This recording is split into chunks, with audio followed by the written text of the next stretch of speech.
Yeah. So it's sending, it's 46 megabytes for some weird reason.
Guys, when we finish this session, we go do a little prayers, right? We do a little prayers to manifest a easy exam tomorrow, a manageable exam. We go say a little prayers. We go, somebody that's Hindu, somebody that's Muslim, somebody that's Christian. All of we go say something, we go do something, and you'll get through, I go pray to the math gods. That's sounding like a plan. Yeah, boy, that's something like a plan. I go light incense and thing. Why is he not lighting incense right now? I trying to ward off the negative energy, manifesting that easy exam. So I just light a candle every single day of any exam I have. What kind of candle? Well, I grew up Catholic, so like my baptism candle that was like blessed by the priest and mother. Ah, I see. Okay. Anytime I had a writer exam, Maggie, your friend bought me this crystal that she said was charged. I think it's some jade crystal or something. So I keep that in my pockets. Yeah. Yeah, incense light, incense 4 a.m. Don't know. Incense 4 p.m. Don't know. What you saying? Big up on yourself. You gonna manage, guys. You gonna manage. You gonna manage.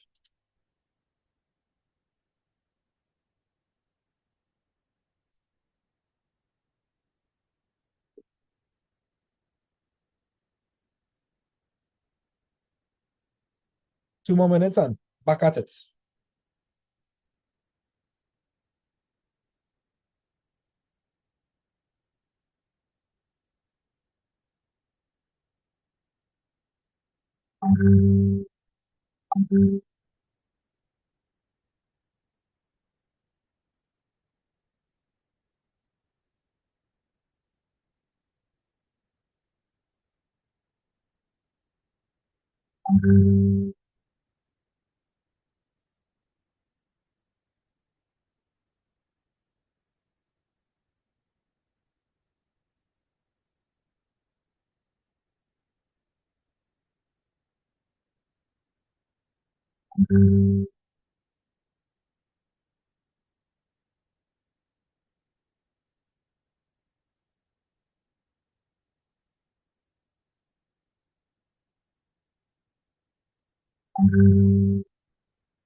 What are they drinking to stay awake?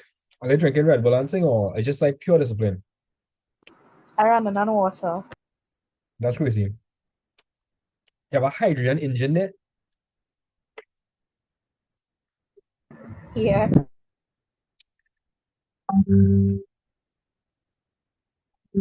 Right now, I'm running on the MathVybes. So I'm running on. I really love maths, so I can do maths like indefinitely. Oh, guys, over the holidays, I'm gonna do like a 48-hour live stream on YouTube. I'm gonna do maths for 48 hours straight. Either 48 or 24. You know, like I'm gonna break the record.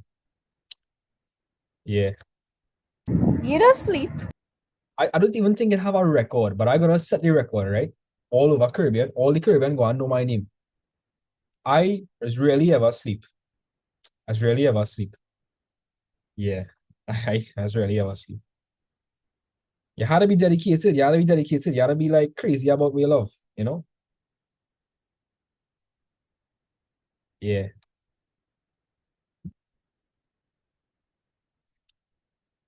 All right. So it's 10:45, 10:46 actually. So let me go straight into it. Let me go. Okay, okay, okay. Let me see how the madnesses go for integration. Let me see what percent Apple Pencil reach. 64, we go run with that. Guys, to be honest, I really just take the break to charge my Apple Pencil. My Apple Pencil, I charge, I go in, I go in right through.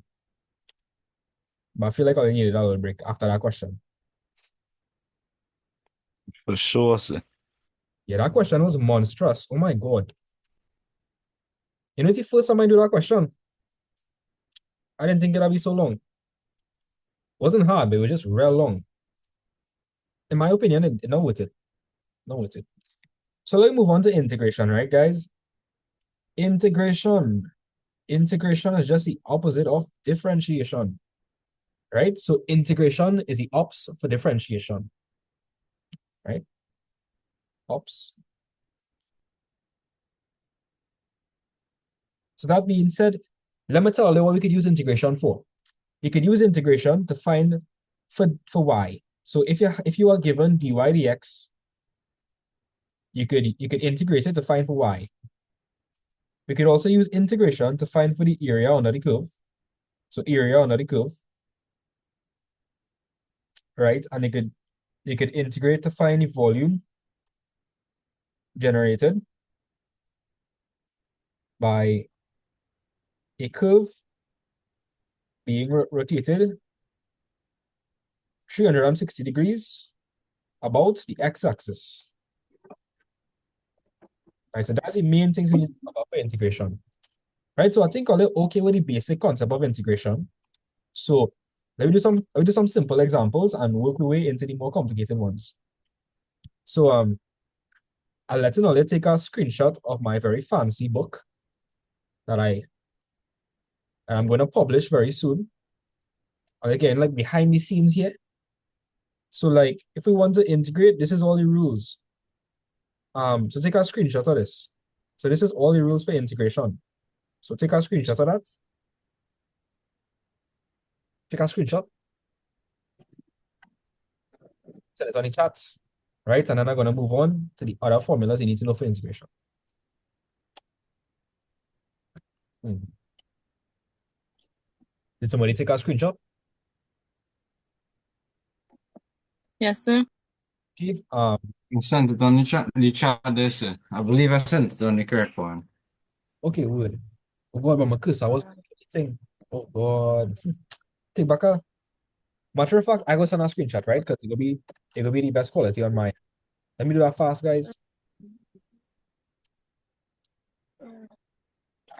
Right, so let me do that.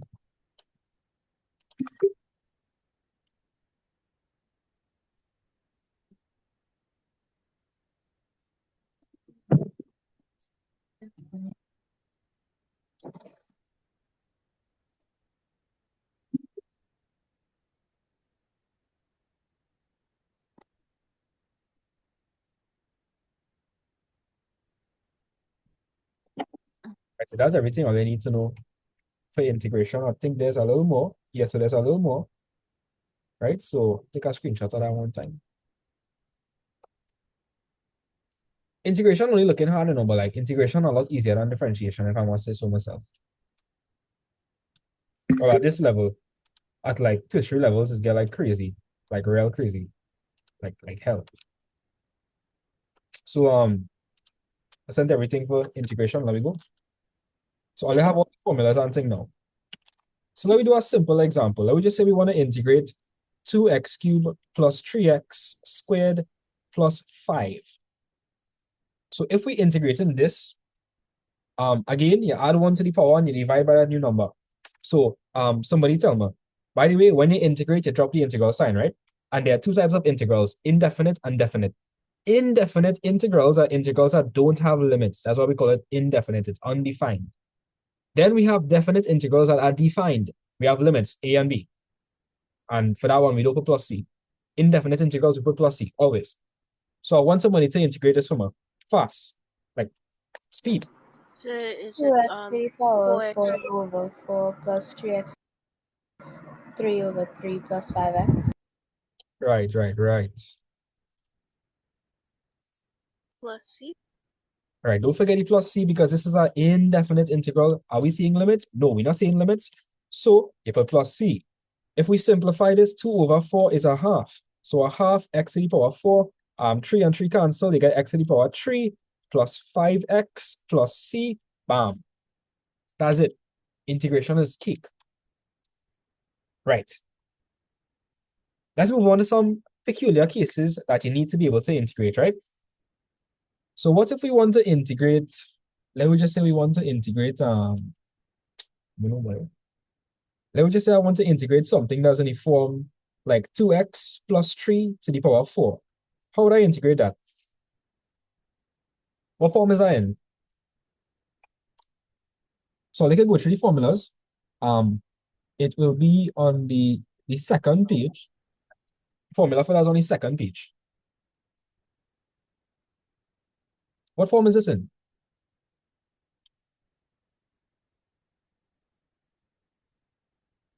I'm not hearing anybody tell me. So this will be in the form ax plus b to the power n. And how do I integrate something in that form?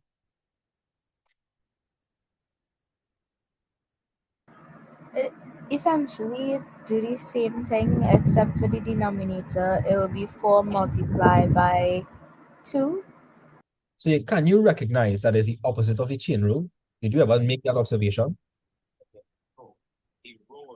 Tell me if you made that connection that is the opposite of the chain rule. The shorthand version of the chain rule. I guess Yes, sir. Yes, sir. somebody coming and their mic is on and something is playing. All right, cool. Let's continue. So anytime you have to integrate something in this form, it's gonna be ax plus b. Well, in this case, it's gonna be 2x plus 3. You're gonna add 1 to the power. So that's gonna become 5 all over.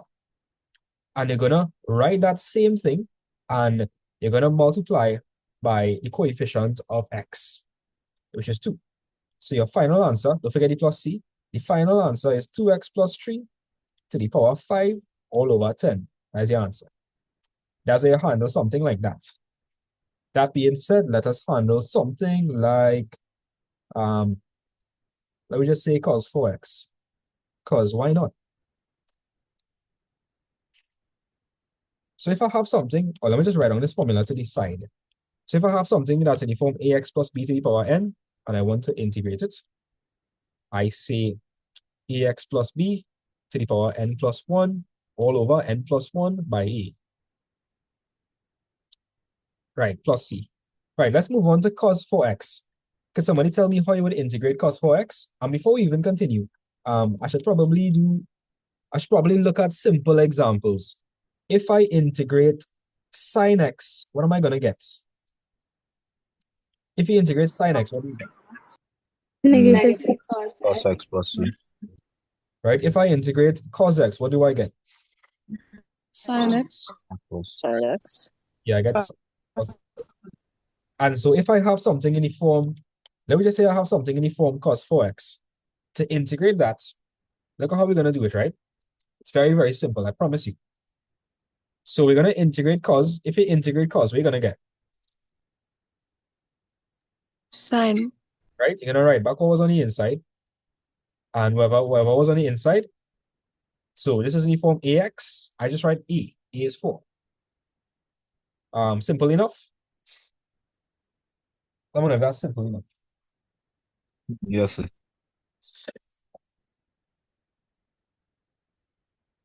All right. So let me move on, right? So we know how to do cos 4x now. Would let we integrate sine something like sine 4x. If I wanted to integrate sine 4x, that would be equal to, if I integrate sine, I'm gonna get minus cos, right? I'm gonna put back what was in the brackets, and I'm going to put that over 4 plus c. Simple, yes or no? Chat, let me hear what's going on. Simple, yes or no? Yes, sir. Yeah. Understood. All right, cool. Right after this topic, I'm going to do kinematics for anybody that's confused. Right. So I will allow you guys to take a screenshot of this. This is like the bare essentials you need to know for like integrals. It's like bare bones. You need to know all of that. So take a screenshot of that fast. And let me move on. Move on to some past paper questions real quick. All right, done, sir. Move on there. All right, nice. I like you. You all about like straight A, standing on business. I like that. All right, so let me check out what we had in 2021 now.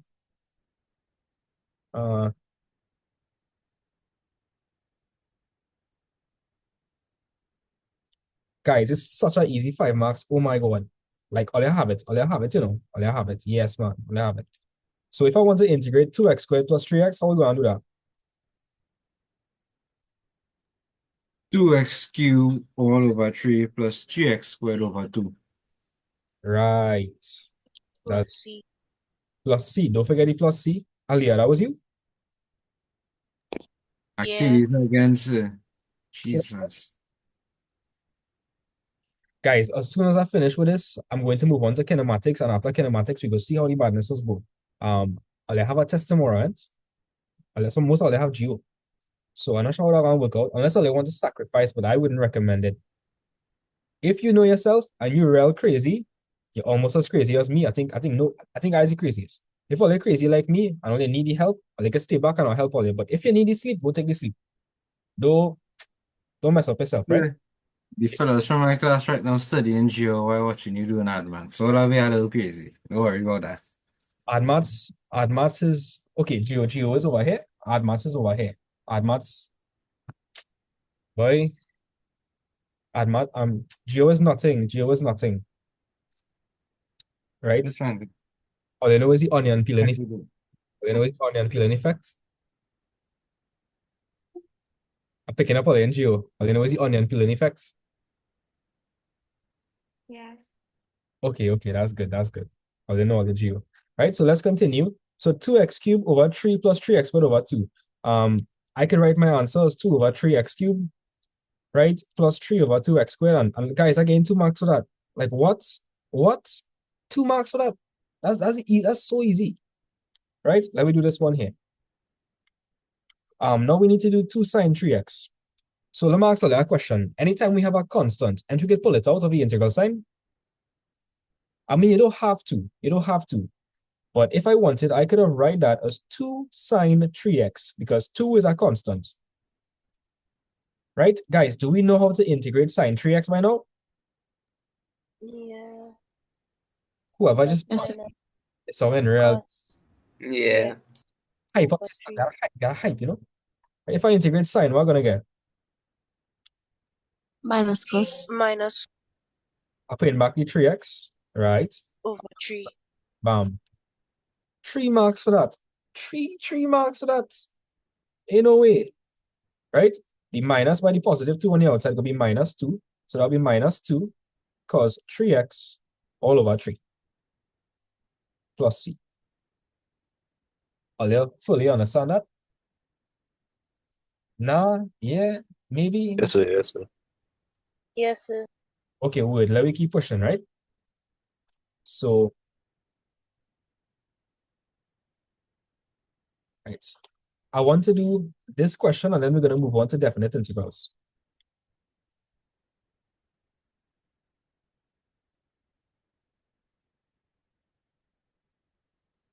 So, Yeah.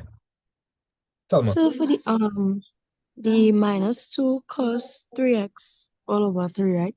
Right. So could you have cancelled out the 3 and just put minus 2 over 3 Now wait, cos x? tell him to do that. I just asking. No, you can't do that.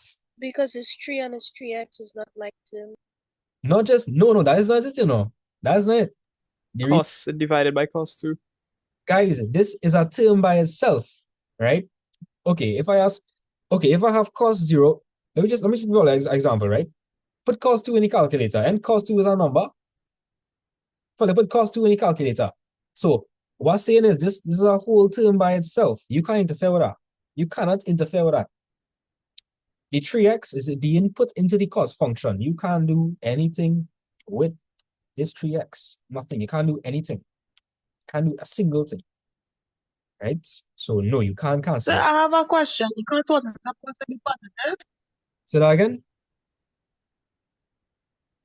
The cos wasn't supposed to be positive because cos is negative sign and not cos sign is supposed to be normal cos. I know what you're saying, right? But no, watch. If I differentiate sine x, I get cos x, right? Yeah? Yes or no? Yes. So if I integrate cos, I'll get sine, right? Mm-hmm. Right. So you see how your argument falling apart? Because when you integrate cos, you get positive sine. Let me show you what happened for the other case. So if I differentiate cos x, what does get? Negative sign x. Right. So for me to get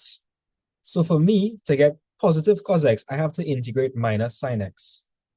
So in other words, when I integrate sine x, I get minus cos x.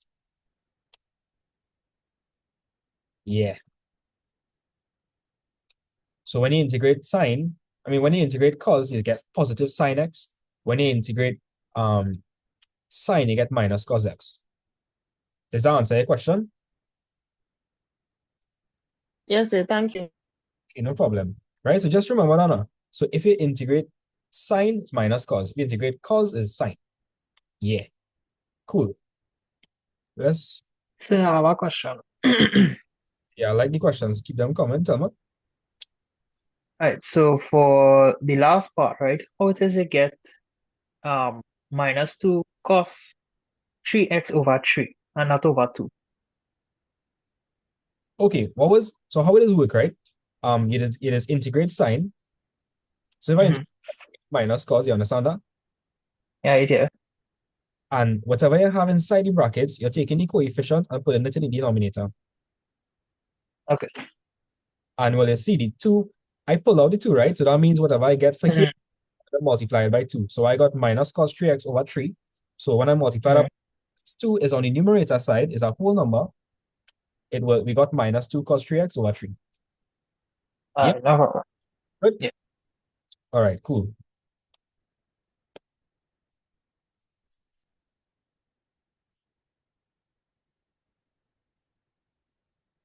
Guys, this is all the time to ask if all you have any personal questions that all you don't know how to answer, and you see a question that you don't know how to do, all you tell me, I will do it.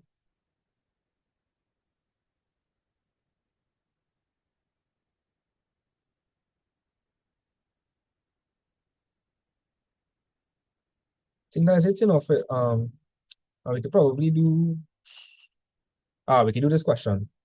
We'll do this question first from 2023. So a recent year. Awesome. So the guy that was having trouble with the integration, I'll wait to unmute and let me run through this. So first of all, this question over here is in the form ax plus b to the power n. So if I were to integrate that, it's gonna be what? Do you remember how to integrate that? Yeah or no?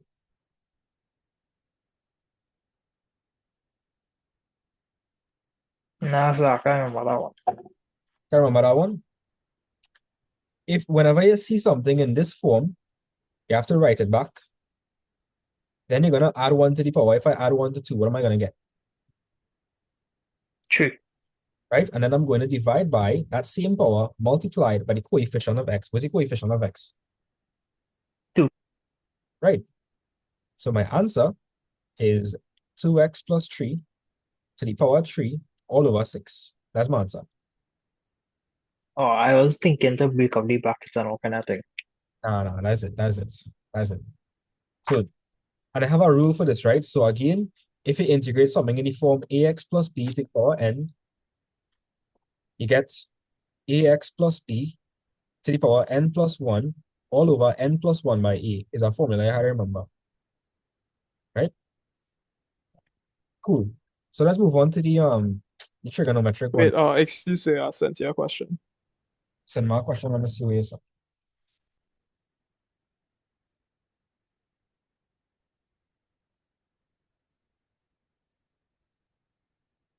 That question look like you have to do substitution fits. Okay. That don't look like a CSEC question, you know. That really don't look like a CSEC question. You have to do substitution to figure that out. What school are you going to? Hillview, sir. That wicked in Hillview. I had a guy from my class, Javon. You know Javon? No, sir. He goes to Hillview College as well. Right? But that question you would need to do use substitution, and that question is not on the syllabus. That's Okay, sir. I mean, after I teach everybody and I do this session, I can send you the answer, but I'm not gonna do that over here to scare anybody. They're not gonna come. No problem, sir. Right, so let me do this question here. So 5 cos 2x. So if I want, I could pull out the 5, and we have to integrate cos 2x. So somebody, let me do this fast. The guy that was having trouble with the trigonometric problems. So let me go.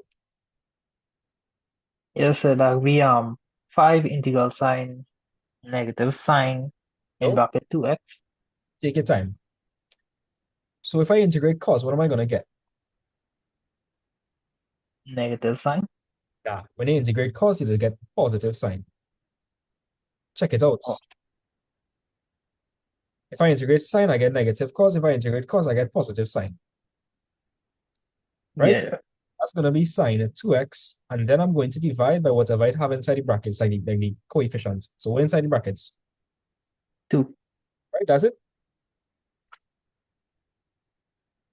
I feel the how to say the tiredness starting to get to me. I think so. I think so. Right? So we know the essentials of integration. Let's do some definite integration. Right? Let's do this. Let me take one more question, like a personal question. Yeah, something. All right. So, another question too. What about like May, June 2015, question 6A? Check that out.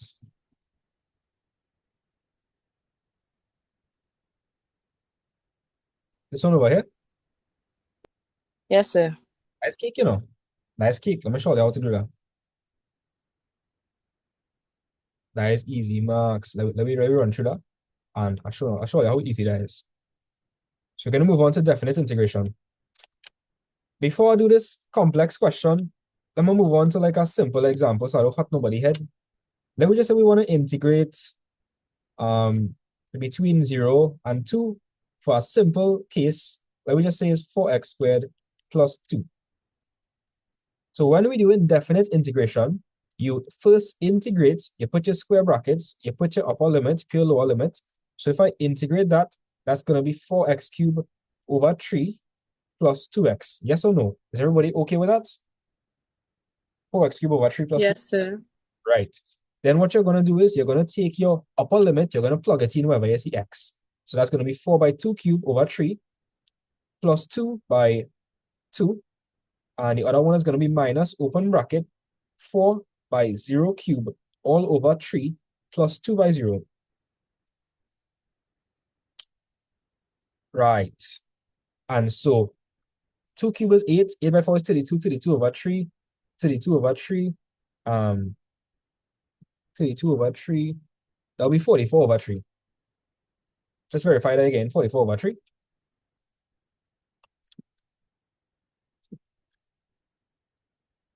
Yeah, just verify that again, 44 over 3. Right? And the other bracket, that will be 0. So I think the final answer is supposed to be 44 over 3. Yeah,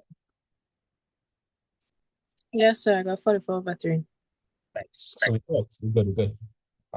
So that's how you handle definite integration, guys. You integrate like normal, and you just plug in your upper limit and you plug in your lower limit. That is it. That is it. Nothing hard about it. All the smart people here, all they know how to do it. So let's move on to this question. So to integrate this, we would first integrate cos 3 theta. Remind me, how am I going to integrate cos 3 theta?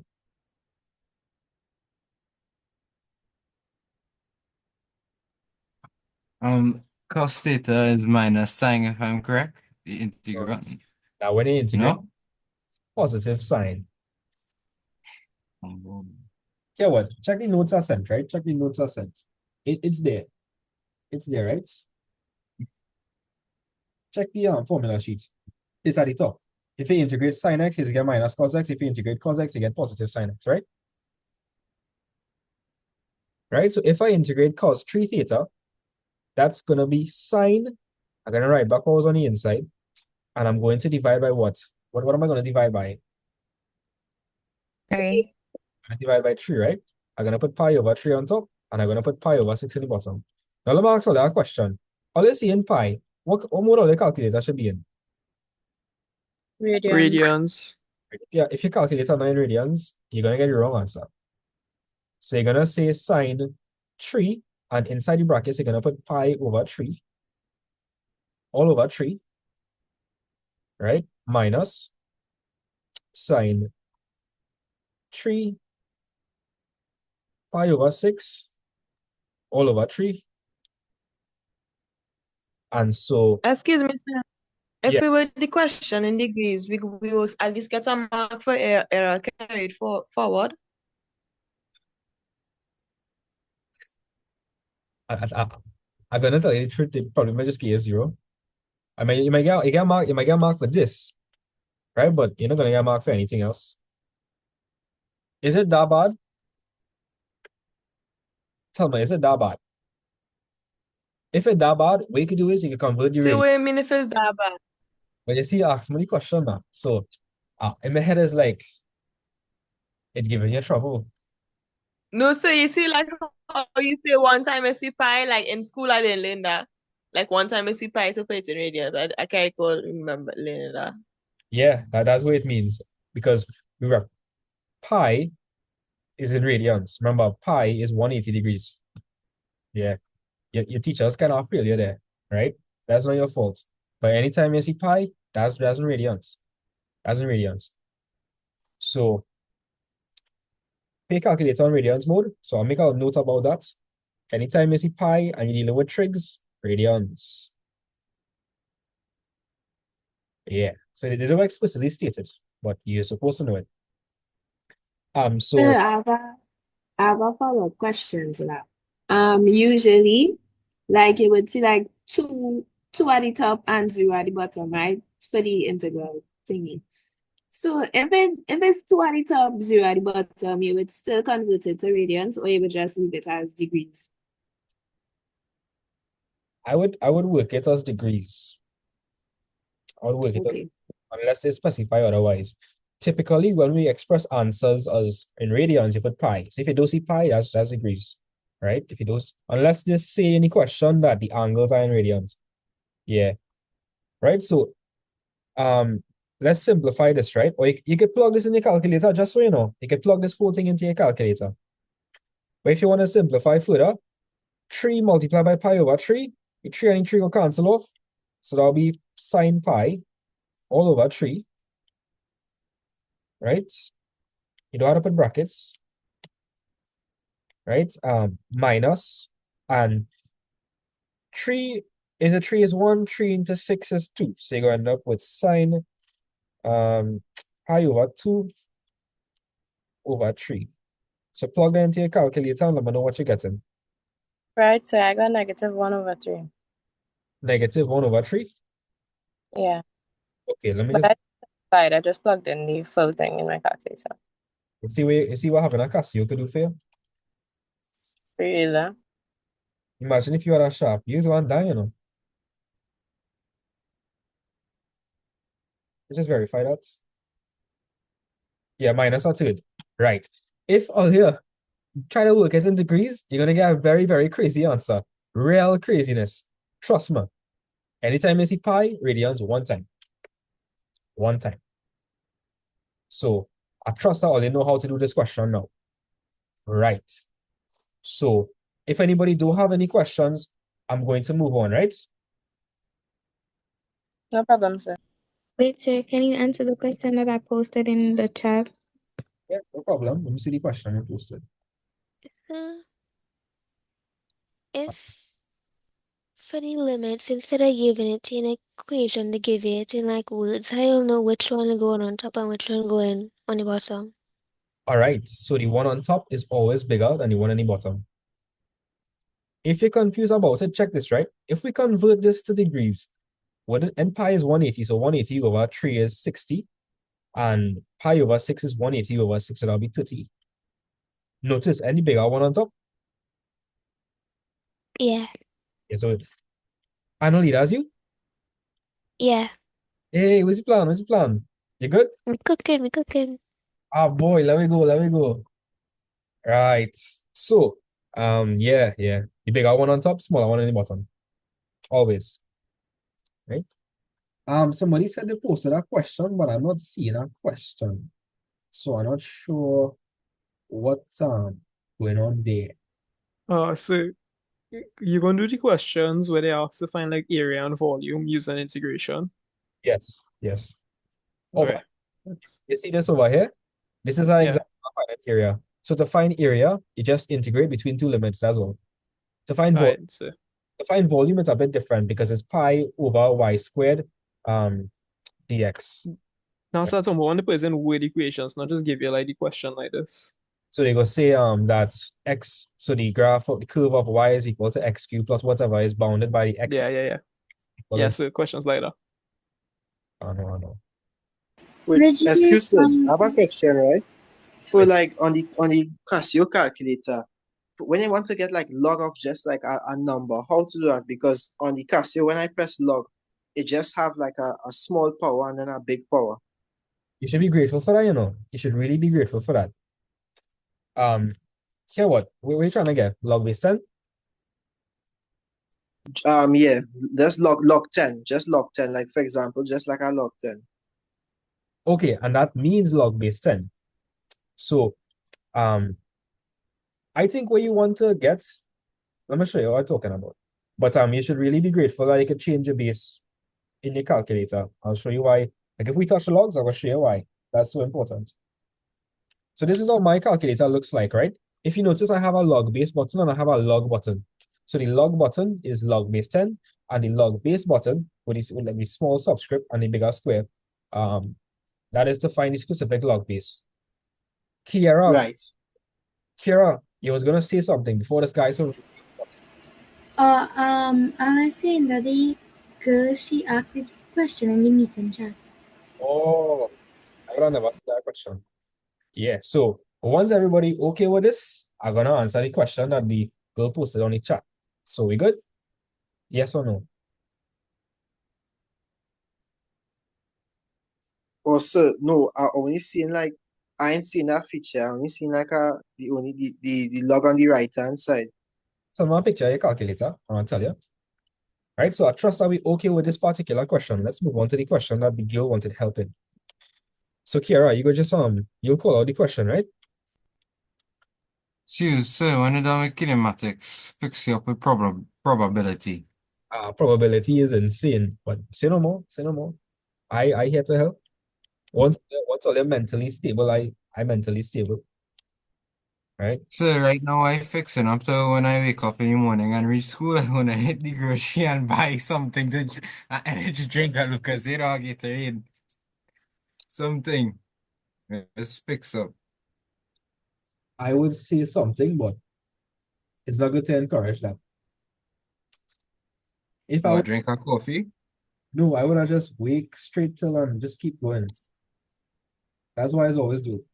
I just keep going. And So I when considering, but I'm wondering if my mother could quarrel too much to handle that scene. my mother, my aunt, everybody does quarrel, but I just do it nonetheless. Right? So what you have to do, right? So the guy that was having problem with the Casio, you have to press shift this button. It's located, Right, shift. yeah, shift this button, and you get a log, just log. Are you getting it? Yeah, I press shift and then log. Right, you get the log like we want? Yeah, I seen like a 10 and then a power on top. Someone picture what you're seeing, right? So let's answer the question Nikhil sent on the chat. So Kira, what was the question? To integrate what? To integrate 2 cos x minus 3 sin x. Right. So let's do this question. So to integrate cos, when we integrate cos, what do we get? So the girl that was having a problem with the question, let's do the question together, right? So When you integrate cos, you get sine. yes, you get positive sign. So that's going to be 2 sin x. You understand? Yeah. Right? Awesome. And then we're going to put the negative sign on the outside, put the 3 on the outside, and let's integrate sin x. If I integrate sin x, what do I get? You get minus sine x. No, minus cos x, my bad. I fall for that 2. Yes, here already minus sin x. Right? And so we're going to write 2 sin x here. And can we multiply? So we have negative 3 here multiplied by negative. So it's negative 3 by negative. It would be positive 3 cos x. Right? And Let's see. that's the answer. Yeah, okay. Right? All right, thank you. No problem. I think you press the wrong button, Fam, I think you press the wrong button. Let me show you where you had to press. You had to press shift and you had to press this button. Oh, look, somebody Oh, okay. big up Sachin. Thank you. Yeah. Thanks, Sachin. Right? So, Yeah.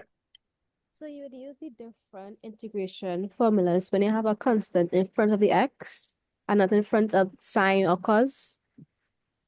So you're wondering, I think what you're asking me is like, okay, if I have like 5x dx, right? We know that will be 5x squared over 2. You're asking me if that's different. Like, okay, here we have 2 cos x. You're wondering what happened here? No, I mean like if we have like cos 2x, Right, if we have cos, then yeah, then you will use then you'd use the 1 over a. Okay. Okay. because can we recognize that this over here, the angle is being multiplied by 2?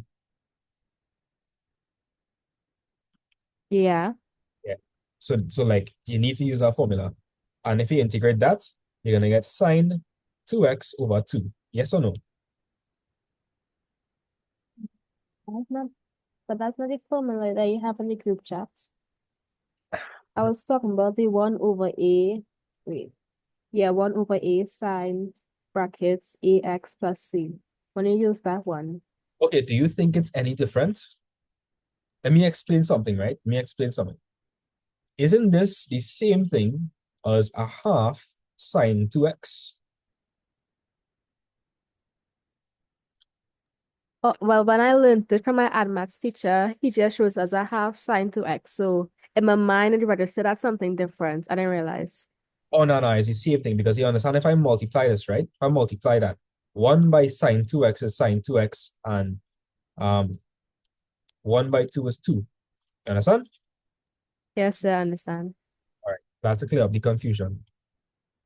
Right? If that's how they learn it in school, well, and let me not change it, but it's essentially the same thing. It's just looking a little bit different because I'm putting it over the fraction. But you're sure you're not confused, right? You good? Yeah, I understand. I just thought like it wasn't registered in mind for some reason. I don't know why. That's okay. That's okay. Right. Here what? let me do a couple more definite integrals, and after that, I want to start actually no, let me go straight into the area and volume questions. Let me do that. But before that, I should probably do a question like this. Reggie, when you get time, you'll check what I sent you is a question, and my friend wanted to know if you could explain it for him.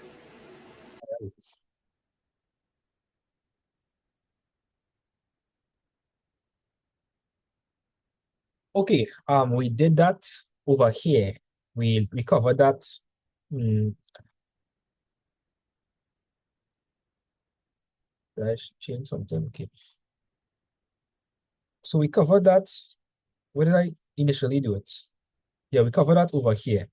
So anytime you find the first derivative, so here what, right? Again, at the stationary point, the gradient is 0. So if they ask you to find for the stationary point, you find the first derivative and you put it equal to 0, and you find for x. You plug x into y, you find for y, you get your points. Now you need to figure out if the point is a maximum or a minimum. So whatever you got for dy dx, you're going to differentiate that again, and that is d2y dx squared. Then you're going to plug the x value for the point into it, and if your answer is more than 0, meaning positive, smiling, so it's a minimum. If d2y dx squared is negative, that means your SAD is a maximum. So again, when you find the stationary points, you'll get two stationary points. And so you're taking the x value and plugging it in into d2y dx squared for both of them. Right? We need to move on. So I can't explain that in too much detail. Sina did it already. But after the session, I could always explain it to you in detail. But we had to move on. Right? So I want to integrate 2 over x squared minus 3 plus 2x cubed dx. Now, in this particular question, notice that we have 2 over x squared. So what do we need to convert 2 over x squared to? X to the minus 2. So 2 times x to the minus 2. Yes, that's correct. So that'll be 2x to the power minus 2, right? Minus 3 plus 2x cubed dx. So can we integrate now?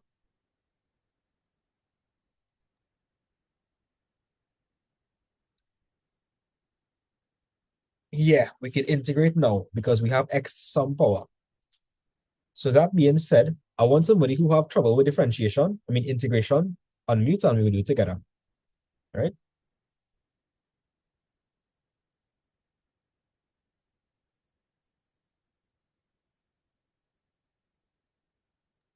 All right, let me try. You want to try? Sure. Right, say no more. So when we integrate it, we're adding 1 to the power and we are dividing by the new power. So there we go. So if I add 1 to minus 2, what am I going to get? So you're going to put minus 2 plus 1 in a calculator. So minus 1. Over. Minus 1. Right. So we see that constant here, so we're going to slap on the exit.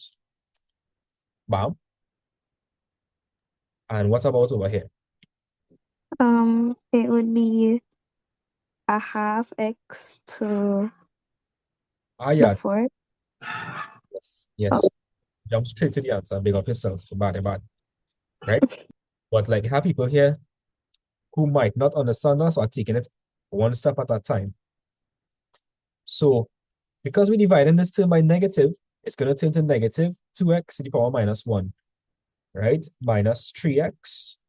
And this is going to turn to a half x to the power 4.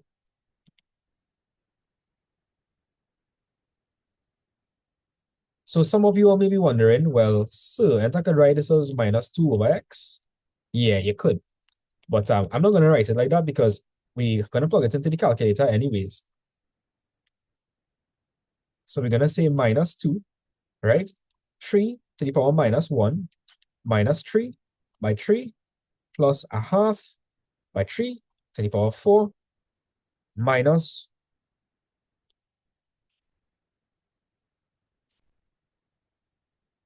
right? Minus that same thing, but we're just going to plug in 1 into that now.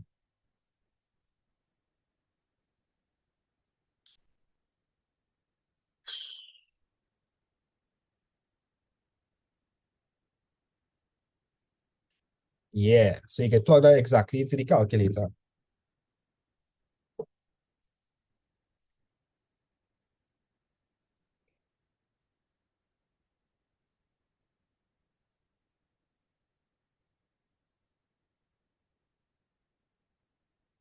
For the first one, you're supposed to get 185 over 6.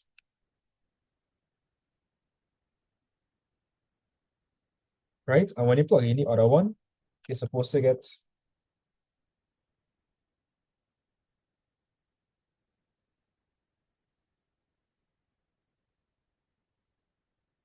minus. She's supposed to get minus 9 over 2 for the other one. So somebody will just confirm that you're getting that. Right? Somebody just confirm that. That is in fact the results. So 185 over 6. So the final answer you're supposed to get is 106 over 3. Right? Right. So if you have anybody that's confused, now is your chance to unmute and I'll clear up the confusion if there's any confusion.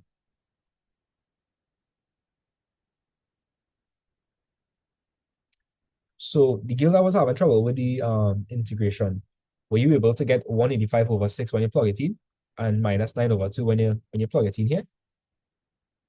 Yeah, I did. Okay, well, perfect. Perfect. So let me know if I got 106 over 3. Once we finish with this question, we're going to move on to area and volume.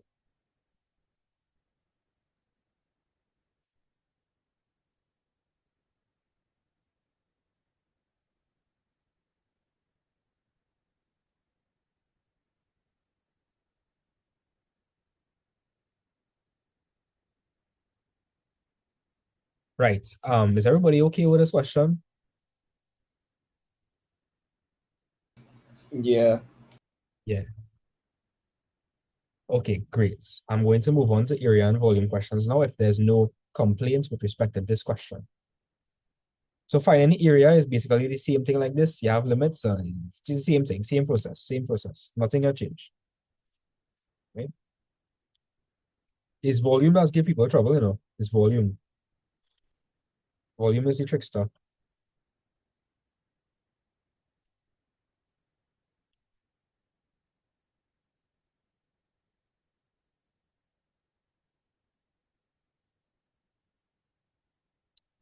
Right, so there we go. So I want to do one question with area and one question with volume. So the guy that was having trouble, I want you to, while I'm doing the question with area, I would like you to go through the past papers and select a question for volume that you wouldn't get through with. Okay, sir. So like,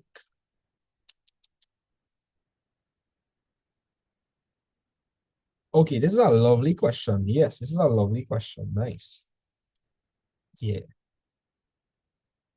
Olio, want me to do an easy question or just throw it into the fire? Honestly, Throw us into the fire. Throw us into the fire. How Fire, the brain sir. happen? I'm tired. Time running out. Time running out. show using Just had to go through kinematics. Yeah. Show using integration that the finite area of the curve y is equal to sine x in the first quadrant bounded by the line x is equal to 4 pi over 9 is smaller than the finite region of y is equal to cos x in the same quadrant bounded by the same line. Okay, guys.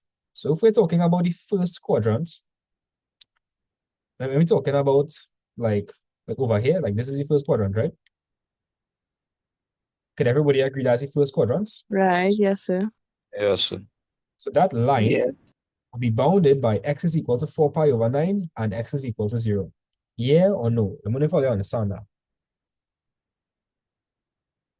So if it's bounded in, Yes, sir. if it's in the first quadrant, I need all to understand that. So this is the first quadrant, right? This will be bounding it, and then you have x is equal to 4 pi over 9. For those who didn't know, when we find an area on that curve, right? We need to know like two horizontal lines. I'm asking that question, right? If I had a line here and I draw a line through it, where's the equation of that line? Where's the equation of that line by chance? Oh, you know? X equals 5. X equals 5.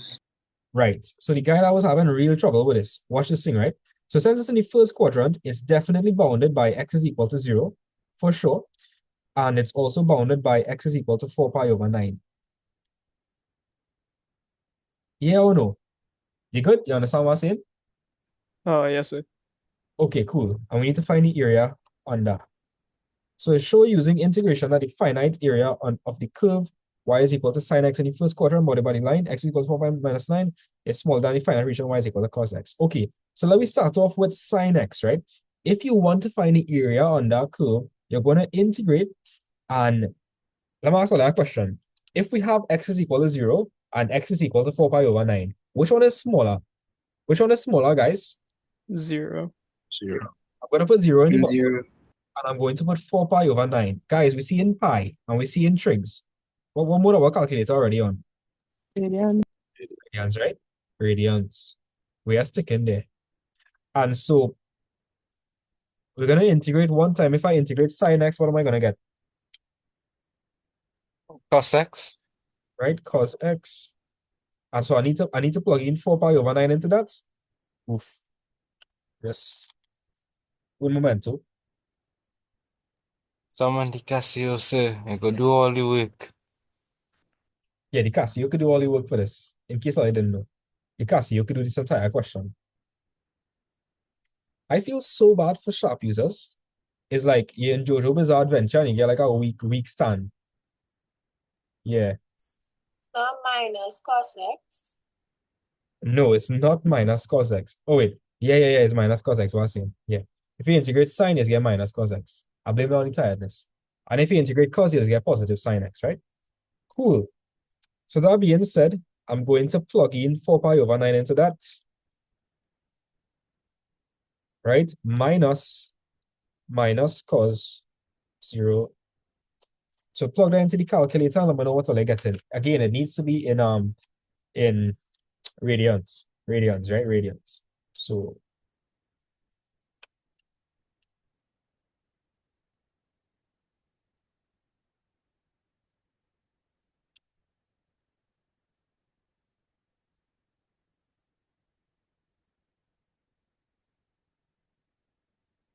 So I got 0.83. let me just confirm that.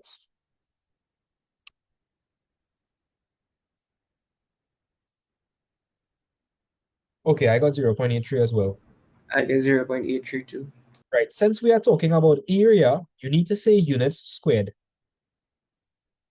All right, so let's find so they want us to prove that the area for sine x is less than for y is equal to cos x for the same thing. So this is for the graph cos x here to draw. Sine x would be this. Right? So let me figure out for cos x real quick. So for cos x, again, is from 0 to 4 pi over 9. We're going to put cos x over here. And we're going to integrate cos x. If I integrate cos x, what am I going to get? Somebody Sine x. I'm going to get sine x, right? So Sine x. 4 pi over 9, 0. Right? Guys, we're sinning tomorrow by cheating. Are we cheating tomorrow? Definitely. But see if Of course. everybody cooked, right? Who you going to cheat from? That's the So question. there was a fella in my class who most likely get in merit this. This one has got 95 on average. Bad man. Well, big up himself. Big up himself. But that man has been studying all kind of 8 hours every day since Form 3. So, it's our man who would never get less than 95 in art maths for the whole of Form 4 and 5. Damn, that's crazy. That's real crazy. Right? And for this one, you're supposed to get 0.98 units squared.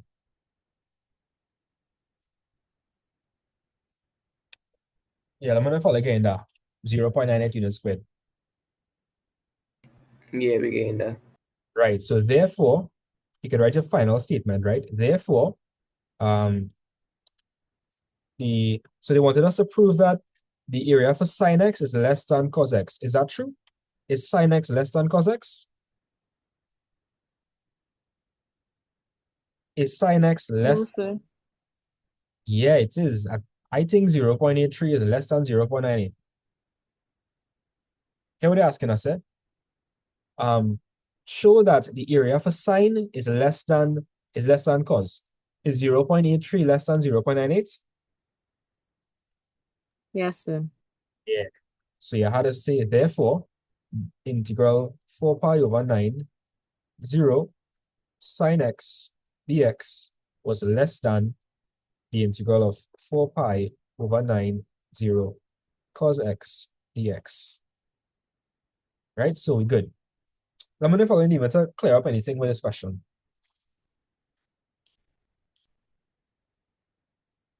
So this No, sir. last statement is just me saying that the area bounded by the sine x is less than the area bounded by the cos x because we have numerical evidence. All right. So if I don't have any questions, let me know. I'll move on to a volume question. Yeah. No questions? Kiara, no questions? Aliyah, Annalie, Amy? No, I good. Okay, let me do a volume question then. So yeah, it asks me to like choose a volume question. Okay, pick one. Yeah. 2018, number 6, part B. Oh, wait, it's about 2018, boy. Oh, and we should probably do part C one. Yeah, no, I wanted to do part C too, sir. Right, well, say no more, we can do that. Your wish is my command. All right, let me mash up this. Right? What am I doing, bud? Cut that. Right. So guys, let me just tell you the formula for volume, right? So for volume, if you need to find the volume, it's pi integral b y squared, where b is bigger than a. So b is the bigger value, a is the smaller value, right? Cool. So you understand that, right? So Yes, sir. you need help. The finite region in the first quadrant bounded curve x squared plus x plus 3, the x-axis, and the line x is equal to 4 is rotated completely about the x-axis. Determine the volume of the solid of revolution formed. So again, they're saying in the first quadrant, right? If they're saying in the first quadrant, it could probably be something like that or something. Well, we could actually sketch this curve, we could sketch that curve. Is our minimum number 1? What is our minimum? Right? And so in the first quadrant, it might probably look like that. Yeah or no? Tell me, yeah or no, you understand what? Yes, sir.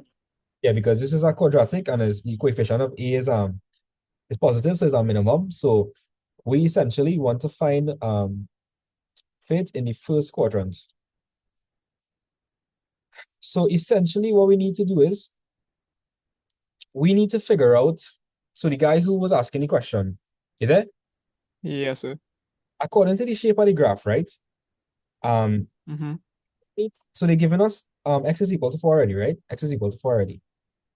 But wouldn't we need to figure out where it is in the first quadrant? Yes, sir. Okay, that's the thing that giving you real trouble. Yeah, kind of. Okay, so look at the graph, right? This point is that. What point is that? That's our what? Y-intercept, x-intercept, what's that? Oh, that's what x-intercept. Right, to find the x-intercepts, also known as roots, how do we do that? Solve the quadratic. Solve the quadratic, right? So we have x squared plus x plus 3. So that's gonna be x, 1. Oh, please tell me that's solvable. It don't look solvable. Plug it into your calculator and check it again. Because Hold up, sir. they're not looking solvable. 1, 1, 3. I get negative a half plus square root 11 over 2i. See? Okay, if you are getting that, then no, you can't do that. So yeah, this curve would look like that. That's what the curve would look like. So it's bounded by the x is equal to 0 and x is equal to 4. Do you need me to explain why? Yes, sir, you can just go through it. Okay, so I'll understand that if this is the case, enter would have real roots. We have real roots, right? Because it cuts it. Yes, sir. If we find the discriminant of this, let me see what we're gonna get, right? Let me see what we're gonna get. If we find the discriminant of this, which is b squared minus 4ac, b is 1, so that'll be 1 squared minus 4 by 1 by 3. Notice you're gonna get a negative answer. Anytime the discriminant is negative, what does that say about your roots? Do you know?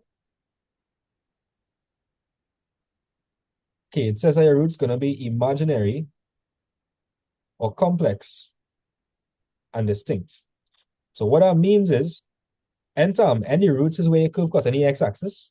Yes or no? Yes, sir.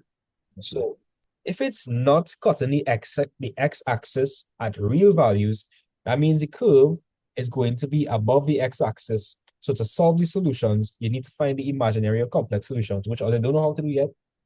You learn that in pure maths. So that basically means the quadratic is lifted above. So if it's lifted above, then it will be bounded by what? Can you see? The y-axis. Where be the y-axis, sir? Yes, the y-axis. Yeah. So you understand that it has. Yeah. And so I understand that, sir. okay, word. So then this will be x is equal to 0, right? And this will be x is equal to 4. This is what we want to find. We want to find the area under, well, not the area, we want to find the volume that will be created if I rotated 360 degrees. So general rule of thumb, anytime you guys see first quadrant, I don't think, so like, what's your name by chance? Sachin. Sachin, I don't think they're so wicked to give you a question where you would need to solve for x something. I don't think that wicked. So anytime That's what I thought you had to do for this question, so that's why I was confused. You thought so, but you realize when we try to solve the x-intercepts, we realized I had imaginary solutions, which mean I will be lifted up. Yeah. Yes, sir. That's why I wanted you to do the question, because I didn't know what to do with that. Right. Well, now you know. And so anytime from now on, anytime when I see first quadrant, just know that it's already bounded by x is equal to 0, right? X is equal to 0 is 1. So then to find the volume here, it's going to be pi by the integral of 0, 4 y squared. And so we need to find y squared. I want somebody to tell me, how am I going to find for y squared? We know that y is equal to x squared plus x plus 3. So how would I find for y squared? How am I going to find for y squared? Do you know?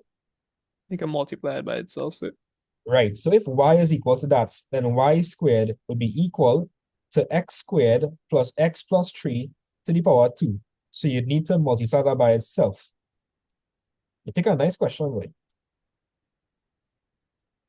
So you need to multiply that by itself.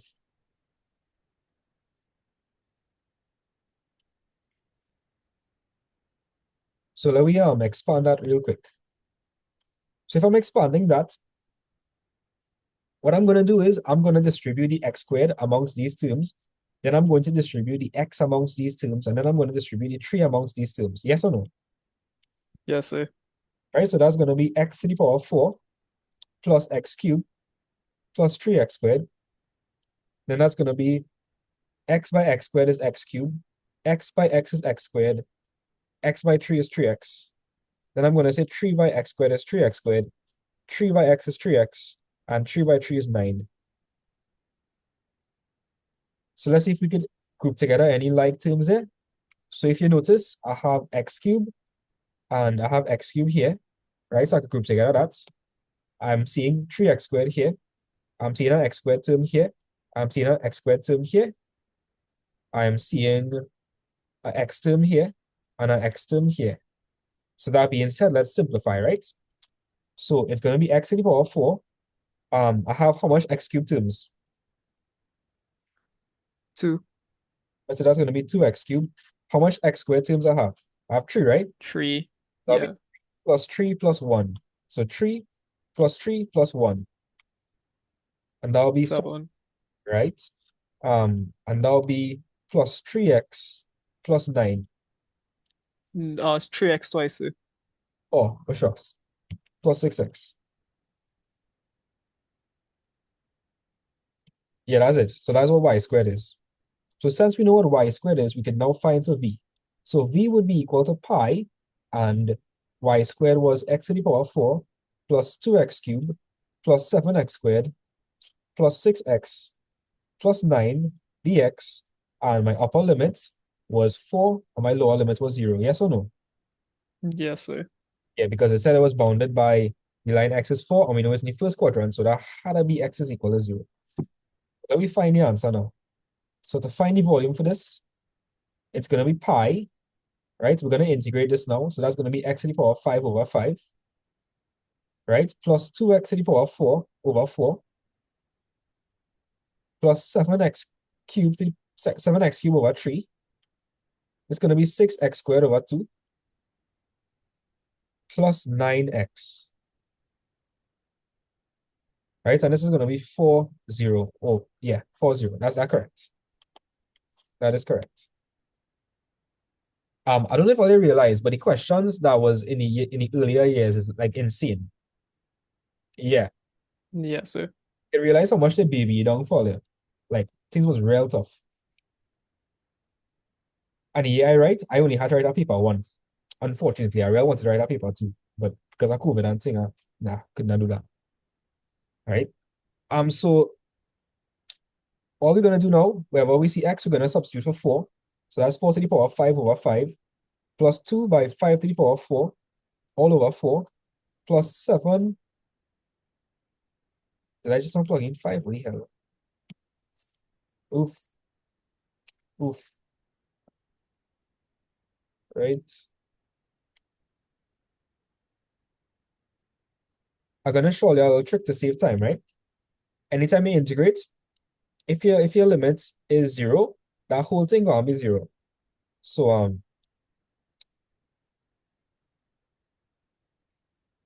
so you're gonna be minus 0.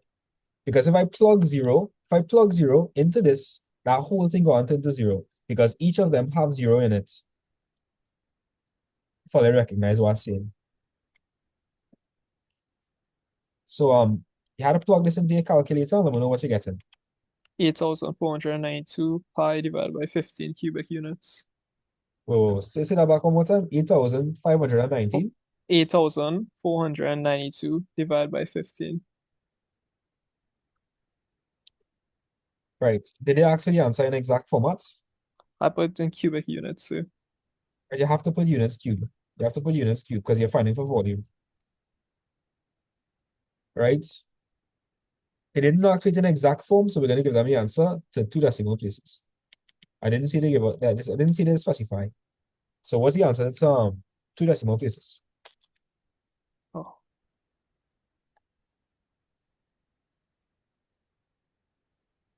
Tell me. 2 decimal places. Quick. 1778.56. 1778.56. Okay. Units cube. I think like a lot of people got scared after they see that question. Guys, I promise something this hard not going to come tomorrow. Like I really promise. I promise with all my heart. This is too evil, and this is not going to come tomorrow. Right? Yeah. For those are the people in class that really good in hard maths, are you all okay with this question? Yes. Okay. So here what? This question will not come tomorrow. I'm going to do a more beginner-friendly question, like what will come tomorrow. But for the people that are really good in hard maths, you got good exposure here. With questions like these, you need to see how it interacts with in the first quadrant. So an extra step you could do is you could find, so Amy, you there? Amy, use the prime person for this. Amy, you there? Yeah or no? Take it out, Amy not there. Right? But this solution, if you do a solution like this, you're definitely gonna end up on the merit list. For sure. Right? So let me do a simpler question now. I'll do a simple. Wait, so you can do the other parts of that question too? Okay, I'll do that fast. So I need somebody who not so sure about integration. I would like you to unmute and we'll do the question together. You seem like you're good in maths. I want somebody that's not so good in maths to help me with this one. Okay, no problem, sir. Is there anybody that's feeling unconfident about integration? I would like some help in it. Tell me when I'm here.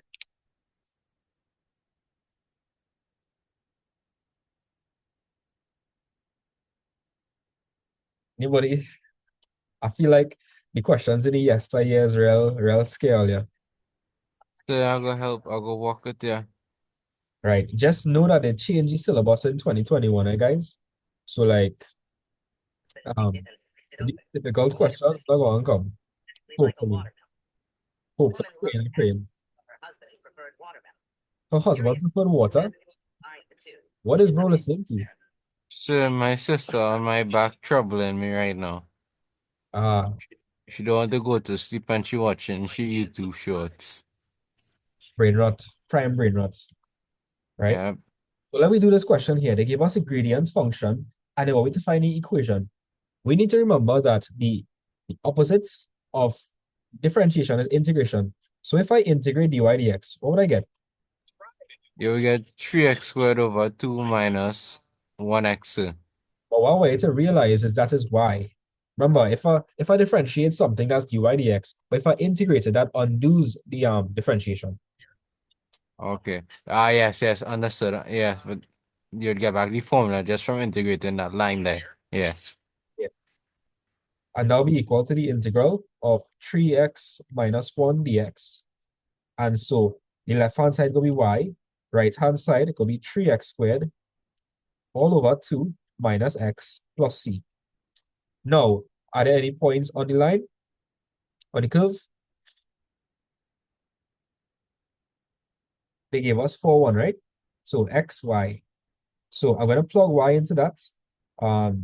X is 4, right? Minus 4 plus c.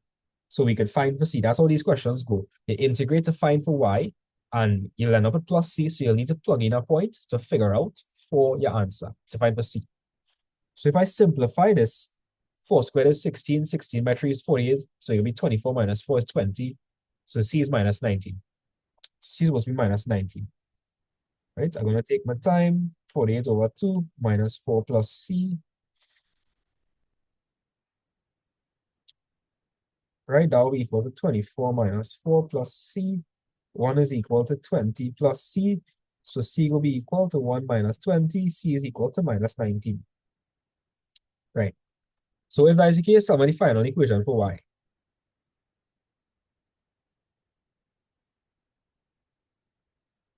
So we're going to look at this over here. And we're going to look at this over here. So tell me, what do you think y would be equal to? Now that we find for c. So we know what c is now. So what's the full equation for y? So y is 3x squared over 2 minus x minus 19. Yep, that's good. That's it. That's it. So Sachin, you good?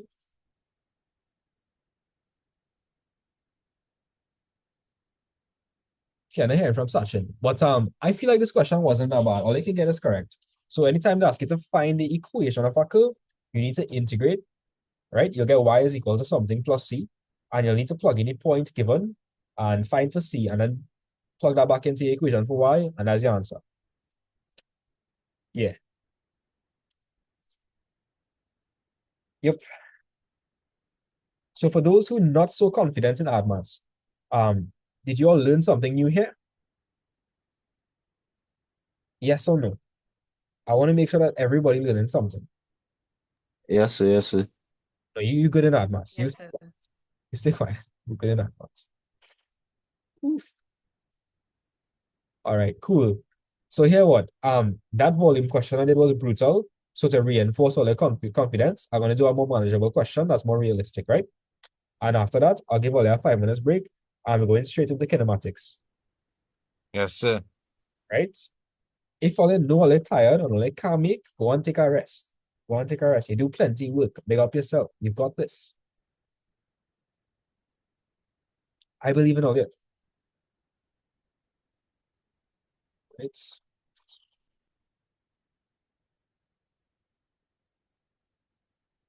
All right, so let me do the question from 2024, right? Let me do the question from 2024.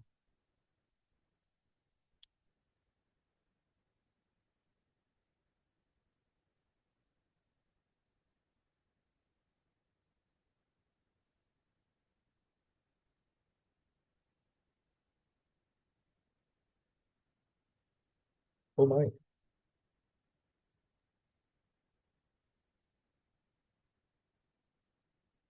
All right, so I want somebody who is not so confident in AdMats to unmute and assist me with this question. I promise it's not bad. This question a lot easier than the last volume question we did. I promise. I promise.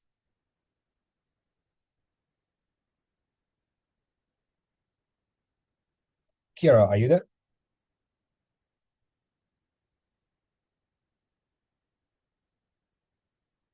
Okay, anybody who's not so confident, this is the time for me to clear up the confusion.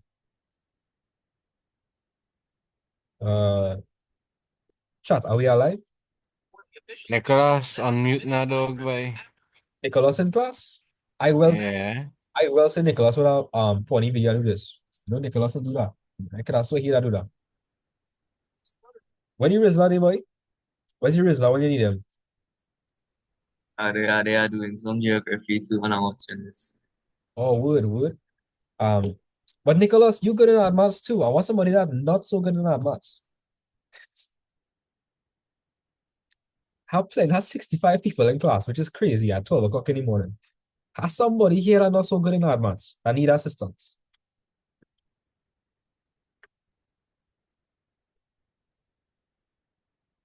Okay, well, I'll call somebody that wants to answer, all right?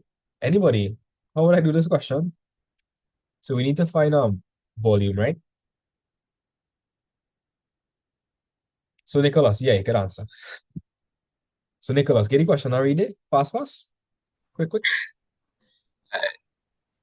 The region enclosed between the curve y is equal to x squared plus 1 and the x-axis, the y-axis, and the line x is equal to 2 is rotated about the x-axis through an angle of 360 degrees.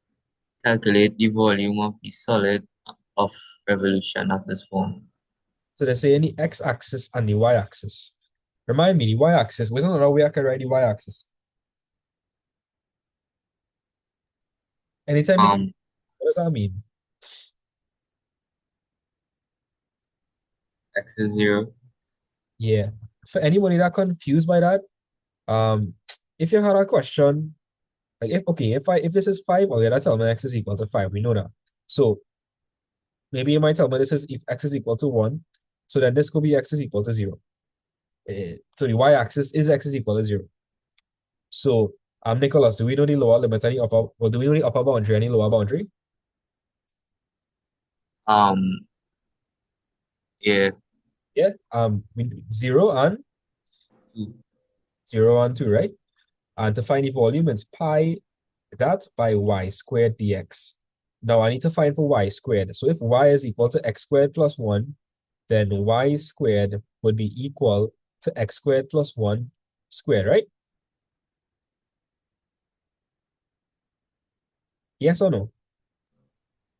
Yeah.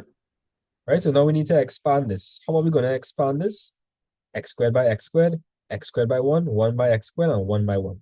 So y squared is going to be equal to, what is x squared by x squared? X to the power of 4. What is x squared by 1? X squared. Right, what is 1 by x squared? X squared. 1 by 1? 1. If we simplify this is really, really simple. You'll get x to the power of 4 plus 2x squared plus 1. Yay or nay? Yeah. Yeah, so that's good. That's a lot easier than the last one. So now I'm going to say v is equal to pi integral y squared is x to the power of 4 plus 2x squared plus 1 dx. And so if you want to find the volume for that, it's going to be pi on the outside. You're going to open up your square brackets, right? 2 on top, 0 in the bottom. And if you integrate x to the power 4, what you get? Again, x to the power 3, x to the power 5 over 5. Whoa. No, you can't move on that, I get mixed up. Hey, yo, nah. No, you can't move on that one, you can't, no. You just now lose like 9,000 aura points. No, the Lord no, the Lord no. The Supposed Lord no. I get mixed up with the geography too. No, we supposed to be aura farming right now. What you doing? Alright, hold on. Attacking in Achilles, I had to take a break. Alright. Achilles, if I integrate 2x squared, what I'll get? Nicholas leave to do it here. 2x cubed over 3, sir. Nicholas leave to do it here, so he can put on the camera and do the he can do this. I know that. He's self-employed, so he had to go and farm back the aura. Yeah. Right? And if I integrate 1 times x, right? Yes, sir. Right. So to work this out, that's gonna be I just gonna plug in I'll leave in pi on the outside, and I'm gonna plug in 2 into the expression. So that'll be 2 to the power 5 over 2, right? Plus 2 by 2 cube. Sir, Yeah. 2 to the power 5 over 2 or 5? Nah, boy, I lose an aura too. Hey, bumbo clat. Nah, boy. Nah, that's crazy. Whew. Nicholas, I'm sorry. And then plus 2. And then we don't have to do nothing else because the next one is 0. So that will cancel out. Because when you integrate, you're adding an x to all the terms. So if you have 0, the whole thing gonna be 0. Yeah. Right? So it's just pi, right? Right. And that'll be 2 over 5 plus 16 over 3 plus 2. I can't verify no answers. I said this child on my back and I can't move from where I am right now. You have a child, your sister on your back? Yeah. That's why you're hearing this song out of kick show, but she living in my room right now. My parents want to sleep when I waken. That's adorable.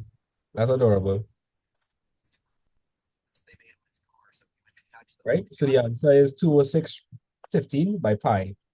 When it worked out, you're supposed to get 43.14 units cube. Yeah. So if you have anybody here that not so proficient in maths, let me know if you at least learn something, right? So anytime they say y-axis, guys, if I see y-axis, just know that means x is equal to 0, right? Just know that. And the formula for volume is pi BA y squared. So whatever you get for y, you have to square it. And when you're squaring, you multiply it by itself and you expand. Once you know what the expanded expression is, you put it in the integral sign, you integrate, right? If you have 0, that means when you plug 0 into this, you're going to get 0. So the only valid case here will be 2. So I'll plug 2 in, plug that into my calculator, I get 206 over 15. So my volume is pi 206 over 15. So that is the case. That's what went on there. Yeah. Right? So if all you need me to explain anything, say the word here, right? If not, I'll give all you a 5 minutes break. Right? Take a 5 minutes break. And we go jump straight into kinematics, what for? So that the code. Right. Now MathVybes is the code. Yeah. Right? Fully mathematical. Right, we watch this. Fully mathematical. Pew. And I'll load up the calculator and knock it on them. Right. All right, so take a 5 minutes break, come back at 12:14, and we're gonna do kinematics. Right? I wanna do how much questions are there? I'm doing kinematics. So do about 3 in kinematics and then 3 in probability. Okay, wood. As you plan then. As you plan. So you can do some logs too? Yeah, I love logs. Logs is the best. How you mean? I'll do some logs as well. No, not me, sir. I hate that. I hate logs. Logs is one of the easiest thing. The only thing in AdMaths I feel that hard It's probably probability. Probably probability. Yeah. Everything else no hand. Probability actually had a thing for. Everything else is just spam and the same techniques over and over and over. But like if they change up something in probability, it kind of screwed. You really don't have anything you could do other than like cry any paper. And pray to God. Yeah. You see, the thing is like, But yeah, somebody was saying something. sir, Yeah. you're saying 12 o'clock, but it's 11 right now.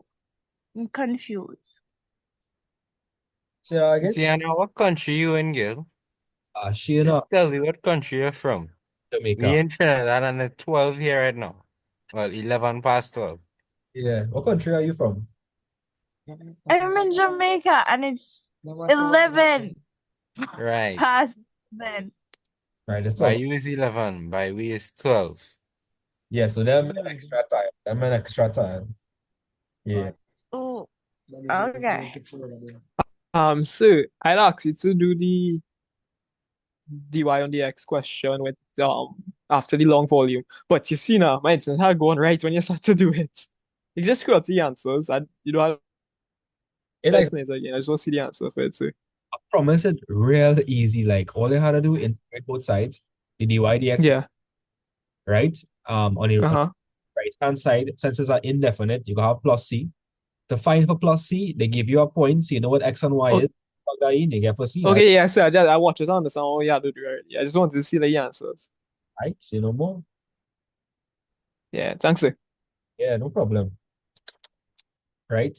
So Ollie will come back at 12:17. Yeah. We're going strong. Math vibes.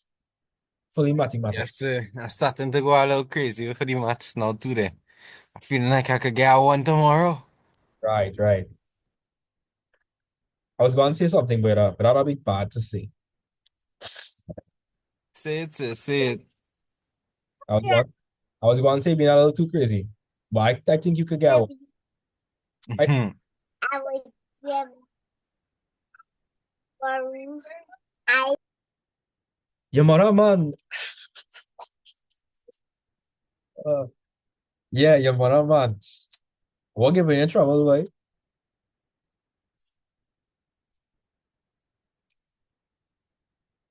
Me? I giving you trouble? I feel like I know who that is, you know. I feel like that. I feel like I know who that is. Let me message you person on WhatsApp.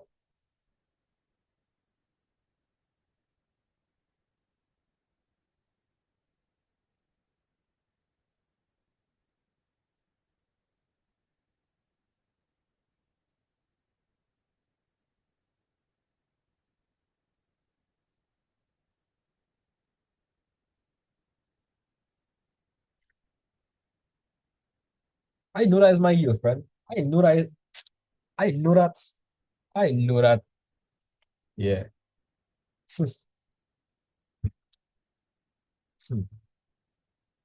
My girlfriend was listening to this and fall asleep. Yeah. But why you name yourself your mother man for? That's crazy. That's crazy. So she kind of crazy like you. Nah, yeah. She a different kind of crazy, but she crazy too. Yeah, yeah, yeah. One is a lagger who that don't sleep, and the next one have a kind of primary school jokes thing. Yeah, yeah. She can't get over that.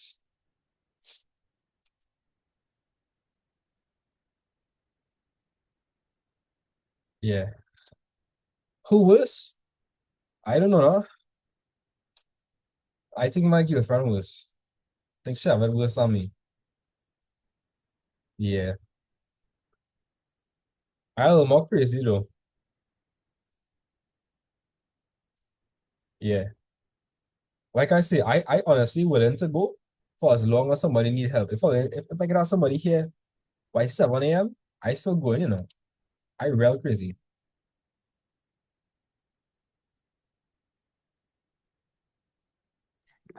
Sure, probably I gotta have somebody till 7 a.m. for true.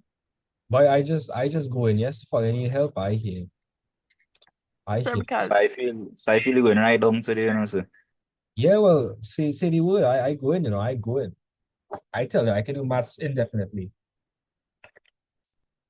sir, I had my sleep. Now I'm awake.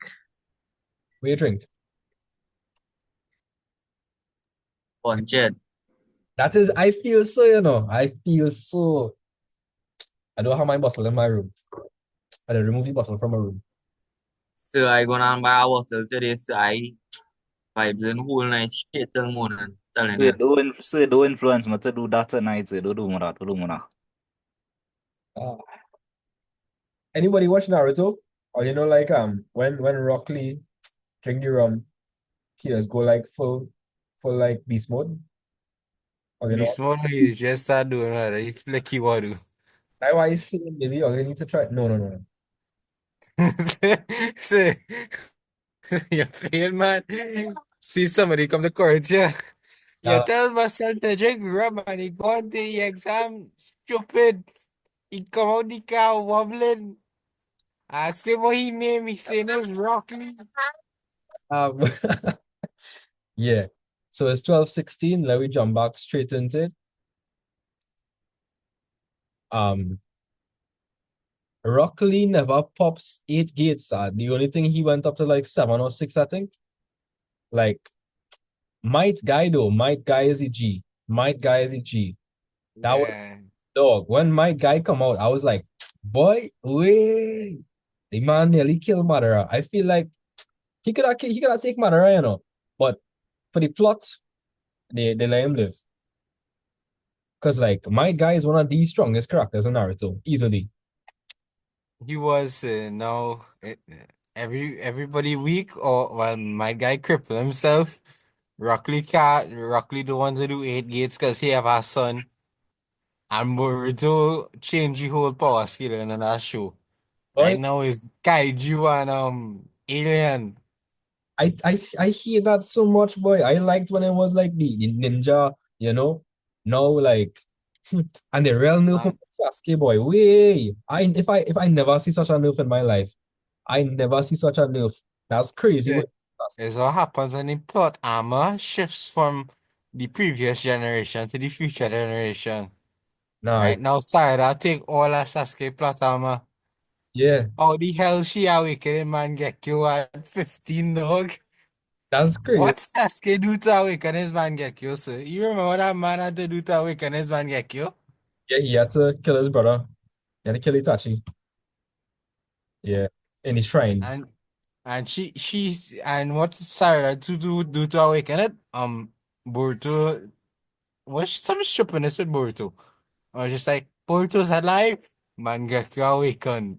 Yeah. Narrator coming from the power of love and the cycle of hatred that was destroyed. Sada, the first Uchiha to awaken a Mangekyo with love and story going. They real mess up that, But anyways, let me jump straight back into it, gang. Let me jump straight back into it. So, as a particle moves along a straight line, its displacement is measured from a fixed point O.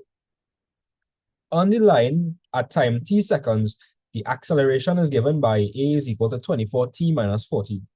Find the expression for the velocity v of the particle given that when t is equal to 1, v is equal to 3 meters per second. So if I get cooked, chat, type a 1 in the chat. If you're cooked for this type of question. If you're cooked, drop a 1 in the chat. I'm scared to see how much ones I got and see. Nah. I promise I'll let kinematics not that hard. It's not that hard. Right, so let me see how easy I can make this for you. So you're starting off with displacement, right? From displacement, if you want to get velocity, velocity is ds over dt. So this is velocity, right? From velocity, if you want to get acceleration, acceleration is dv dt. Right? If I want to go from acceleration to velocity, I would need to integrate acceleration, which is dv dt. If I want to go from velocity to displacement, I will need to integrate velocity, which is ds dt. Yeah. So in the question, it's saying a particle moves along a straight line. So you're only starting to record the displacement when it passes a fixed point O on the line, so at time t seconds, they give me the acceleration. The acceleration is 24t minus 14. So in part I, they want me to figure out the velocity when t is equal to 1 and v is equal to 3. So let me ask you a question, right? We want to figure out for velocity, right? Find the velocity. If I want to find velocity and I have acceleration, what I have to do? Integrate. I have to integrate, right? So if all you remember, acceleration is the same thing as dv dt. So I can write dv dt is going to be equal to 24t minus 14. And so if I want to find for v, I would need to integrate both sides. I swear to God, it's like the exact same thing. It's the exact same thing as these kind of questions. You just don't have y and x. It's the same thing. Like, on God, I can't stress it. So to find v, I would integrate dv dt with respect to what? Time, right? On the right-hand side, I'm going to integrate 24t minus 14 with respect to time. And so if I integrate, so if dv dt means that I differentiated velocity, if I integrate it, I'll get back v, right? Drop out one in the chat if that makes sense. If I integrate dv dt, I'll get v, because the integration undoing the differentiation. And so I'll get dv dt. 1, okay, cool. And so if I integrate 24t minus 14, that is going to become 24t T squared, squared over 2. right? Minus 14t, right? Yeah. Plus c. Now, to find for c, again, you need to look for a condition. Do we have a condition? Substitute. Yeah. T is equal to 1. I believe so C could be 0 because the C when the particle started at rest or something. We go see, If I'm right? not mistaken. We go see. Regardless of that, you still need to show the full working. But we go see, right? And now we 14 by 1 plus c. So let me simplify, right? 24 by 1 is 24. 24 by 2 is 14. 14 minus 14 is 0. So now c wouldn't be 0. C will be equal to 3. You understand? Because 24. So check back that maths. Oh my God, what's saying, boy? Your answer will be 5. C is 5. C is supposed to be 5. Yes, sir. That sounds like it. Oh my God. I could do the mental math, but I feel like right now I'm like 9 life. No, I'm like last life. I feel like I'm on last life. Yeah. Right? So on the right hand side, that'll be 12. 12 minus 14 is minus 2. Plus c, if you move across the minus 2, you get 5. So if c is 5, what's the final equation for v? 24t minus 24t squared divided by 2 minus 14t plus 5. Wait, 24 over 2 is what? 12t squared. Right, so I can say 12t squared, right, minus 14t plus 5. That's my answer. Say, understand, this is exactly like the questions where you had to find the equation, right? Equation of the curve. Yes, sir. Because you had to Yes, integrate. sir. Because you had to integrate dy dx to find for y, then you plug in a condition to find for c. It's the same thing. Like, is the same, I can't stress it enough. It's the same thing over and over. That's what makes math so easy. Right? So in part 2, using your answer, find an expression for the displacement of the particle given that t is equal to 1 and s is equal to 10. So guys, we have v, right? So if I want to go from v to s, what I had to do? Integrate. Right, I had to integrate. Remember, so v is equal to 12t squared minus 14t plus 5. Remind me, v is the same thing as d what over d what? ds dt on over dt. ds. Right, ds over dt, right? And so integral makes sense that if I integrate, it will undo the differentiation and I'll get s. Yes, sir. Yeah, that makes plenty sense. So dt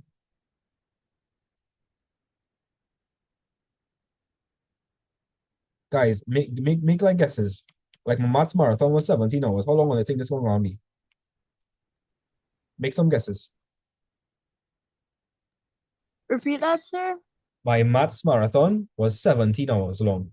How long do you think this marathon will be? 12. 12? Nah, it's I not. think it might reach 18. Nah, people have to write the exam. Well, like I said, if all you know all your limits, exercise your limit. But I here, I go in. I go in till morning. I don't have a life. I do have a life. All is part of my life. I want to see all you. Yeah, 2 1, right? Sir, no So offense, you but I say, was if so you you have saying a that you life. like your life? Say that again? So you saying that you like your life? Oh, Nicholas. No, no, Slow no. down there, bro. His girlfriend is present. That is Can my be so obvious. my girl in the call. So like I seen that yeah, I directed to her. Directed to her like a vector. Yeah. Right? So let me keep rolling. So if I integrate ds dt, right? That'll be s, obviously. If I integrate this, that's gonna be 12 t cubed over 3 minus 14 t squared all over 2 plus 5t plus c as always. Let me simplify before we move on now. 12 over 3 is 4t cubed minus 7t squared plus 5t plus c. We tweaking or that's the correct answer? Like I do any maths wrong there? Or I had to help on my last brain cell. That looking correct, sir. Okay, and we want to find for C. So are they giving us any conditions? S is 10 and T is 1. Right. So we're gonna say 10 is equal to 4 by 1 cubed minus 7 by 1 squared plus 5 by 1 plus C. So if we work this out, let me see if I can work this in my head, right? I'm sure I can work this in my head. The answer is 8. C is 8. If I do that wrong, that's crazy. I think C is 8.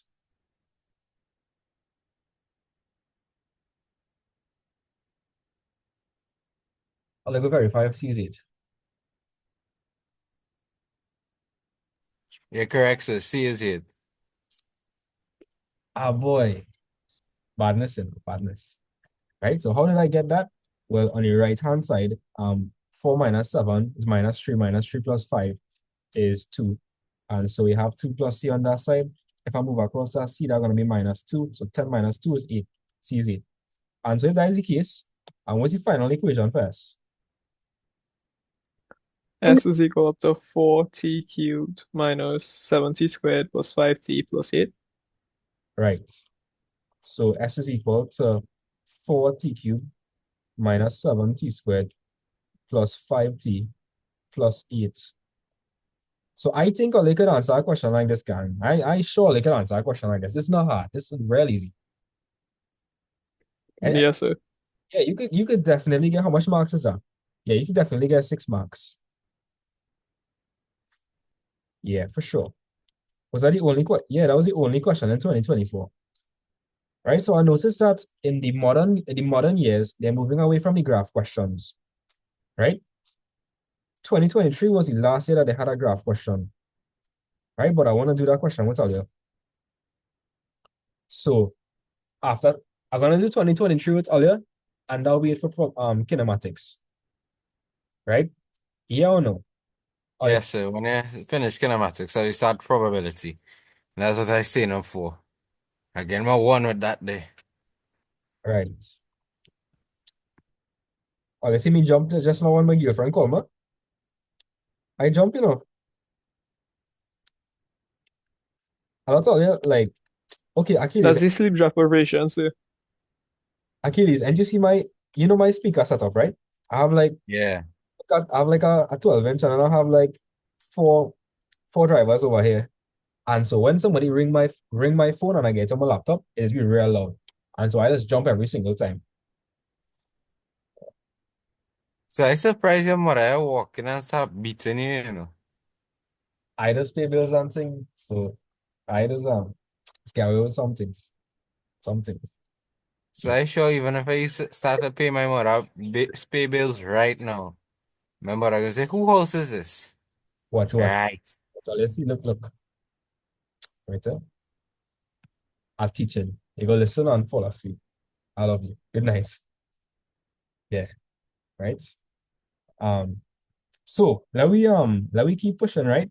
I want to do this last kinematic question with earlier, and after that, probability, right? That is the plan. That is the supposed plan. Look at thing that 36 pages in one night. That's crazy. Hear what? As soon as all I get the paper, send it to me, I will do it one time. I install it. I might do a YouTube live or something, I'll do solution one time. Yeah.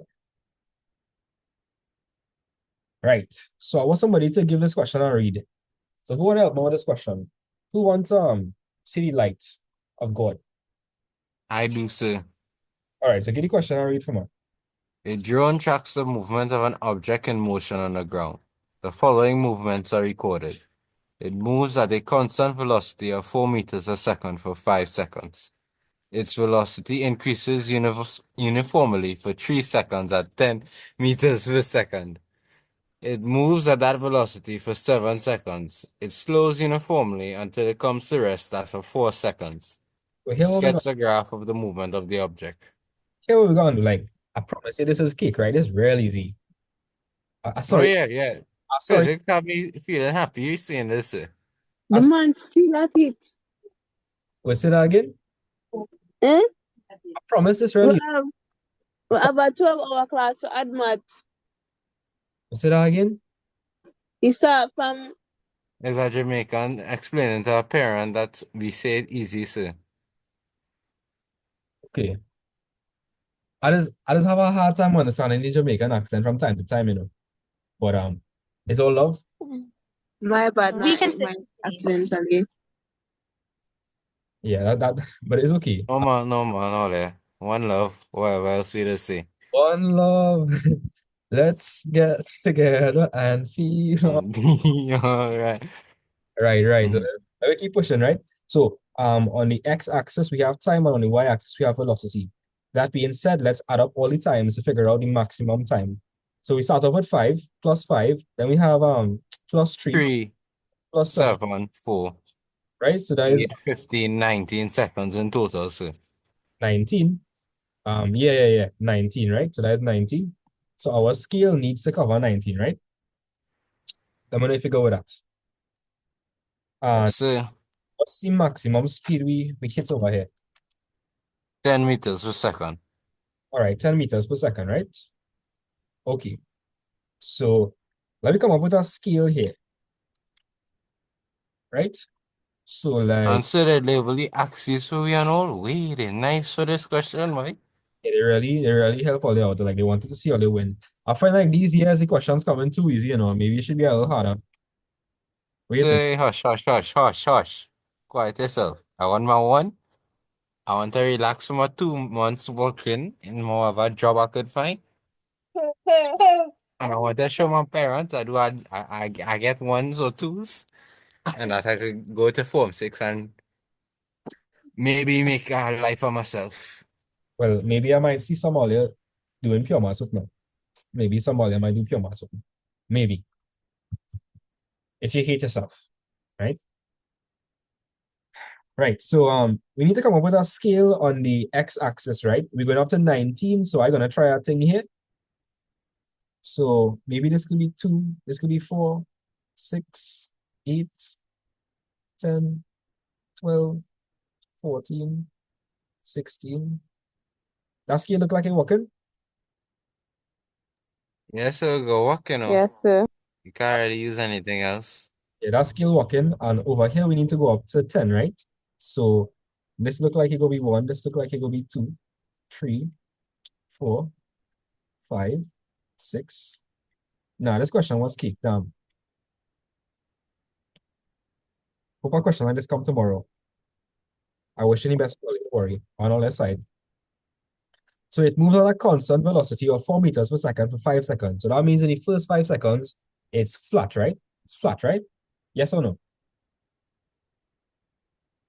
So they're saying that it moves at a constant velocity of 4 meters per second for 5 seconds. So what that means, for the first 5 seconds, it's moving at 4 meters per second and it's not changing. Yes or no? Are you understand what I said? Yes, sir.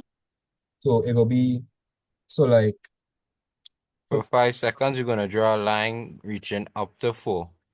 Oh no, we'll just go straight across horizontally, yeah. Yeah, because did they say we start at rest? No. I never said that. They said moves at a constant velocity of 4 meters per second for 5 seconds. After that, I hope they're not confused, right? How I draw my scale, half each to be 5, right? So they're not gonna check all that. They go see it then understand. Right. Good. Its velocity increases uniformly for 3 seconds. I 10 meters per second. They have a little typo. No, that's me. That's me. Oh. What I did was to make this textbook, I sit down for like a month and I type up all the questions and I do all the diagrams and everything. Yeah. I real crazy, you know. I genuinely very crazy. Like you see this diagram here? It's so pretty looking. Mm-hmm. Watch that. All that is So if this was me and I spend a month doing something and I do this, I would catch myself frothing at the mouth. damn. Now you have to have the you have to want you have to see if you want something, you gotta go at it. Like, go at it. Right? And so for the next 3 seconds, it increases to 10. So for 3 seconds, that means the next At 8. would be 8, right? So I'm gonna draw a vertical line at 8, or they will see why, and we had to reach 10, right? Yes, sir. So that's what we're gonna reach. Yes or no? Yeah. Right? For the other section, it moves at a velocity for 7 seconds. 7 seconds plus 8. 7 plus 8 is? 7 plus 15. Right? So 15 will be in the middle here. Right? And it slows uniformly until it comes to rest after 4 seconds. So it's 4 seconds after 15. 19. So we're going to go and find myself at 0. Right. Yeah, that will work. Oh my, you can't tell me this wasn't an easy question. You can't tell me it wasn't an easy question.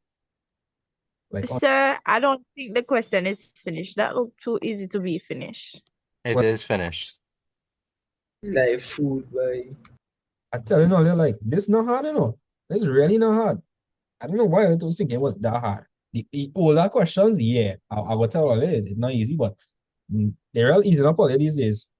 And that is 3 marks. Well, 3 marks, I feel like it should be a little more. In physics, guys, that's 6 marks. That's 6 marks. You draw a graph, you gain 6 marks in physics. Yeah, but see, but in physics, they expect you to label the axis and thing yourself and your title, and they just want a scale in the corner. Yeah, well, that's true. Because you will see how that goes for the physics marathon, right? We'll see how that goes. I'm going to be doing a bunch of past papers, real past papers. I might Say no more. might die. All right, so yeah, this is the graph. And if you want, you could probably break it up into sections if you need. So like, this is the first section from here to here, right? This is the second journey. So we have 1, 2, 3, 4. We have 4 parts, right? Maybe they might ask us to find the area under the graph. Maybe. We will see. Calculate the distance travel. Oh, we predict it. We predict it. If you have a velocity time graph, how do you find the distance travel? Area under the graph, sir. Right. Velocity time graph. Distance is given by the area under the graph.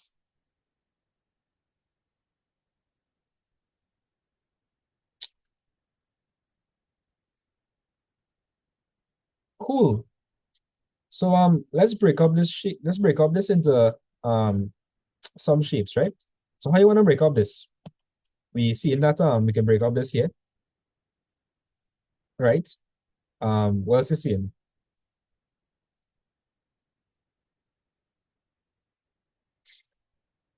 Tell me what else is seeing.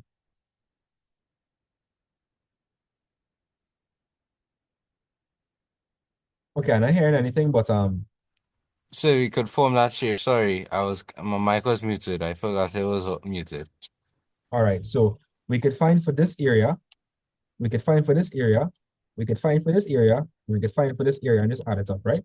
Easy thing, lightweight. You want to do it individually, and we could do the middle part in one formula? Nope. Oh no, that wouldn't form the full shape. What shape that go form? Yeah. I saw my side. 1, 2, 3, 4, 5. Nah, nah, nah. Nah, you doing math. Nah, nah. Yeah, it looking tempting, but don't do it. Right? Oh, Yes, sir. wait. I'm not realizing they wanted for the second part of the journey. For the second part, not the whole thing, right? So I was tweaking there for a second. I was doing too much. So you understand on the area, and the first part is this. Then this is the second part of the journey. This is the third part of the journey, and this is the fourth part. Yes or no? Yes, sir. What kind of shape is this? A triangle. Well, no, not a triangle. A rectangle and a triangle. That is a triangle. I'll go make my A Ganesh, I trapezium. understand. I miss out. that trapezium trap you, Oh, bro. like that more than miss out by. Hey, so here what? We have a trapezium, and we need to find the distance traveled. So we find an area on the graph. That being said, we need to find for A, B, which are the parallel sides, and we need to find for the height, right? Now, some of you not seeing it. So this is the formula for trapezium. This is A, this is B, and this is H. If you take that shape and you rotate it, you realize, oh, that's what we have, right? All you can see it? Making sense? Yes, sir. Okay, word. So somebody tell me, what's A? What's A? 4. A is 4. What's B? 10. 10. What is the height? 3. It's 5, right? 3. Wait. Nah, this it's too easy. So the distance travel would be equal to, that's going to be A plus B. So A is 4, B is 10. You're going to multiply that by the height. The height here is 3 because 5 to 8 is 3. All over 2. Are you okay with that? So the formula for trapezium is a half A plus B by height. Yeah. Right? So watch. I have the A plus B here by the height. 14 by 3. 14 by 3 is 52. That answer is 26. No. Next. No, I'm saying 40. Yes, it's 21. You catch my luck in there. 21? Yeah, 4 plus 10 is 14. Yeah, 14 by 3, 52 divided by 2, No, 20. yeah. I That's can actually 21. I was about to say, sir. the answer say that was correct the first time. Yeah. No, I correct. I'm not losing my It's mind. 21? Yeah, it's 21. I correct myself. It's 42. Wait. It's 14 by 3, remember? 4 plus 10 is 14. 14 by 3 is 42. I say it's 52. So the answer is 21, right? The answer is 21. And the unit for distance travel is meters. Guys, please don't put meter squared. I know you're tempted because you have area, but when you do that, you find it for area. And if you look at the axes, when you find an area, you're multiplying 2 dimensions. So the 2 dimensions we're dealing with here are meters per second and seconds. I hope all you could see that. Meters per second is meter per second. By second, the second and the second cancel off. So when you find the area for meters per second by second, you get in meters, not meters squared. Yeah. Right? Determine the object's acceleration in the final part of the journey. I have a question, guys. This is acceleration or deceleration? Deceleration. Deceleration. The acceleration will be negative. And if you fancy, you could write deceleration and put the positive value. So we will do that. So here what, right? Let we in a velocity time graph to find the acceleration, you find the gradient, right? So where's the gradient at this point? I mean, where's the point? That point is 15 comma 10, right? And where's this point over here? 19, 0. Right. So let me go, right? So we have 15, 10. And we have 19, 0. So which one will I want to call x1, y1? It don't matter. We'll call this one x1, y1, because why not? It don't matter. Oof. Right, so gradient, or you should know that gradient is y2 minus y1, which is a change in y, over x2 minus x1, which is a change in x. So m is equal to w 0 minus 10 all over 19 minus 15. And so that will be equal to minus 10 all over 4, which is negative 2.5 meters per second squared. Just confirm that.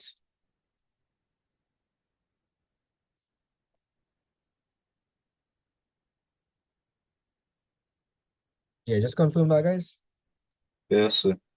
Okay, good. So that's the acceleration, right? The acceleration here is negative 2.5 meters per second squared. Or you can write ms minus 2.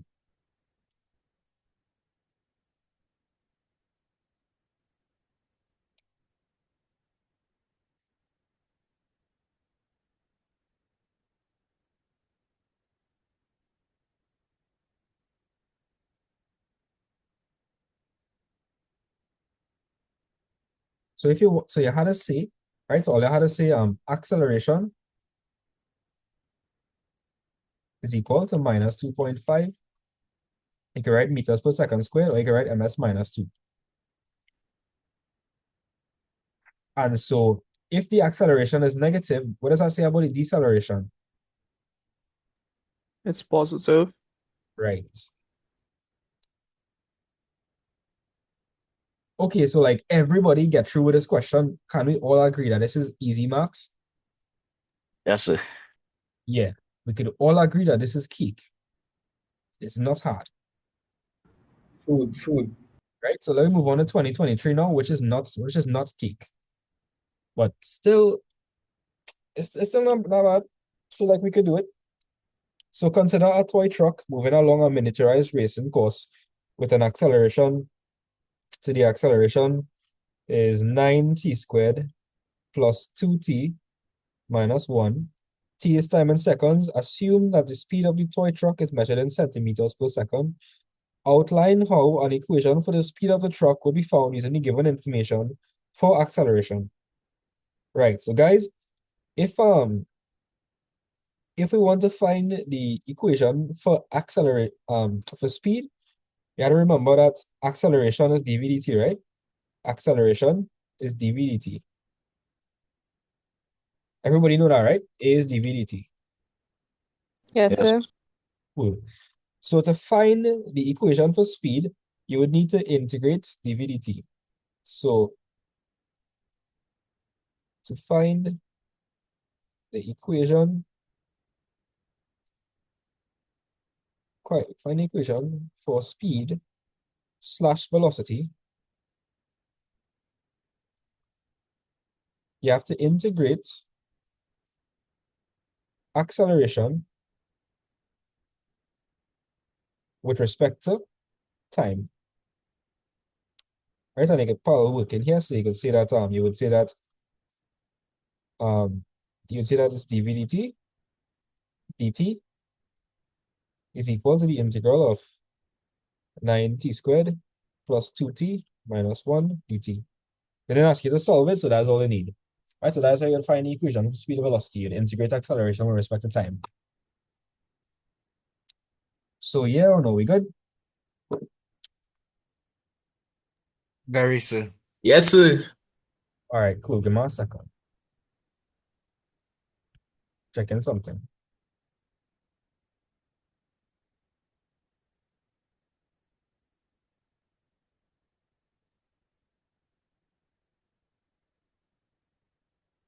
Chat, oh, you think I have ops? For sure. For sure. Probably, sir. What, your TikTok get taken down again? No, it didn't get taken down. It didn't get taken down. I just say now. I'm wondering if I think I have ops. I wonder. Well, Yeah. Everybody helps. I guess so. Right. My what ops is happened there, sir? We had to spin for somebody else. Say that again? We spinning for somebody else, sir. They playing up with the teacher who bringing we to once. Had to be mad. No, I don't have no ops. I don't have no ops. At least I don't think I have any ops in this class. We only have I only have like loyal people in this class. Yeah. Right? So let me find for part two, right? They want me to find the speed of the truck at t is equal to 10 seconds. Okay, let me go. Now, let's see they give me any initial conditions here. Let's see any initial conditions here. Only t is equal to 10 seconds. That's not a condition. That is Well, no, sir. Well, no. Between 5 and 10, we have limits. That's the other part. I thought that's the other part of the question.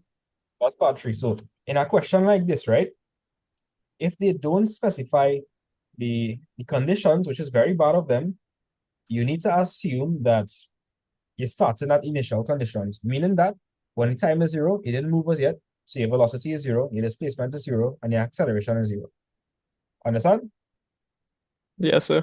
Yes, sir. I'll write that down. Anytime they don't specify the conditions, you need to know that initial conditions. Initial conditions. Darian? Or what's that? That's crazy. I would appreciate if you all didn't do things like that, even though it's funny. Don't waste people's time. Right? Don't waste my time. So initial conditions. So at initial conditions, time is equal to 0 seconds. V is equal to 0 meters per second. S is equal to 0 meters. And A is equal to 0 meters per second squared. So everybody okay with that? Yes or no? Yes, sir. Yeah. All right. So for part two, we're gonna integrate to find the equation for velocity. So if we integrate the left-hand side, we're gonna get V, right? So V is going to be equal to the integral of 9t squared plus 2t minus 1 dt. So let me integrate the right-hand side. Somebody tell me, if I integrate the right-hand side, what am I gonna get?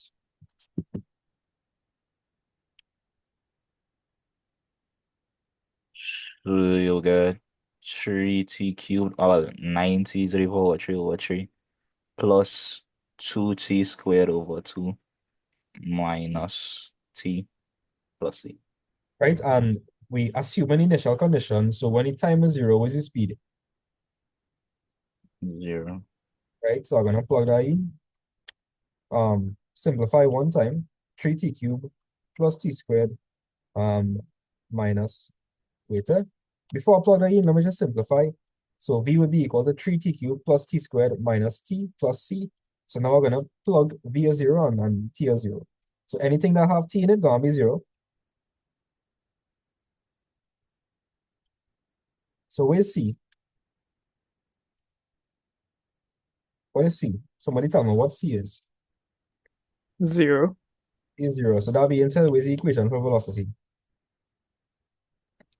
3t cubed plus t squared minus t plus 0. Well, you would leave out the plus 0 and just leave it as is. Right? Because I don't have to say plus 0. Right? Cool. Do they want me to figure out as a velocity or speed at a specific time?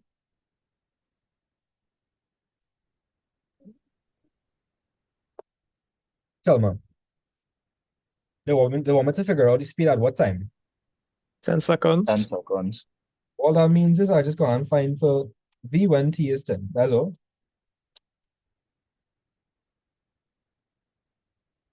Right? Right, so plug that into the calculator and I'm on the way again. I got 3090, so Right? 3090. And what is the units here for velocity? ms minus 1. Centimeters. Oh no, my bad. Right? If you do that, it will take away a mark. Right? They said that the speed was centimeters per second, right? Okay, let me move on to the other part. So part 3, find the distance covered by the truck between 5 and 10 seconds. That's not hard. So if we want to figure out distance covered, what we gotta integrate, Velocity. Well, speed. right? And I'm integrating that between 10 and 5. So I'm gonna integrate 3t cubed plus t squared minus t because that is v. Remember, if you integrate v, you just get displacement, right? And so we're going to integrate that fast. That's going to be 3t to the power 4 all over 4, right? Plus t cubed all over 3 minus t squared over 2. 10, 5. And so that's going to be 3 by 10 to the power 4 all over 4 plus 10 cubed all over 3 minus 10 squared all over 2, right? Minus 3 by 5 to the power 4 all over 4, right? Plus 5 cubed all over 3 minus 5 squared all over 2. Right, so plug that into the calculator and let me know what I get in. That's the answer.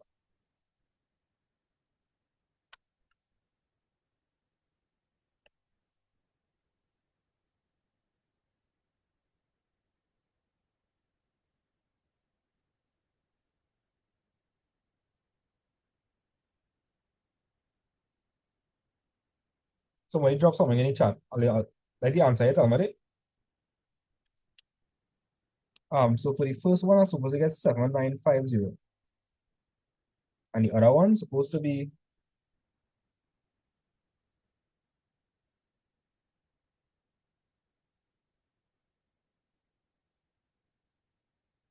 oh, Michaela, you put on the camera by accident. Yeah. I'm not sure if you're hearing me, but you put on the camera by accident.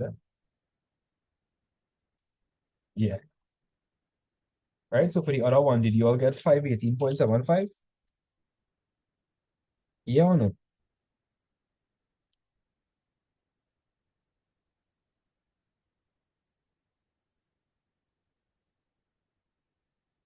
I feel like I'd have plugged that back in, Let me plug that back in one more time. Still for the first one, I guess 7783.3. Yeah, that's correct. I don't know what I'm doing here. Let me just plug it back in one more time.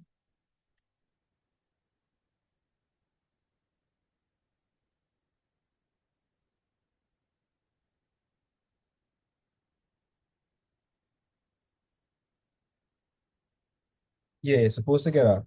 So you get 783.33, right? Minus what?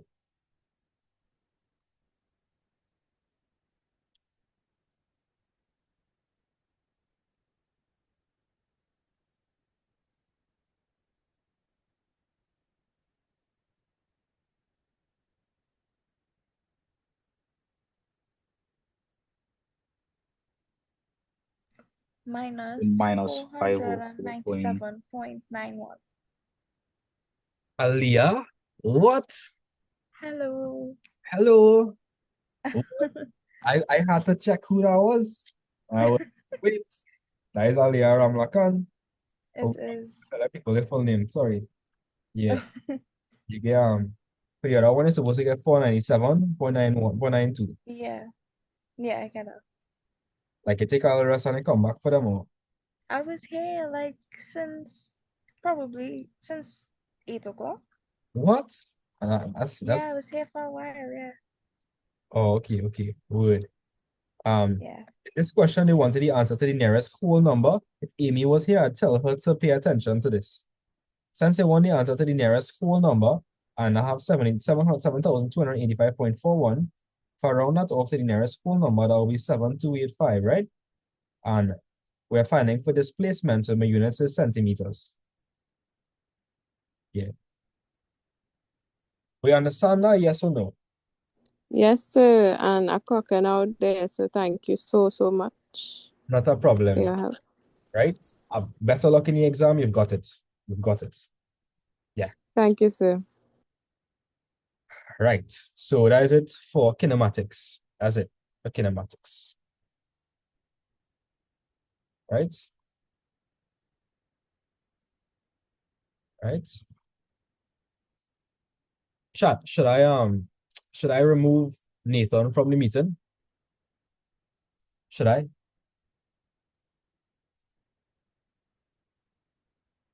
I should. Yeah, Where you kicking from your meeting, sir? I wasn't paying attention. he's sending all kind of thing on the chats. Oh, Jigga. You could just Nah, go sir. back Give the and man next chance, nah, sir. All right. If you Nah, do it I again, not, you go kick him, I nah, sir. not If you here do it for one more second time. chances. Because I we not Nah, ready but for the man, second chances. So, Kick him, so sir. give us all the eyes up now, so. we standing on business here, no. We're not standing on memes. You go stand on memes after. of course, sir, of course. Unless all they want to look like a meme with a tree. Nah, so we have that. So should probably be serious and try to lock in. Because the exam is later today. Later today. Right? Yes, sir. Right. So let we so here what's a little break or we going straight into probability? So 5 minutes, 5 minutes, 5 minutes. I say straight, sir. Wait. I say straight. give me your ease up now. Go straight, sir. Nah, so give your eyes up now, sir. So, a little 5 minutes, nah, sir. My neck and thing hurting me, I will take a little 5 minutes break. Let me hope I don't fall. Arian, you know, You just join say that you. wash you. You know, shit. Right? Yeah, tell me, Ashim. All right. I give me a little break. Take a 5 minutes or 10 minutes. 5 minutes, sir. 5, sir, 5, sir. Nah, so a So I little wait 5 the minutes, sir. probability so I go and flicking sleep.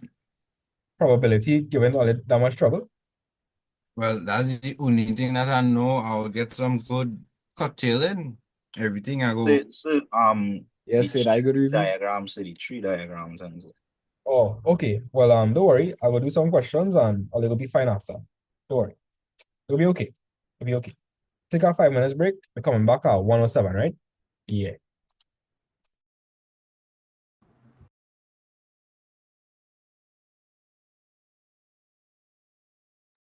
Larry.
Oh, Ronnie, you here?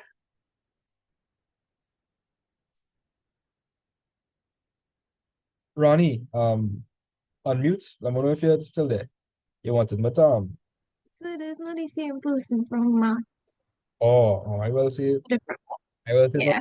Ronnie boy. I will see. I'll see. But that's okay. This question, right? Which question it was? This one or this one?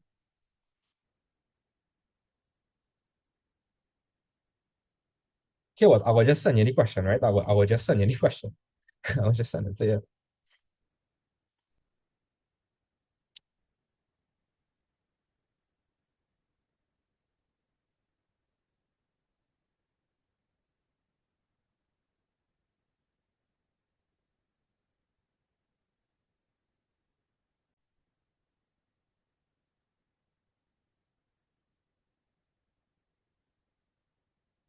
Yeah, guys, are they here, no? Yes, Yes, sir. sir. Yeah. Something scary nearly happened, you know. The internet cut, and I sit down. That is it. It come back. Well, I join another internet. Yeah. I All use right. using some data here. We dedicated to the cause. We had to get our 201. We had to get our 201. Right. Yeah, the recording save all like 12 hours of it. Well, 13 hours to be honest. 30 hours.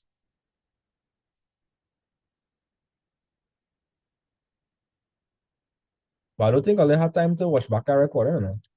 Ain't no way. Ain't no way.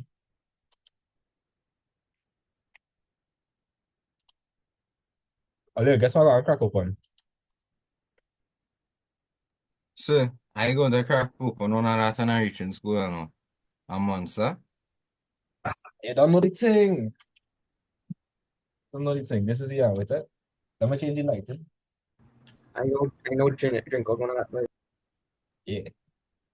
This is my first energy drink for the night. What the sir? And you post up 5 on your status? I tell you, this is the only one I drink. I swear to God, this is the only one I drink it. And I say eat nothing and even eat any of them granola bars. Nah, I didn't tell you that. It's just grinding, boy. It's just grinding. You know what you do? Dal dumpling. I don't know if you know about that. Like dal with dumpling. Spirit food, sir. Spirit food. Spirit food, what do you mean? It is nourish your soul. Ah, well, I love dal, yes. Dal is the real thing. All right, I gonna get serious. I'm get serious, right? I'm putting on the hat. So the long hair can't distract me. We're gonna get real serious, right? We in business now. We in extra business. So, guys, you ready? Probability. Ready? Yes, sir. Yes, sir. Yeah, let me mash up this thing. So I selected some questions from my students in the crash course. We're gonna do them same questions over here, right? Um, because those are the easiest questions to get marks in. Well, not necessarily to get marks in, but it point is the exam is like a couple hours. And so I want to just give all you as much knowledge as you can get before the exam. So it's it. So let me just give all you a quick run through probability, right? When we're doing probability, what is the maximum probability? What's the maximum probability in decimals? 1. Max probability is equal to 1. You should know the formulas for non-mutually exclusive events, mutually exclusive events, conditional probability, and independent events. So you need to know them formulas. So let me run through them formulas, right? So for non-mutually exclusive events, these are events that could happen at the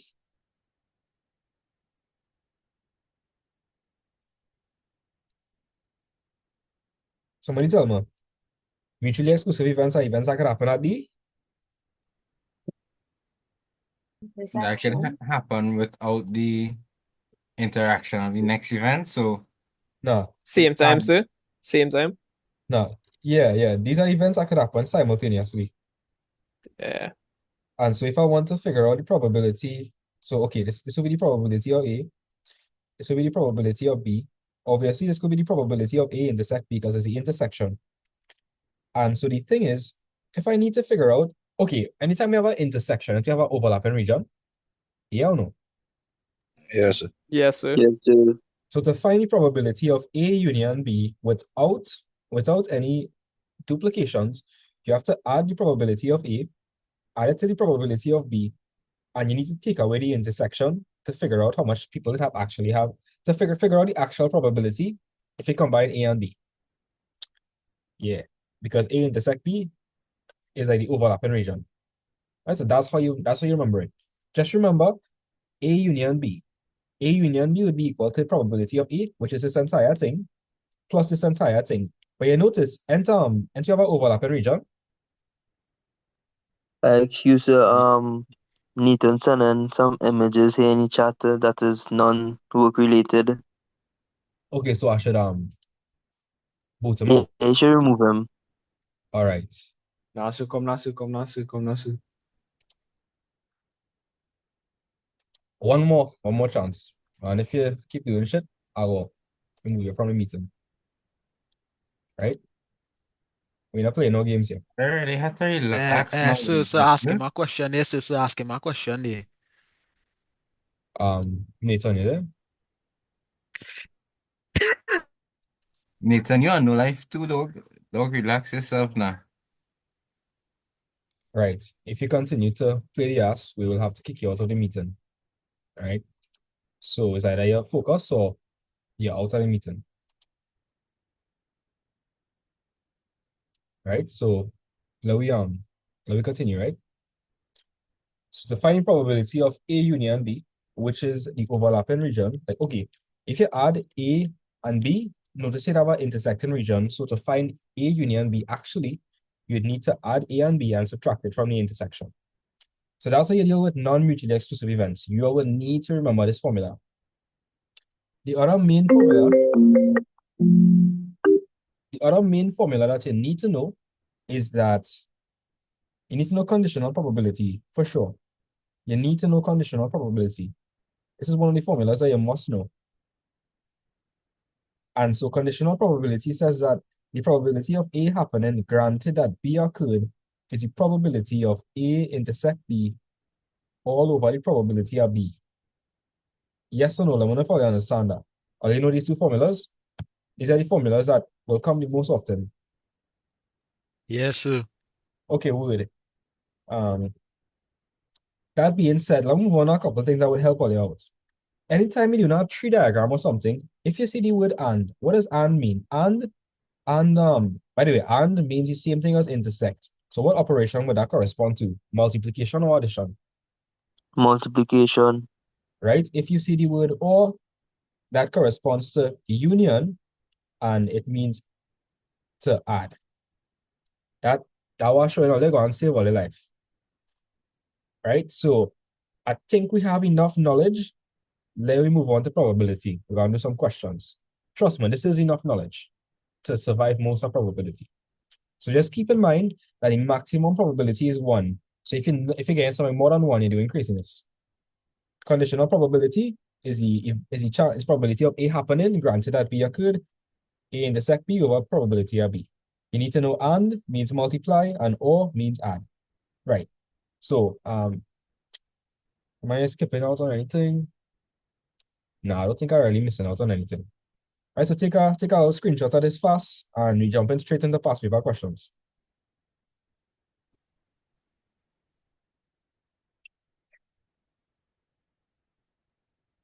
Yes, sir. Right, there we go.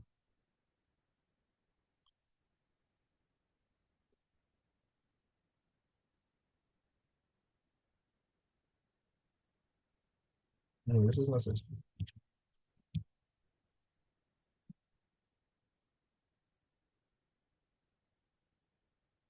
Okay. Right. So let me start off with this question here.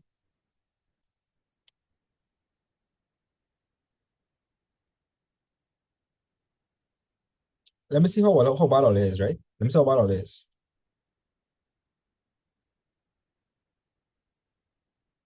We will see. Right. So let me do this question here. So a brave soldier. This is one of the harder Venn diagram questions. I need a volunteer. Who's going to be the victim? Nicholas? Nah. Nah, sir. Sir, I find Nathan should be the victim. I find so too, you know. I find so too.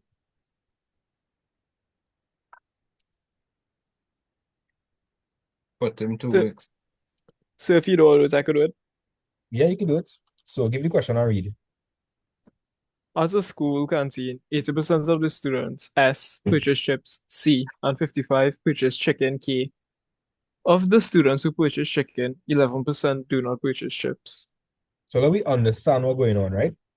So 80% buying chips, right? 80% buy. Yes, sir. Out of that 80%, and some people could be buying chips and chicken. Yes, sir. Okay. 55% purchase chicken, and out of that 55%, some people could be buying chicken and chips. Yes, sir. And they're saying here, of the students who purchase chicken, 11% do not purchase chips. So that 11%, they're not buying chips. So where's the only thing I'm buying? Chicken. Right. So we can figure out for this over here. That's 11. Yeah or no? Yes, Yes, sir. Okay. And so if here I was saying, right? If we say 55% buying chicken, but out of that, only 11% buying chicken alone, what are telling you about the other percentage? The 44 is an intersection. Right. Because that would mean that the 44 is the people that buying chicken. Yes, they're buying chicken, but they're also buying chips.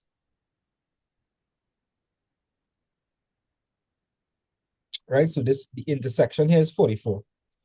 Now, they also said that 80% of the students buy chips. So 80% would correspond to the whole circle there. And if we want to figure out chips only, how do you think we do that? 80 minus the 44. Right? And that should be 36, right? Yeah. Is anybody confused by this? Let me know. No.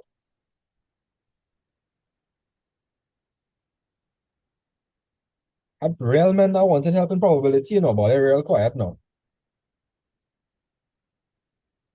Because I feel like answering and I just move in. But you understand what I do? Yes. Okay. You say you pull your hamstring. What happened? No, I say I understand. Okay, word. I don't know if to take Nathan seriously. I think I should take him seriously. Don't take him seriously. That man playing Apex right now. Well, I can remove him from the meeting. I can remove him. Wait, this one. I could type fast, way. I know say he on Apex and he don't use one. I'm trying to remove him. I wonder if I trying to learn. that's actually crazy. Some last cry. It's like if he getting executed. All right. So for those who are serious and you need the help with probability, I would like you to take the chance to unmute and let me know if this confusing you. Please.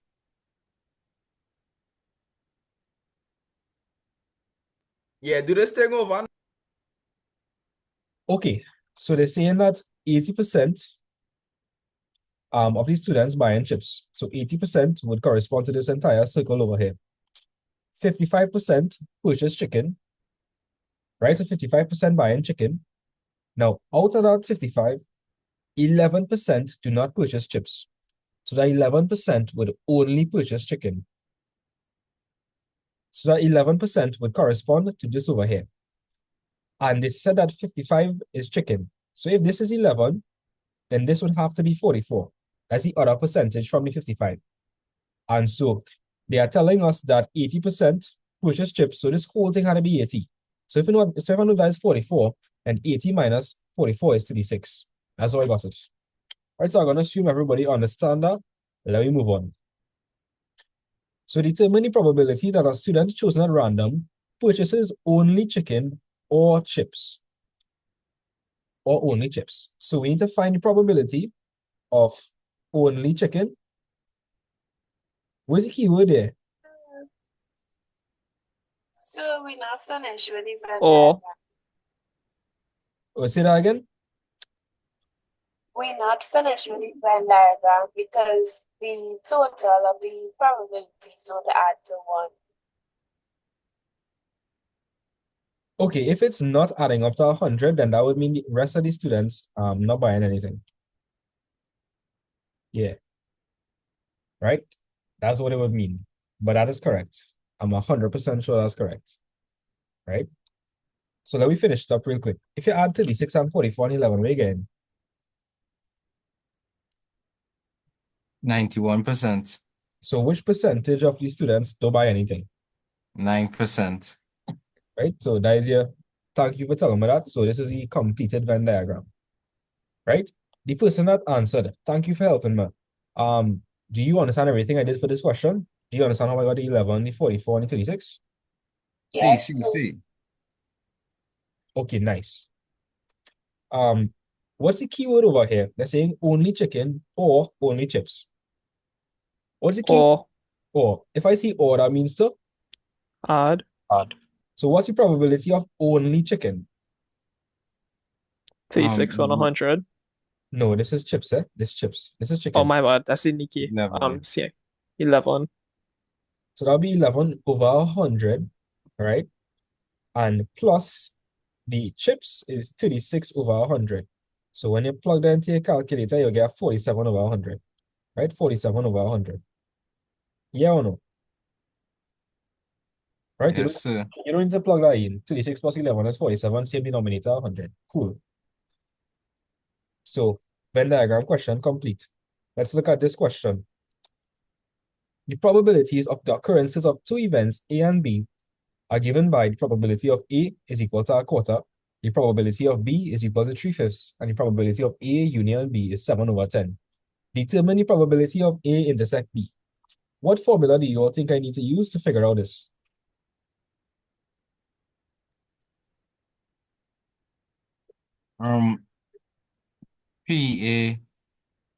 A by B? Nope. You can So you had to use the formula to find A union B and then change the subject of the formula. So wait, someone. Yes, that's the correct thing. The previous guy said A by B. If you say A by B, you are assuming that the events are independent events, and you can't do that. Anytime they give you this set of information, you need to use the formula for non-mutually exclusive events. The formula for non-mutually exclusive events is the probability of A union B is equal to the probability of A plus the probability of B minus the probability of A intersect B. So we would need to make A intersect B the subject of the formula. So to do that, I could move across the probability of A intersect B, and I could move across the probability of A union B. Yeah or no? Yeah. Okay, so if I move across minus P A intersect B, what I'll get? That will be positive P A intersect B, and then positive P A on the what's on the right, the left side will become negative. So that's the answer, right? I'll get that. Now, another hint that I had to use the non-mutually exclusive formula. Look at the information they give you. They wouldn't give you that for style. They give you A, they give you B, and they give you the union. That's all the information here. So it fits perfectly. So that would be a quarter plus 3 over 5. Notice, when only add a quarter and 3 over 5, are they getting a probability that's more than what? If you add 3/5 and a quarter, what are you going to get? More than 1. Yeah, that can happen. So you have to minus it from the intersection, right? So let me know where you're getting.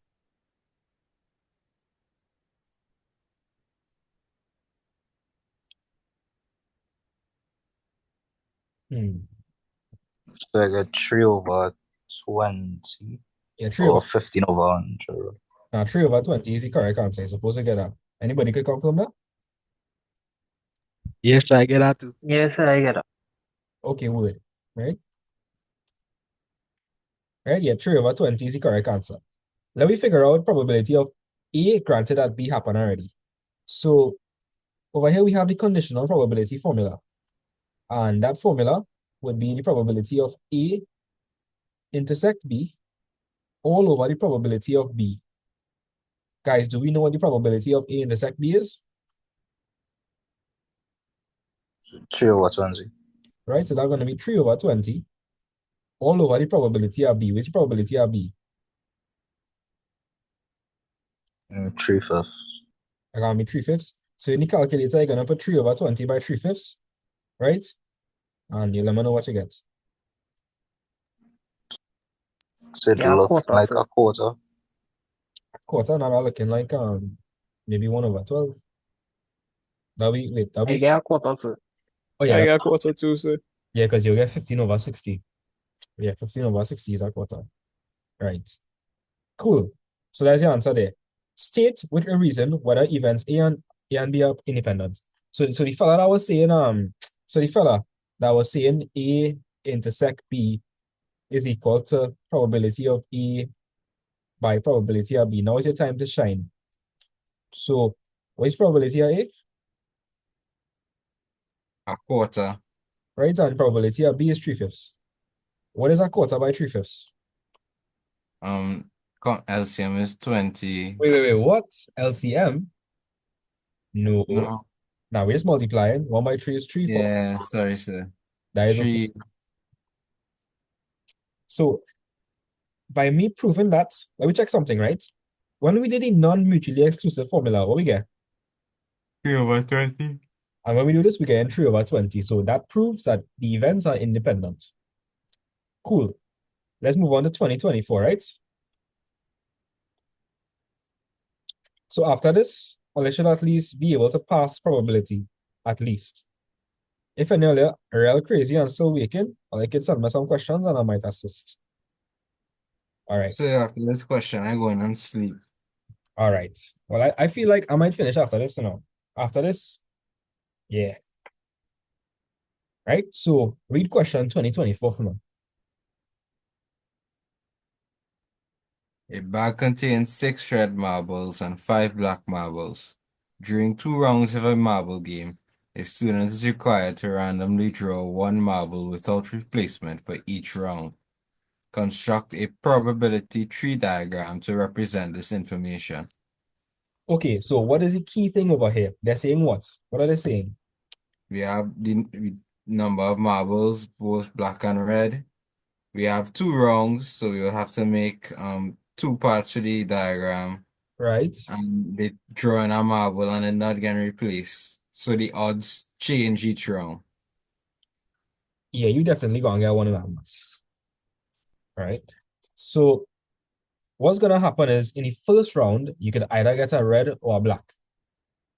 And in the second round, you either get a red and you're trying to choose again, or you either get a black or you're trying to choose again. So let me show you what we're talking about. So in the first round, you can either get a red or a black. We understand that. So what's the probability of getting a red in the first round? 6 over 11. What's the probability of getting a black in the first round? 5 over 5 11. over 11. Notice something, guys. When I add up the branches, what do I get? 1. That's supposed to be correct. You're supposed to get 1. If you don't get 1, you're doing something wrong. Right? Let's move on to the second round. So if I do a branch like this from red, that means we're getting the first round. You would get red, so you would have to get 5 over 10 for the probability for a red marble now. Correct. The reason for that is because if you get a red marble in the first round, that means the amount of red marbles is decreasing by 1, and so your sample space will drop by 1. So the probability of red would be equal to 5 over 10, and the amount of black marbles drop. And the same, the black marbles would stay the same, just with 5 over 10 instead of 11. Right. When we add up the probabilities, do we get 1? 1. Nice, nice. We're good, we're good. Sir, can you explain that again, please? Kind of lost me there. I will explain it back when I finish, right? I promise it's not hard. Just come in with an open mind and you'll get through. Right? So let's finish it up. Let's say you get a black marble in the first round. What would the probability of red be? 6/10. Right? Because you still have 6 red marbles to choose from. Because you didn't get a black one on the first try. And if you, what's the probability of getting a black this rounds? So 4/10, sir. Right. So to the girl that was confused, I want you to stay unmuted and I'm going to run it back one more time. So you have 2 rounds and you're gonna randomly select a marble. You understand that in the first round you can either get a red or a black, right? Yeah. Okay, so in the first round, I didn't pick a marble yet, so I have six red and 5 black. Understand? So how much marbles I have to choose from? 11 total. Right? And so to get a red, I could have 6 out of, so it's 6 out of 11 because there's 6 reds out of the 11. Yeah or no? Right. Right. And then I have 5 out of 11 black. Mm-hmm. Let me just say you got a red. If you selected a red, so notice it comes from this. So let me just say you get a red, right? If you get a red, remember you're not replacing it, right? So if you take a red, what's going to happen in the second round? Oh, you subtract 1. Okay. You subtract 1 from the 6, so you get 5. And if we take out a marble, any sample space will be 1 less. Right. Right. So you understand how I get 5/10? Yeah, I understand now. And well, did the black change? If I get a red marble, did the black marbles change? No. No, because I got a red marble, I didn't get a black one. So I still have the original amount of black, but the sample space could decrease. So 5/10. Right? Notice when I add up 5/10 and 5/10, I get 1. Your branches must add up to 1. All right. So let me just say you get a black marble, right? Let me just say you get a black marble. If you get a black marble, what's going to decrease? The red or the black? The black. Right? So that's why you see I have 4 here instead of 5. So I say 4/10, and the red didn't change because you didn't get red, you got black. So 6/10. You good? Okay, I understand now. Thank you. No problem. So using your answer in B part 1, find the probability that the marbles drawn are all of the same color. So let me ask you a question. How much rounds we have? 2. 2. So you can either get, let me look how you can get, right? You can either get a red, you can get a red black, you can get a black red, or a black black. Which one will be a same color? Red, red, black, black. Right. So to get the same color, you could get, so it could be the probability of black and black, or the probability of red and red. I want you to pay close attention to how I'm phrasing it, right? So to get black and black, that is gonna be 6/11. No, that will be 5/11 multiplied by 4/10. Yes or no? Yes, sir. Yes, sir. Right. So to get a black, 5/11 and multiplied by 4/10. Remember, and means multiply. So that is going to be 5/11 multiplied by 4/10. What does all mean? To add. Add. Right? And so let me look at red now. To get a red in the first try is 6/11, and to get a red in the second try is 5/10. So since it's and, you multiply that. So that's going to be 6/11 multiplied by 5/10. And so you're going to plug that into calculator and let me know what you get. Now, you could say the probability of B intersect B plus, but if you understand it this way, just do it this way and done.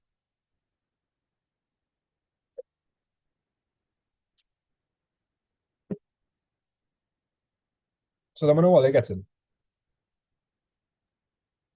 For the total again, 5/11. 5/11. Let me just verify that real quick. Unless somebody else can verify that. Yes, sir, correct. Okay, 5/11. Yes, sir. I have a question. Yes, sir. That correct. So if I wanted to find the probability of getting different colors, what would I do? Different colors. You Wanna need be a two. probability of, well, if you all go ahead, okay, at least my bad.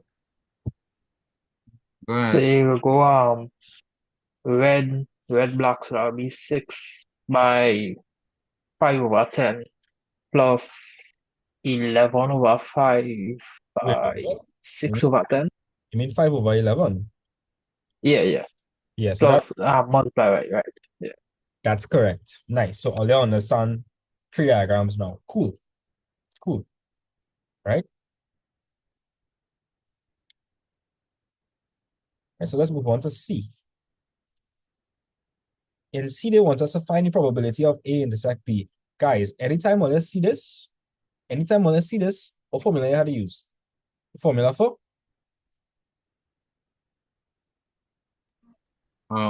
Independent mutual. Independent events. Yeah, non-mutually exclusive events. And remind me again, what's the probability? We're going to say the probability of A union B. We're going to use that one. And that's going to be equal to the probability of A. Continue. Plus the probability of B minus probability of A union B or intersect. Right. And so if I make intersect the subject of the formula, that's going to be equal to the probability of A plus the probability of B minus probability minus A union B. Right. Now I need to make something abundantly clear. They are giving me the union, they're giving me A, and they are giving me not B is 0.6. So if not B is 0.6, what do you all think the probability of B happening is? 0.4. Yeah, because one, again, remember what I told earlier, one is the maximum probability. Right? So the probability of A is 0.3. The probability of B is 0.4. And minus the intersection is 0.7. So what do we get? You should get 0.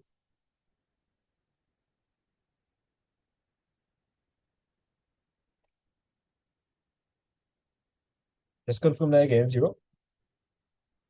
Yes, Yes, sir. sir. Now, Yes, guys, sir. if the intersection is 0, it says that there's no chance of these two events happening at the same time. So what kind of relationship does that represent? Mutually exclusive, sir. Right, mutually exclusive, meaning that both of them are excluded from each other, mutually excluded. So this is a mutually exclusive relationship.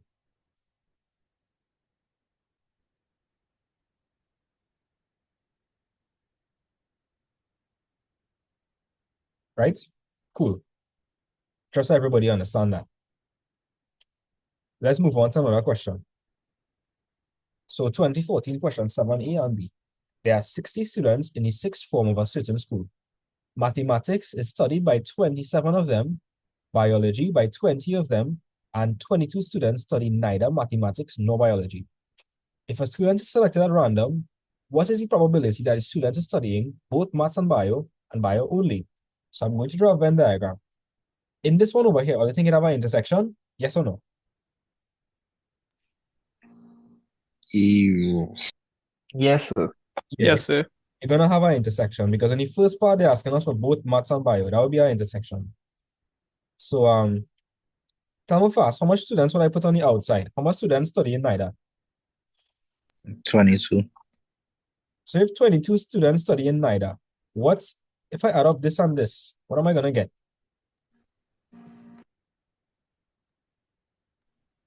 38. 38.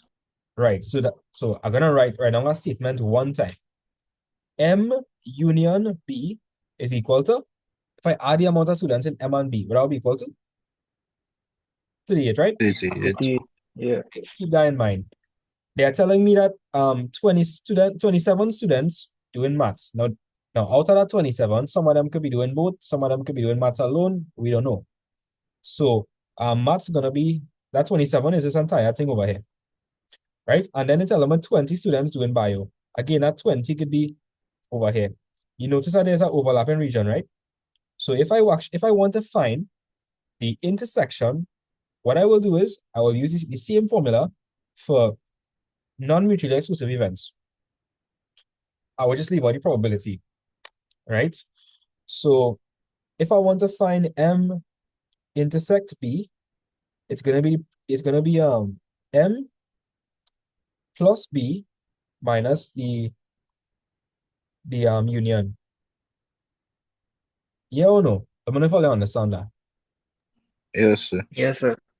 So maths is 27, bio is 20, minus 38, you should get 9. Wait, Yes, sir. Yeah, okay, yeah. So the amount of students are doing maths and bio is 9. And so if 9 people doing maths and bio, out of the 22, out of the 27, how much people doing maths alone? 19. 18. 18, so yeah, 18. And if 20 of them doing bio, that means 11 of them doing bio alone. Right? So that's the Venn diagram. Right?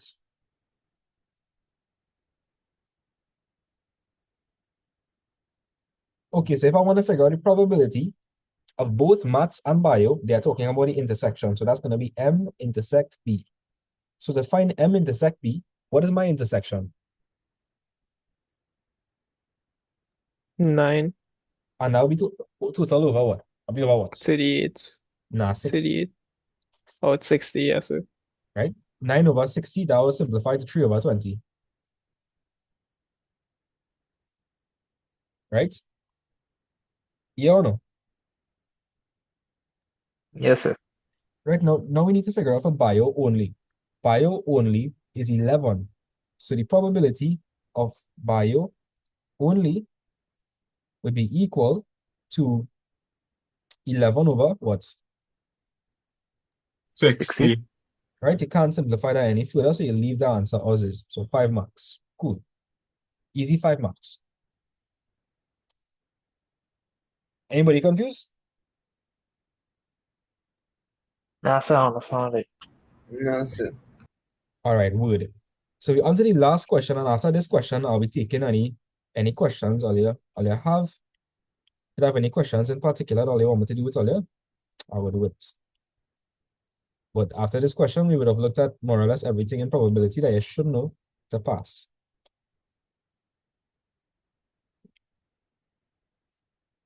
So let me look at possibility space diagrams here now. In my opinion, this thing like real easy. Again, the only thing I find hard is probability, and we didn't do the hard probability questions. These are the easy ones. Right? So I want somebody to give this a read. Give this a read. Two ordinary six-sided dice are thrown together. The random variable S represents the sum of the scores of their faces landed upright. Uppermost, my bad. Copy and complete the sample space diagram below. A sample space diagram of S. Right. So you're rolling 2 dice, and this over here represents a sum. So you could either get, so imagine you roll the dice. Let me just say you get 1 and a 1, I could add 1 and 1 and get 2. So typically with probability space diagrams, you put the arithmetic over there. So in this case, we add in. So I'll put add sign there. So to fill this out, it's quite simple. If I get a 1 and a 2, that will add to 3. So 3, 4, 5, 6, 7. So if anybody confused, just let me know. We just simply add in all the cases.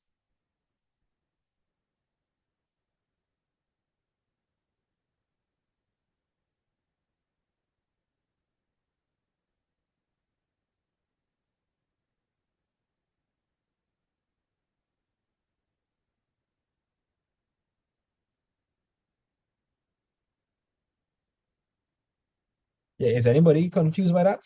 Yes or no? Answer straightforward. Right, that's real straightforward. So if I want to figure out the probability where the sum is more than 9, I need to figure out where is more than 9. So let me locate where 9 is. This is 9. So more than 9 would be over here. How much people get more than 9?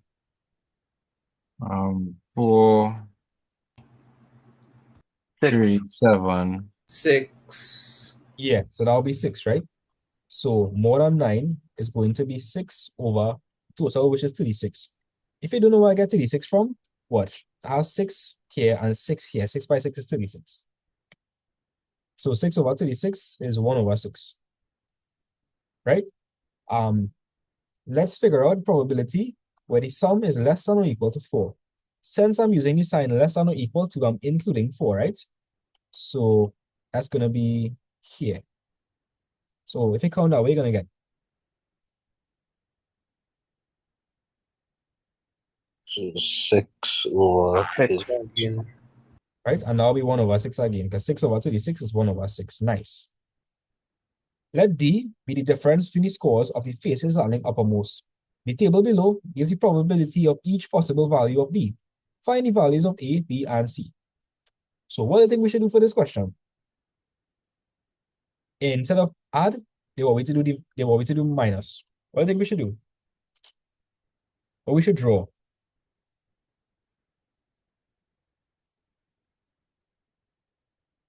So for this question, we had to draw a possibility space diagram. Yeah. So let me do that real quick. And in this case, instead of adding it, we're going to find the difference between the faces landing. So let's do that. So we have 6 faces altogether. So I'm going to represent that. So 1, 2, 3, 4, 5, 6. 1, 2, 3, 4, 5, 6. What is the operation I'm doing in this case? Subtraction. Subtraction. Right? If I roll a dice and I get 1 and 1, what's the difference between 1 and 1? 0. What's the difference between 1 and 2? 1. Minus 1? Nah, you notice any negative here? Nah. Nah, so when I mean difference, you're talking about the difference, right? Like, what's the difference between those two? Yeah. So what's the difference between 1 and 3? 2. 1 and 4? 3. 1 and 5 is 4, 1 and 6 is 5. I think I'll get it just. Difference between, Yeah. what's the difference between 2 and 1? 2 and 1. 1, right? 1. Difference between 2 and 2? 1. 0. 2 and 3 is 1, 2 and 4 is 2, 2 and 5 is 3, 2 and 6 is 4, 3 and 1 is 2, 3 and 2 is 1, 3 and 3 is 0, 3 and 4 is 1, 3 and 5 is 2, 3 and 6 is 3. So this will be 3, 2, 1, 0, 1, 2. This could be 4, 3, 2, 1, 0, 1. This could be 5, 4, 3, 2, 1, 0. All right. So so we need to figure out the probability that the difference was 1. So how much times do they see our probability? How much times do they see the difference to be 1? 10 times. How much times? 10 over 36. Yeah, 10, right? 10 times. So 10 over 36 is what? 5 over 18. Right, 5 over 18. So that's the answer for the first question. We want to figure out what the difference is 3. So 3 would be over here. So That is 6. I right? want 6. Right, so we know that would be 1 over 6, right? 1 time. Straight answer. And 5. 2 times. Right, so 2 over 36 is 1 over 18. Right, and that's more or less it for probability. So we looked at, or most of the cases, like conditional, non-mutually exclusive, independent. We looked at 3 diagrams and possibility space diagrams. So I'm gonna accept any question. I go accept one question. Have any probability questions on the want me to do it earlier? Any personal picks?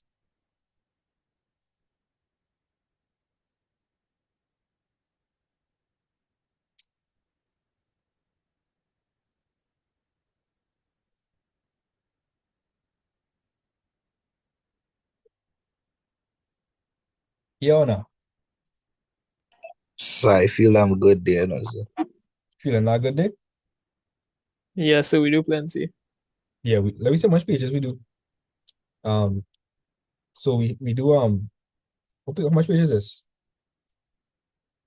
That's like 1, 2, 3, 4, 5. 5 here. And 4 and 39 over here. So that's like 43 pages. No, like that's 44. That's 44. Yeah. 44 pages of hard maths in one night is crazy. Right? Big up on yourself. So nobody have any questions? It's all the time. I'll take it. No, sir. That's probability finish, that's it? Yeah. I do some Ah, easy questions with all you. That's the basic concept of probability. That's enough so you time. can run through logs? Thank you, sir. I thank you. I go get my one. I go send a picture of my results come August something. I go in and sleep. Yeah, man. Thanks for coming and doing your best. You'll get through. Don't worry. You'll get through. Right? Thanks, sir. Yeah. Later. Later. Yeah, so you can run through logs? Yeah, I could run through logs. Right? So let me do logs one time. So logs is one of the easiest ones, I would say, honestly. Again, the hardest thing is probability. And let's see that even that wasn't that hard, right?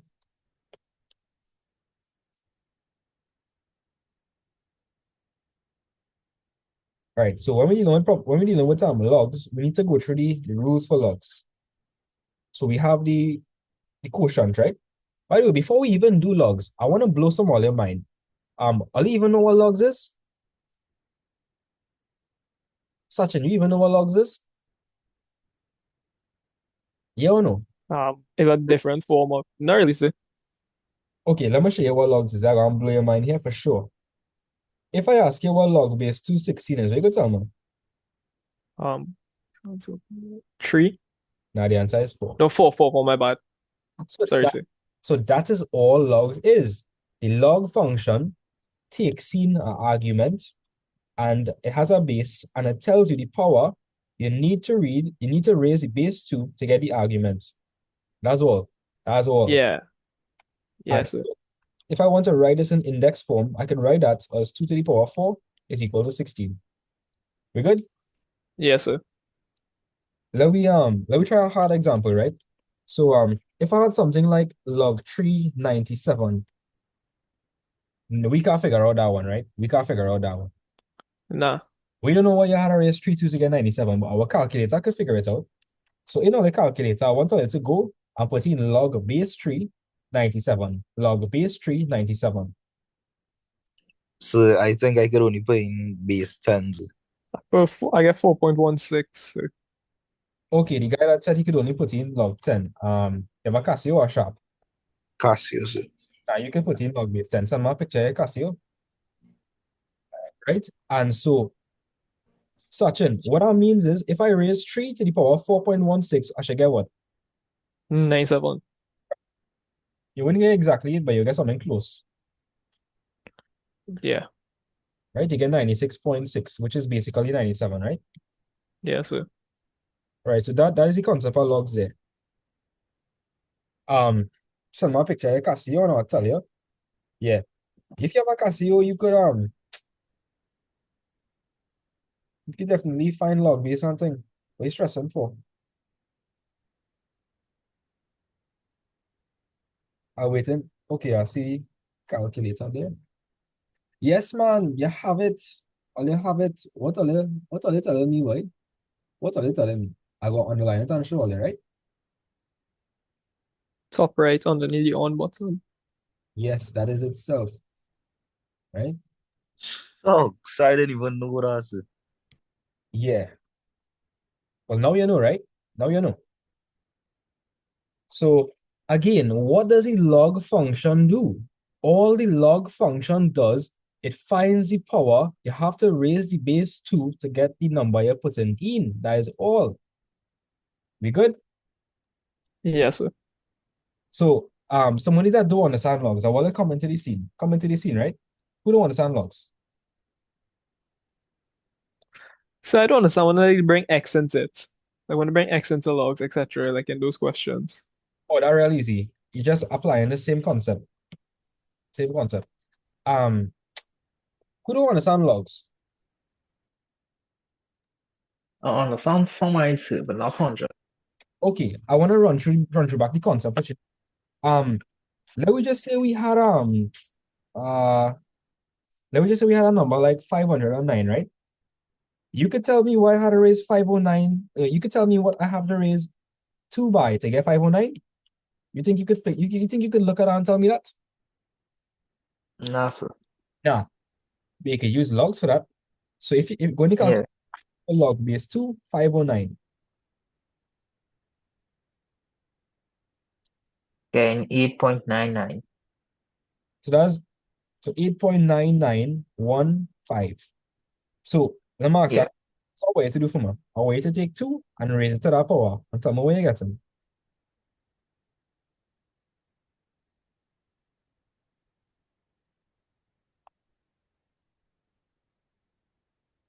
Yeah, again, 508.99.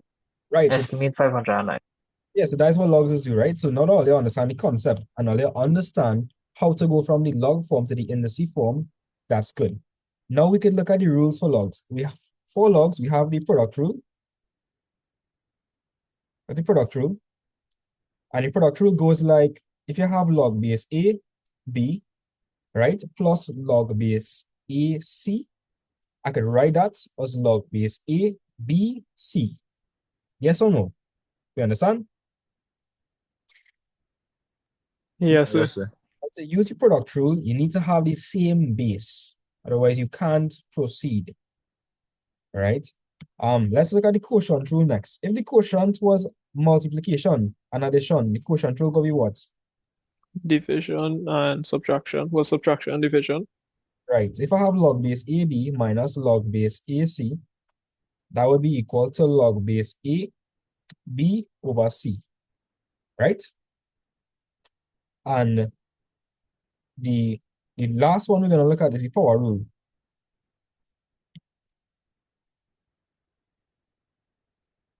So the power rule says that if you have something in the form log base A, B to the power C, I can write that, I can take the power and I can bring it to the side. So I could write C log base A, B. Yes or no? Yes, sir. Yes, sir. Yes, sir. If all they understand these concepts, or they don't have an excuse to fail logs. So let me do some past paper questions one time. This is basically it for logs, right? And I have some simple steps to logs. When we're dealing with logs, you want the first thing you need to make sure everything is in the same base. Make sure everything is the same base. Yeah, that's a must. What you would need to do is you would need to condense the equations. Condense the equations. What do I mean by condense the equations? What I mean is you need to apply one of these rules to simplify your expression as much as possible. Once you do that, and you have one log expression on either side,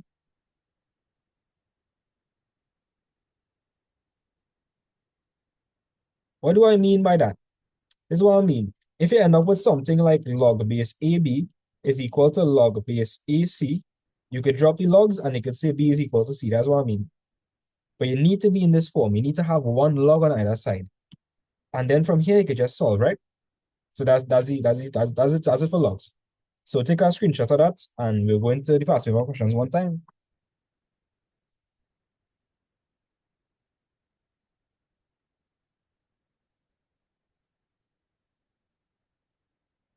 Right?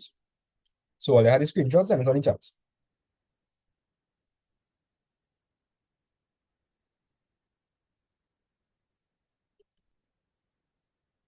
Yeah, guys, send that on the chat and there we go. Speed, performance, energy.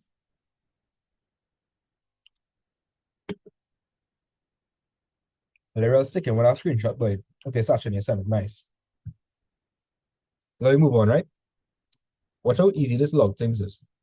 So let me see the logs question in 2024, right?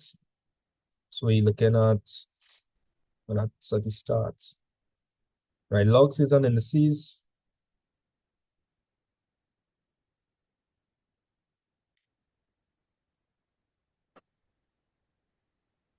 Right, Sachin, you ready to be like mind blown by how easy this thing is? Like it genuinely is like so. Hopefully, sir. Hopefully. I don't say hopefully, genuinely easy. Right? So write the expression 2 log base 3x plus 2 minus log base 3y as a single table. Oh, and there's one more thing you should know. Question, guys. If I have a log base 8, 8, what's the answer? What do I have to raise 8 to get 8? 8 to what power is 8? 1. If all you have, 1. if all you have anything in the form log base a, that's equal to 1, right? So keep that in mind. So let's look at the hints, right? You need to make sure everything is in the same base, and then they condense the equation using either product, quotient, power. Is everything in the same base over here? No, sir. Yeah, everything is not in the same base. Well, we have log base 3 here, and we have log base 3 here. Cool. But what is the imposter? 2. Right. 2. So all you need to make the link that 2 is the same thing as 2 multiplied by log base 3, 3. Where's log base 3, 3? 1. 1. And then 2 by 1 is 2? Yes, sir. Yeah. Right. So all you need to be able to make that connection. So I'm going to write 2 log base 3x plus 2 log base 3, 3, right? Minus log base 3y. All right. Here what, guys? You need to condense the equations using these rules. So before you could condense them, we need to first take the power and bring it up to the top using the power rule. So tell me what it becomes. What does it become? Log 3 table. Log 3, 9. No, log base 3x squared. So Oh, sorry, sir. I was watching you one next then, my bad. oh, right, and then that'll be log base 3 squared.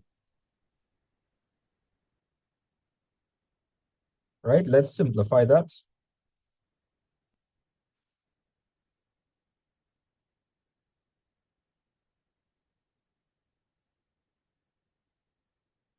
All right, you're not seeing any brackets there, so you had to use BODMAS. Which one first? Which one first? Addition or subtraction? Addition. Addition. So we need to work addition first, right? So I'm going to look at these two terms, and I'm going to apply which rule? Product. Product, right? Because I have the same base and I'm adding. Can you all see it? I have the same base and I'm adding. Yes or no? Yes, sir. Yes, sir. Yes. Yes, sir.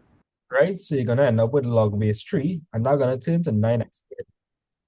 Right? Minus log base 3y. And so now we had to apply what rule? Quotient. Quotient. Okay, we had to apply the quotient, right? So that we're going to end up with log base 3 what? 9x squared 9. over y. Yeah, 9x squared over y. All right, 9x squared over y. Yeah, that's it. Sachin, was that really that hard?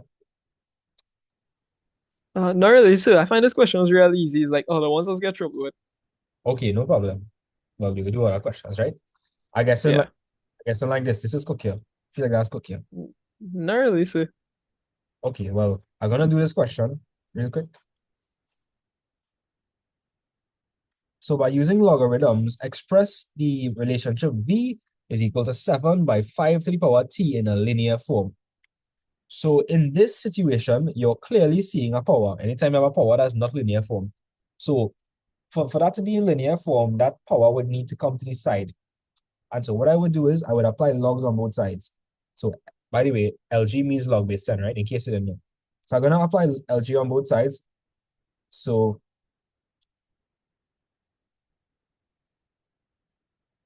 now on the right-hand side, you notice I have a product. And I can expand that using which rule? Product rule. Product rule. Kind of obvious, right? Product rule. And that will split up into what? Log 7 and t log 5. Oh, yeah. All right, so that being said, this over here, which rule could we apply? We see in our power. Remember, we need to bring that to the side. So which rule I have to use? Power. Or Right, so I take the t and bring it to the side. So you're gonna have plus t log 5. And so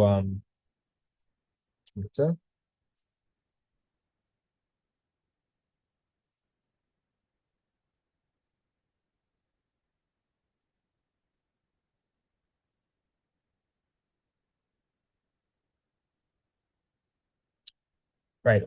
So one thing I would recommend that you guys do, right? Remind me, if we're talking about linear form, what is the linear form? Remind me, y is equal to? mx plus c. Right. Now, if I'm being honest, this is not quite any form, right? So to write it in form, I would write log v first, so that's representing y. Then I would write log 5 by t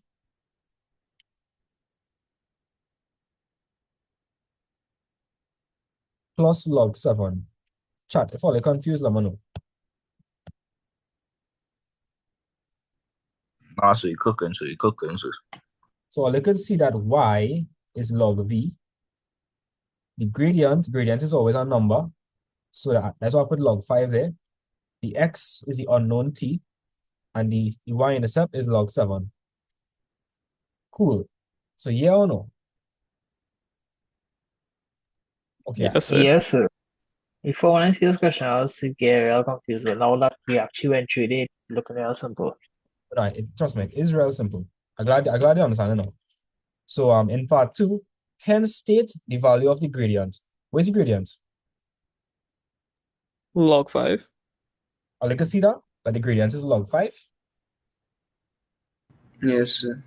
Right, so m is equal to log 5. M is equal to log 5. That's it. Let me get another logs question there. So give me an example of a logs question that you could not figure out. That was real giving you trouble searching. So they had a long one where it was in a fractional form. This one? No, it was like fractions. It was like log or like 2 logs on 2 logs. I think you're talking about this. Yeah, it was one like this. This. Okay, this one going to get all your sweating, right? So Yeah, it's this exact one. See. let me do it. It's not hard, it's just kind of tedious, right? Just kind of tedious. So what I'm gonna do is I'm gonna apply log on both sides, right? So I'm gonna say LG 5 to the power 3x minus 2, and that's gonna be equal to LG 7x plus 2. So we understand everything so far? Yes or no?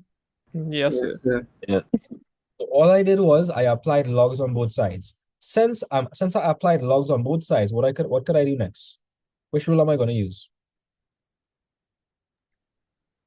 Power. Power.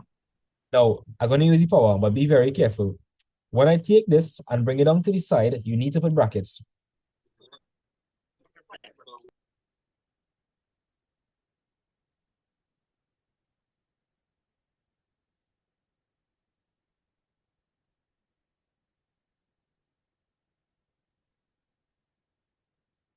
Right, so yes or no, you understand that?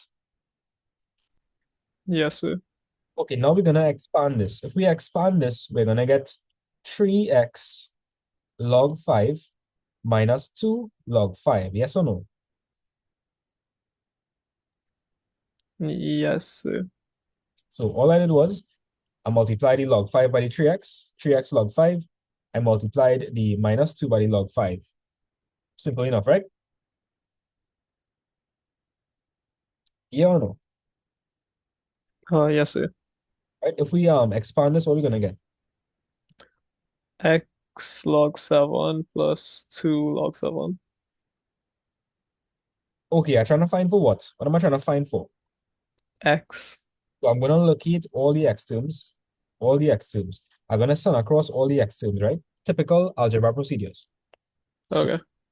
3x log 5 I'm going to move across the x log 7. So that's going to be minus x log 7. This does not belong here because it's a constant. I'm going to send it across. So that's going to be 2 log 7 plus 2 log 5. Yes or no? Yes, sir. Okay, now I'm going to factor out the x term. If I factor out the x term, what would I be left with on the inside? Log 5 minus log 7. Up to the 3. No, 3 log 5 minus log 7. Right? 3 log 5 minus log 7. We nearly there. We nearly there. Right? I can convert this to, no, not going to do that. Look at the form we want is in. They pull out 2. So we need to pull out 2 from here. And you can pull out 2. Yes, sir. That'll be log 7 plus log 5. And where's my last step? I want to find for x. So I had to divide by on both sides. 3 log 5 minus log 7.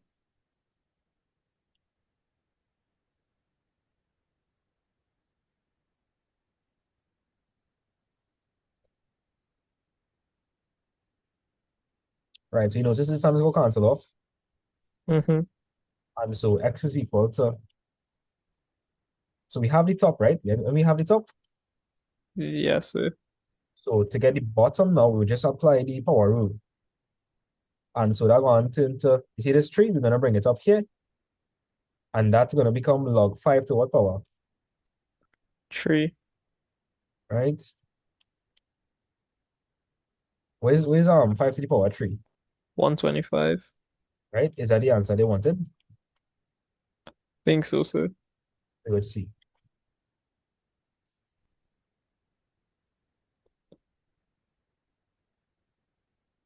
Yep, that's it. What do you think about that? It was way easier, sir. It's, I promise, I tell you earlier, it's really not that hard, you know. Once you follow the procedures, it's really not that hard.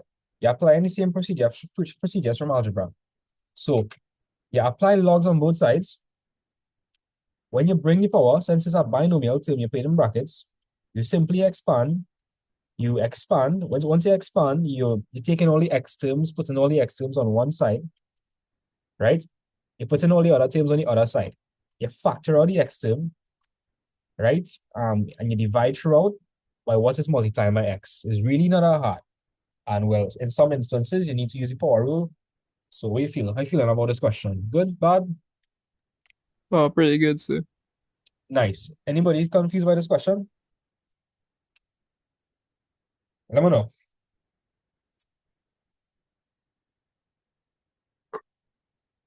Yeah or no? Like, let me know what's cooking. So good, sir. Good, sir. All right. Let me do another question, right? There's another question I want to do. Have any other log questions? I give all the trouble. I would do the graph, but I Do got the graph. it's gonna take real long to do this question. Like real long. Here what? I want to do this question here. Let me do this question from 2021. Oh, we're gonna do both these questions. I will show you why I want to do both of these questions. You will see why in a minute.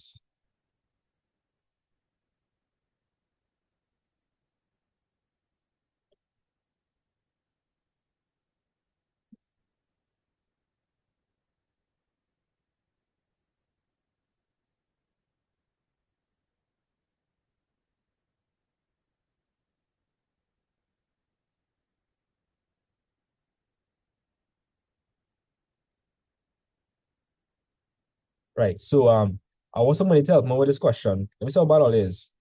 Sachin, you still having problems with logs, yes or no? Kind of, sir. I can help you with this question. Okay, so the first thing we gotta notice, do we have the same base on the left-hand side? Yeah. Yeah, so what we could do? We divide both. Like it will be 6 plus square root 12 divided by 3 plus square root 8.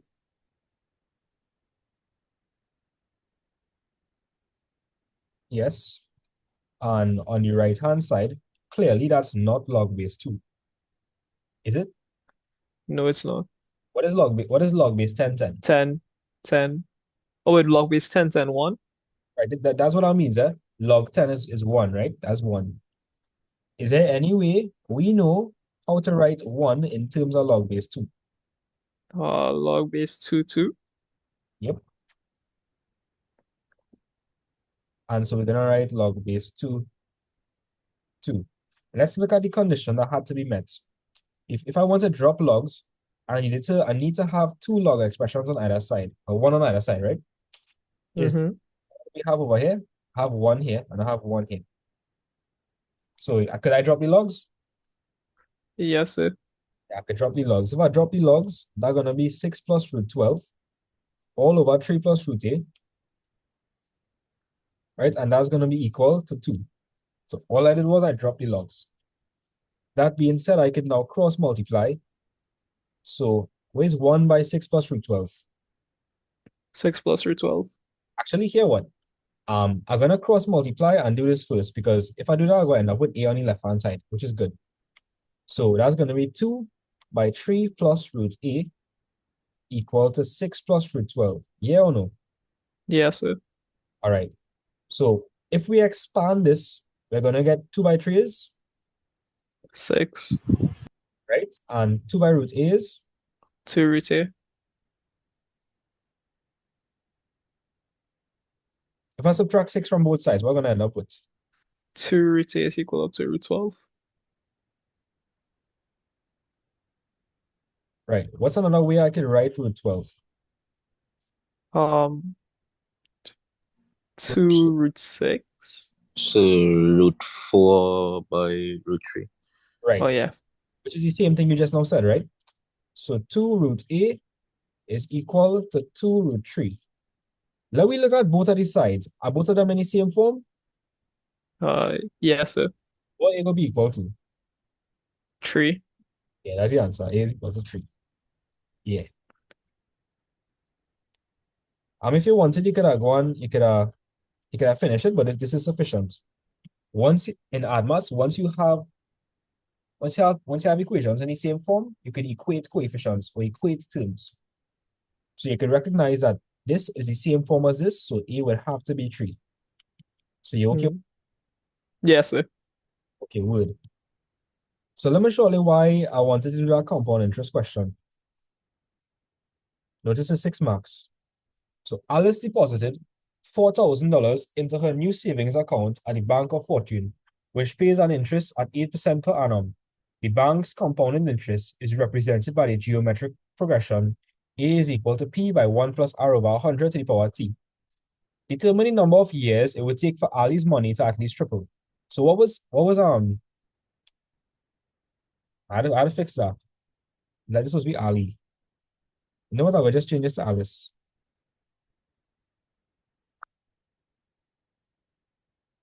Right.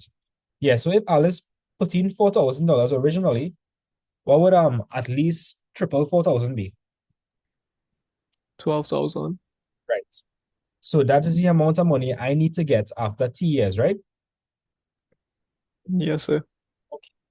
So after T years, I need to get more than or equal to 12,000. So let me know if you understand that. Yes, sir. So we're going to form an equation, all right? So if 12,000 is the amount of money after T years, we're talking about which unknown, A, R, or T? A. Talking about A, right? So I'm going to say 12,000 is equal to P. The principal value is 4,000 by 1. My rate is 8, so that's 8 over 100, which is 0.08. And we don't know what the time is. So guys, look at this question. Where is the unknown? The unknown is at what? Power. To bring that to the side, what do you think I got to do on both sides? Multiply log. Logs. We got to apply logs, right? We'll have to apply logs. So if I divide both sides, well, I want to simplify this. What is the greatest common factor I could divide throughout by? 4,000. Yeah, I could divide both sides by 4,000. 4,000 into 12,000 is 3. 4,000 into 4,000 is 1. So on the right-hand side, we end up with 1 plus 0.08 to the power T. Yeah or no? right? And Yes, sir. you can simplify inside the brackets, and then that'll be 1.08. Yeah. Yes, sir. All right, so now we're going to apply logs on both sides. So we're going to say log 3 is equal to log 1.08 to the power t. What do you think I could do? Put t in front of log 1.08.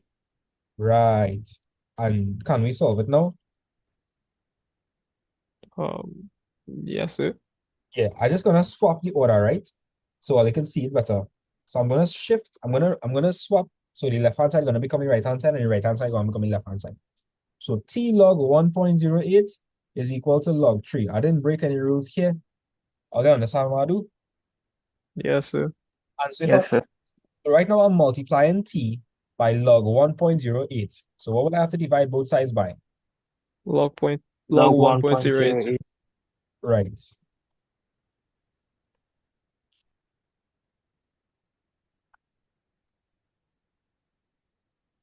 And so the logs and the logs would cancel off. And so t would be equal to log 3 over log 1.08. It's supposed to get like 12 point something, I think.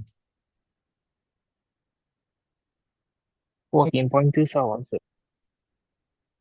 I blame it on the sleepiness. Yeah, 14.27, right? Yes, sir. Now, what do you think we should round that off to? 15.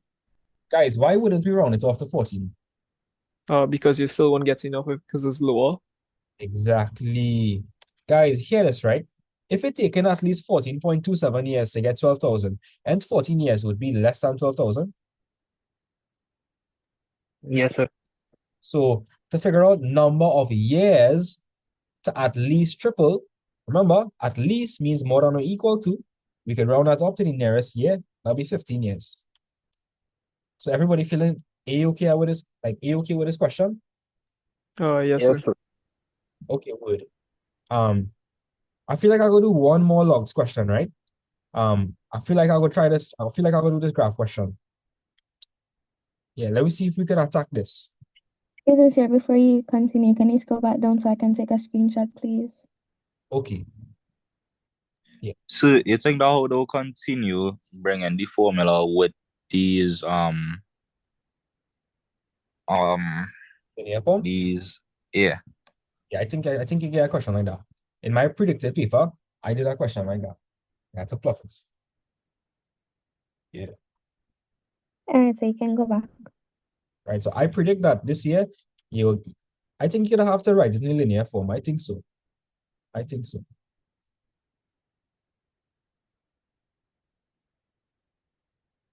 So let me do this question here real quick. Wait, so linear form is the one where we had to find the gradients? Yeah, that's this. Yeah. Right?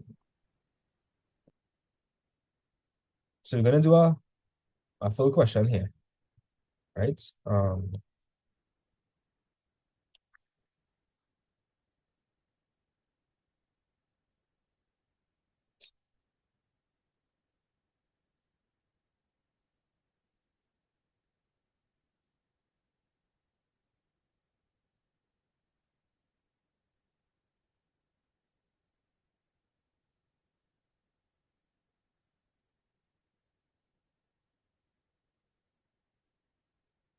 Right, so there we go. In part one, well, let me read the question first, right? They're saying that the values of P and X in table 1 obtained from an experiment are taught to obey a law of the form P is equal to AX to the power minus K. Guys, is this in a linear form? No, sir. No, sir. That's in an exponential form, right? So we need to use logarithms to reduce it into the form we want. So I have P is equal to AX to the power minus K. And so what would I need to do on both sides again? Apply logs. Right, so that's going to be log P, log AX to the power minus K. Now, how much are they going to take the minus K and bring it to the side? How much are they going to do that?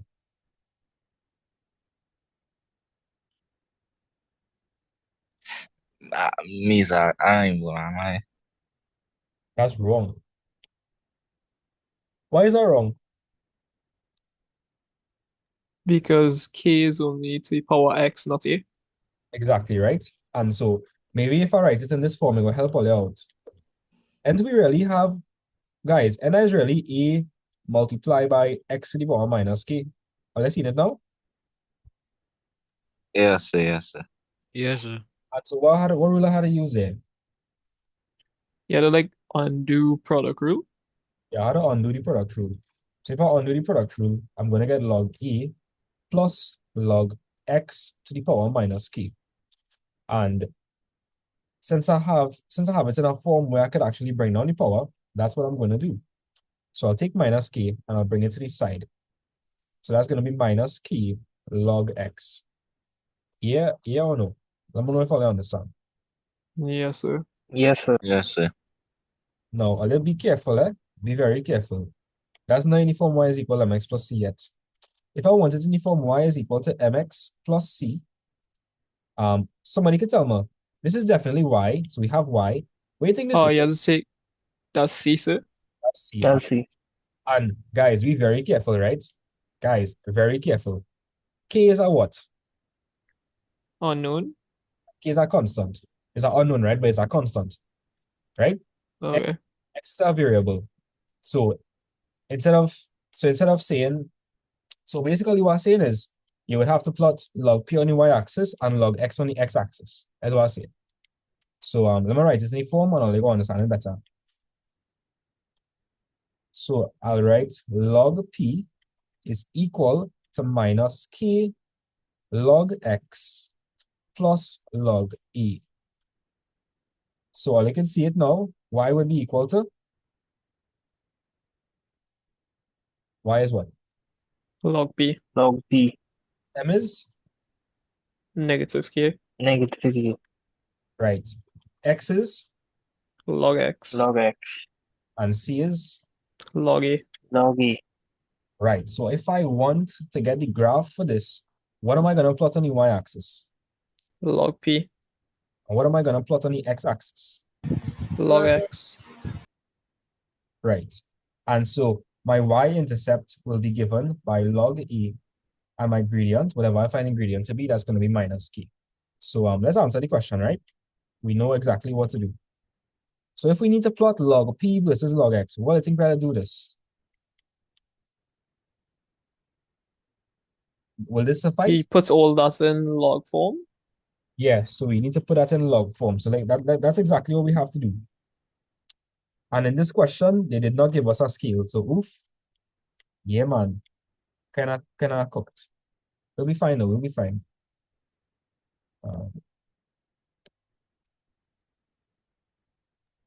So, and then the question further up, where you had it in like linear form, you did put the log something as the gradient. Okay, let me show you why I said that, right? Let me show you. So wait, can you understand that so let me ask that question. When you look at the results, what are the variables? What are the variables? Decimals. No, X and p. X and P, right? Oh, X and P. Mm-hmm. So that being said, Y would be log P. And remember, you always plot the variables against each other. So what contains X in it? Log. Yeah, the log. So that has to be the x-axis. K is a constant. In the previous example, let's look at what was the case.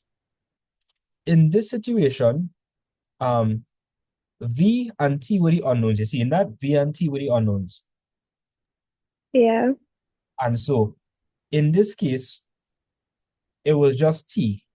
It wasn't log T. But if it was log T, that would need to be X as well.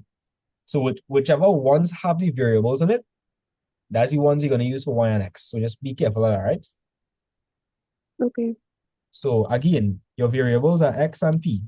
So P is going to be Y, and anything that have X in it going to be the X-axis. So to get a linear graph, I need to plot log P versus log X. So we good? Yes, sir. Okay, say no more.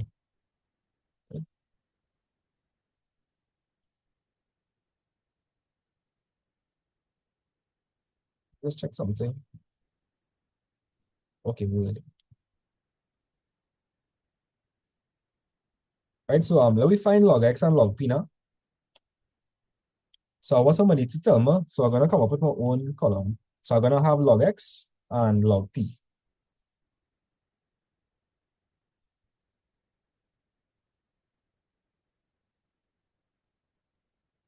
So I want somebody to spam any calculator, just like with real speed too, eh? So I could trust for that job.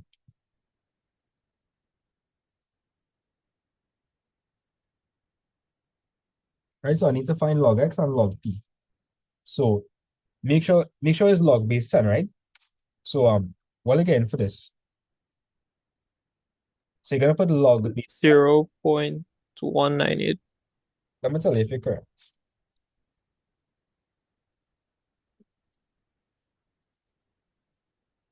Yeah. If I round that off to two decimal places, what we're gonna get? 0.2. Right? I'm gonna get 0.20. Right? Let me do 2.51 now. Okay, hold up. You get 0.40. Right? If you do 3.9, Yeah. you should get 0.60.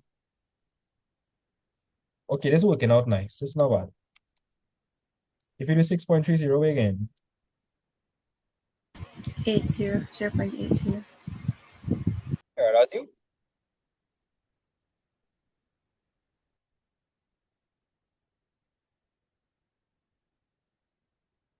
Okay.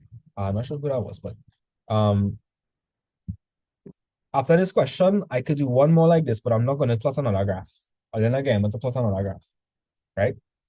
And the last one will be what? Where's log 10? 1. 1. Right? So let me move on to log P now. Where's log 121.5? 2.08. So 2. Where's log 110.6?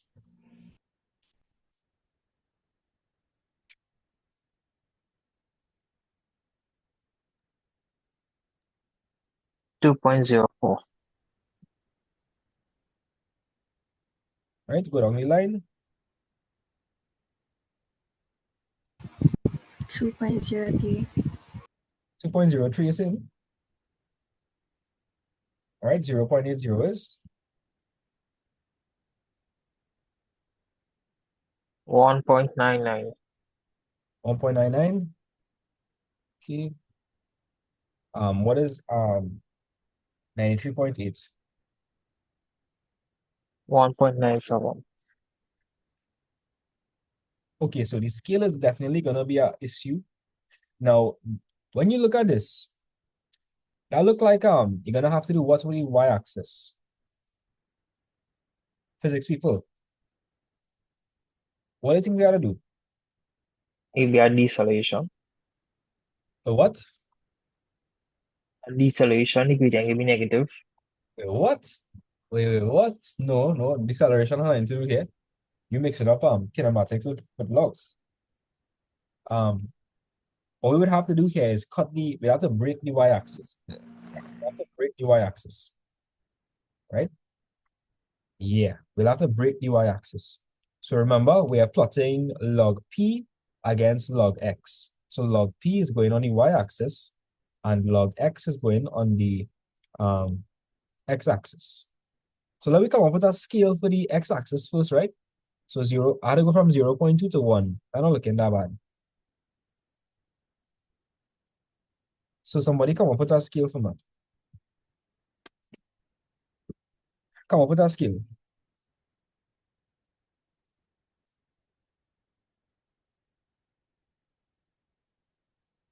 3 centimeters is 0.2. Oh, no. You can never, ever use a multiple of 3. In scales, never. Well, 2 centimeters is 0.2, sir. Yeah, yeah. It was trolling or not? Somewhat. Mhm. Right? That'll be 0.2, 0.4, 0.6, 0.8, 1. Yeah, all you understand that? That'll be 1. It's going to be 1.2. It's going to be 1.4, 1.6. Right. Yeah, yes or no? Yes.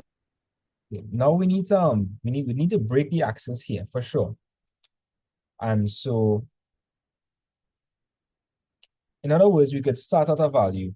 So like I see in that we had to start at 1.97.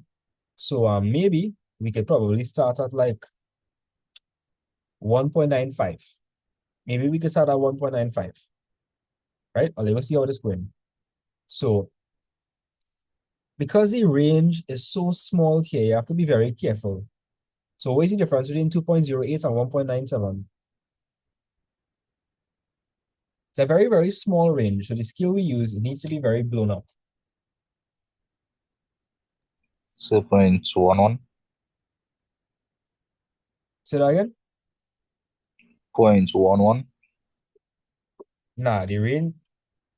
Okay, yeah, that's correct. 0.11, right? That's like a very small range. So the scale needs to be blown up, and like I'm gonna start at like 1.95. So I'm going to start at 1.95.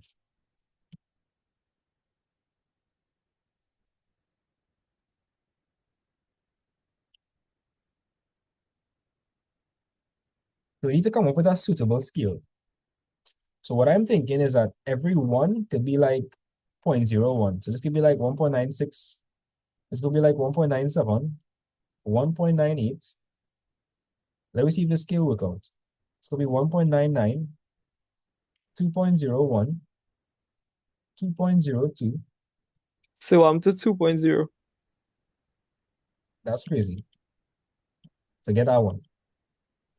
All right, 2.00, 2.01, 2.02, right? 2.03, 2.04, 2.05, 2.06,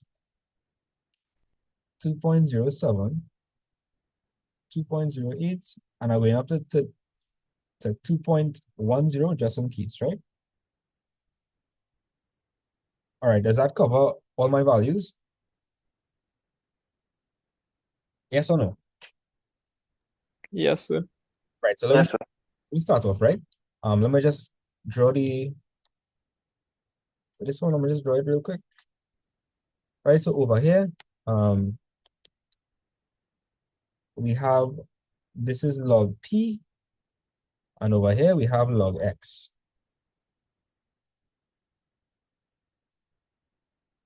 Okay, so my first point is going to be 0.2, 2.08, right?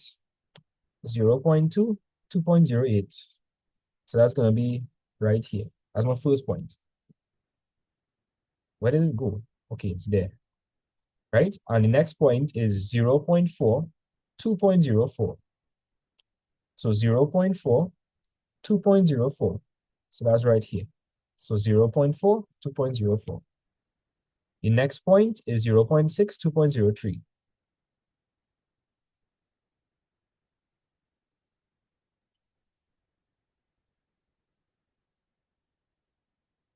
The other point is 0.8, 1.99.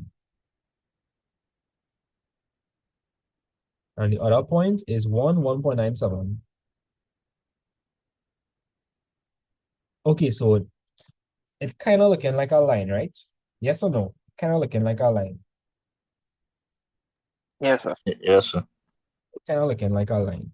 So let's do the best fit. So when you're doing the best fit, right? You want to make sure that you're getting like kind of like an average. So I feel like we can work with this. That's kind of like an average. Actually, maybe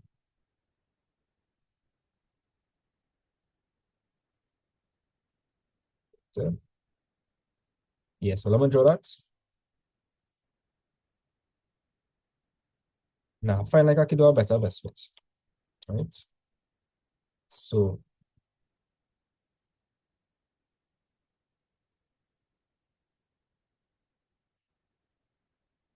everybody's graph is going to be different, so they wouldn't penalize you. Does that look like a okay best fits? Let me know, guys. Yes, somewhat. Did I make any mistakes? So 0 0.2, 2.0, right? 0 0.400, 2.04, 0 0.6, 2.03, 0 0.8, 1.99, 1, 1.97. Now, looking like I do everything correct, right? Right? So that got how to work there.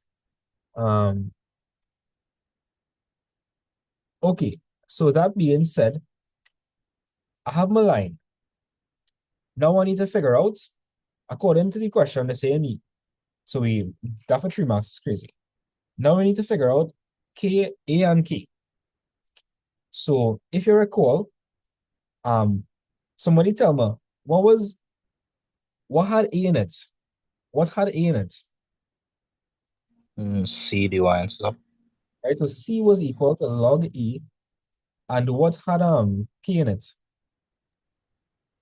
Gradients. Right, so the gradient is equal to negative K. So that being said, could we kind of read off the y-intercept?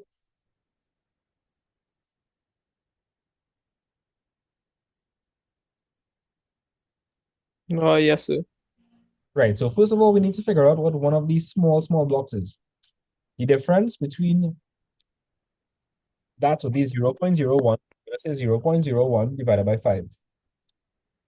And so each of these small blocks would correspond to 2 by 10 to the power minus 3. So we have how much small blocks? We're going to see that that's probably here, right? Oh, yes, sir. How much small blocks is that? 4. 4. So you're going to say 2.10 plus 4 by 2 by 10 to the power minus 3.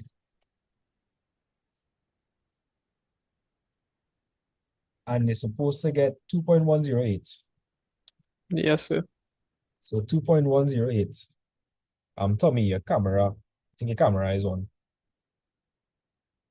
right?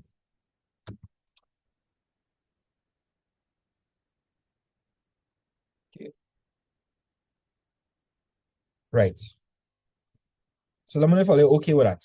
So the y-intercept is 2.108. So look at what I could see. Remember, C is equal to log A. So 2.108 is equal to log A. Remind me, log A is understood to be what base? Log A is understood to be what base? Remind me, guys. What is log A? Base 10. Right. So what we need to do, I'm going to show you a little cheat, right? You know what anti-logs? I think it doesn't Is know. that like an inverse log, sir? Right. So if you have log base 10, the opposite of log base 10 would be to raise everything to the power. It basically I'll just show you, right? It makes sense if I just show you. I would raise everything to the I would use 10 as a base and everything as a power. So if I do that, A would be equal to 10 to the power 2.108. That's how you do it. Right? Yeah or no? Let me know if you're confused. I can show you another method, if all you don't understand this.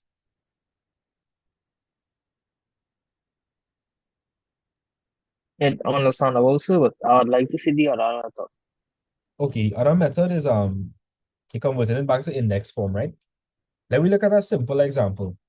Remind me, if I had something like log base 216, now the answer was equal to 4, right? And so if Yes, sir. I wanted to write that in index form, I would say 4 squared is equal to 16. I would do that, right? So what I'm gonna do is I'm gonna look at this and I'm going to apply it over here to find for A. So what would A be equal to? So look at how we did it. Over here we said 4 to the power 2 is equal to 16.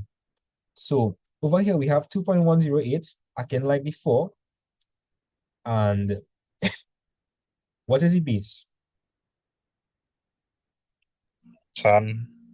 Right? So how would I write this in index form? Maybe it's a bit It'll hard. be 10 to the power 2.18. Yeah. Maybe it's a bit hard to see here, so I'm going to write it in this form. So I think I'll look and see directly now. So the A is acting like the 4. What's it? The 2.108 is the 4, and the base is 10.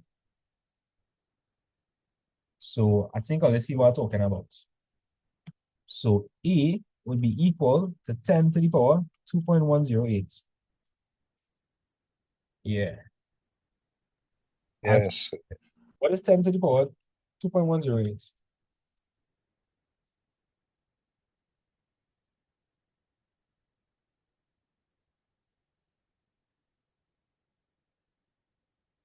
So 128.23. Right. Everybody is going to have a different answer because everybody obviously is going to draw the graph slightly differently, right? So just expect that. So we found for E. Let's find for K now. So we need to find ingredients. We already have a point, and that point is 2. Alrighty, point for that. That'll be that point would be 0, comma 2.108. Are you understand that? Yes or no? Yes, sir. Yes, sir. Let me look for a nice point. Aha. I find one over here. What that point could be? 0.4 and 2.05. Right. So I could call this x1, y1, and I could call this x2, y2. So if I wanted to find ingredient m would be equal to y2 minus y1 all over x2 minus x1. And so that will be equal to 108. What's saying? That's 2.108 minus y1. Y1 is 2.05 all over x2 minus x1. X2 is 0 minus 0.4. So plug that into the calculator and let me know what you're getting for the gradient. Again, negative 0.145. Right? Negative 0.145. Yeah. Okay. So I want you to keep that in mind. Keep that in mind, right? Hold that thought. Hold that thought. So that's what the gradient is. Now, in this case, right? Look at what we have. The gradient is equal to minus k. So that being said,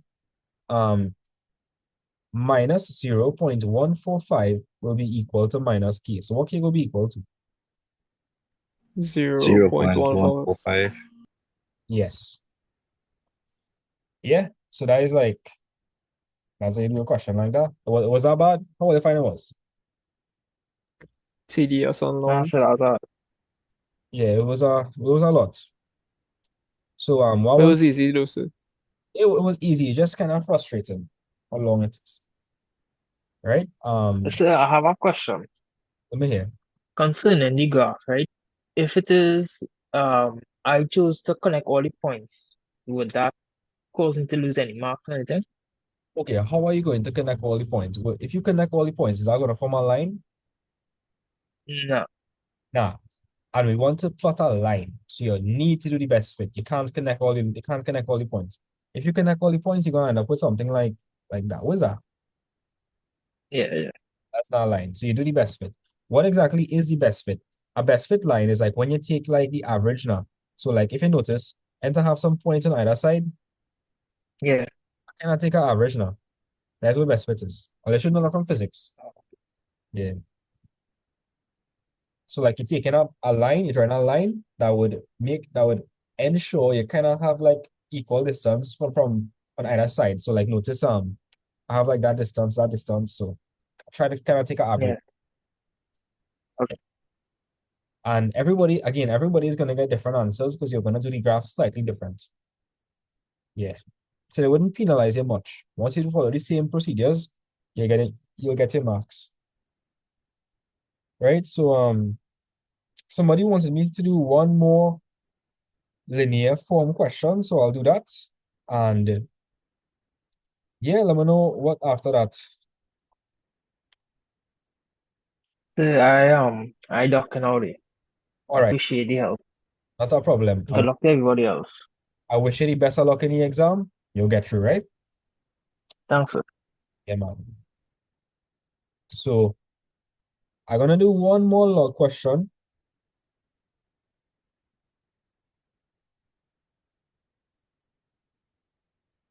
Right? One more. And after that is it for logs. So the person that was having trouble with this, I'd like you to unmute and let's proceed to do this question.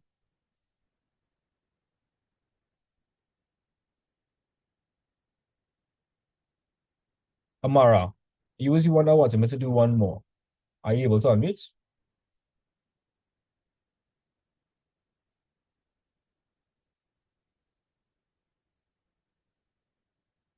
Okay, I'm not hearing you, but I'm still going to do the question. So in this question, we have x cubed is equal to 10 to the power x minus 3, and they want us to write it in the form log base 10x is equal to ax plus b.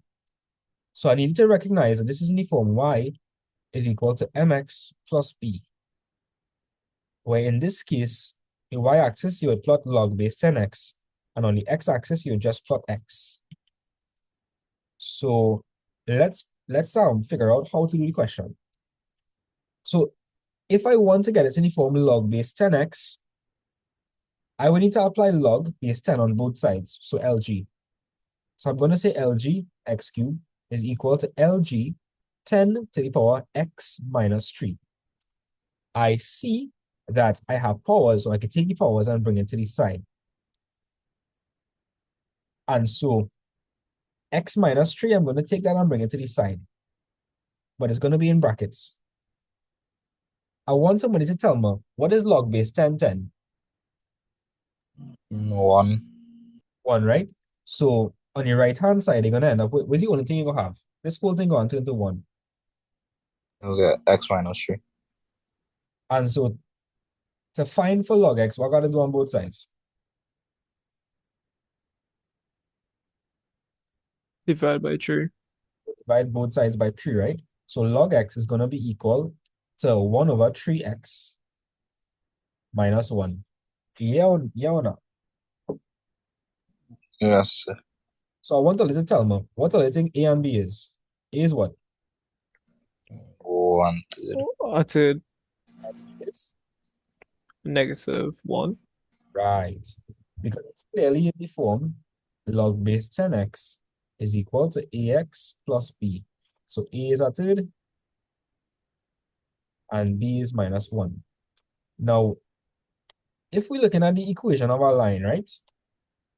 If we're looking at the equation of our line, so y is equal to mx plus c. Log base 10x come like the y-axis. The gradient come like a, and what we know a is. A third. A third. And the y-intercept come like b. So hence take the value of the gradient for the graph log base 10x versus x. So my gradient will be a third, right? Yeah. So that's it for logs. Sachin, you're feeling a lot more confident in logs now? Way better, so thanks. No problem. Right? Let me know if I need help with anything else. If not, that'll be it for the night. But anybody else need help in any particular subjects? Any topics? Sequences on series. Okay. Sequence. EPs and G.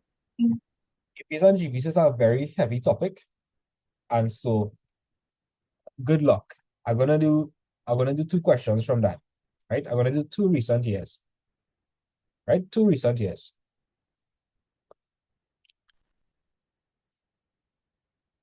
So let me do APs and GPs real quick. Duplicate. Wait, so before you do it, I can just do one thing quick. In integration, right? When you're given a fraction in integrating, you can just explain what you do to that quick, and after that, I think I'm gonna go through. A fraction. Yeah, So when you're given to integrate a fraction, like x divided by open brackets 2x minus x or something like that. at this level, you'll never get anything like that. Well, 2x minus 1 or something like that, so my bad. No, you wouldn't get anything like this level. You wouldn't get anything like that. Because to do a question like that, you need to do use substitution. That's like a lower six topic. That's not. Oh, Let me tell you what will come. This could come. That could come. and what will you do for that, sir? Okay, so you're using rules for indices. What's the power here? X to the power what? Negative. Oh, that x to the power 1. And in the denominator, that's x to what power? 2. Nah, where's the square root of it? Oh, well, um, Half, right? negative 2. Oh, yeah, half. Sorry, sir. Yeah, a half. And so anytime we're dividing and we have the same base, what do we do with the powers? You minus them. Yeah. So this would be 1 minus a half. And so that would be x to the power minus a half, right? No, that would be a positive a half. Yeah. Because 1 minus a half is a half. And tell me something, could we integrate this? Yes, sir. Yeah, to integrate that, you add 1 to the power and just divide by So let me do that real quick. If I wanted to integrate x to the power half dx, we'll add 1 to the power. If I add 1 to the power, what is a half plus 1? 3 over 2. And I'm going to put 3 over 2 in the denominator.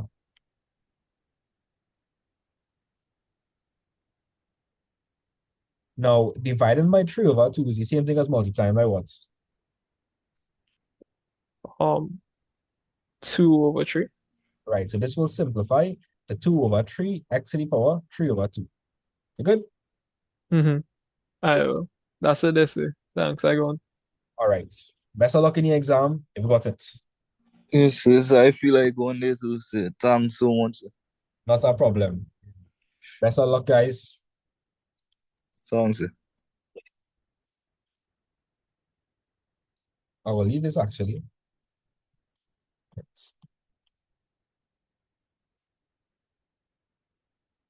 Right, so for the person that wanted help in APs and GPs, in the interest of time, I want you to select 2 questions that you would like me to do.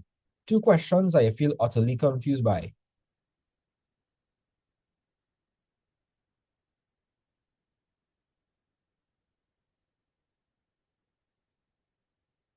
Okay, so for the person that had trouble with APs and GPs, is it possible for you to select, let me go to the APs and GP section. So for series and sequences, it's kind of short, right?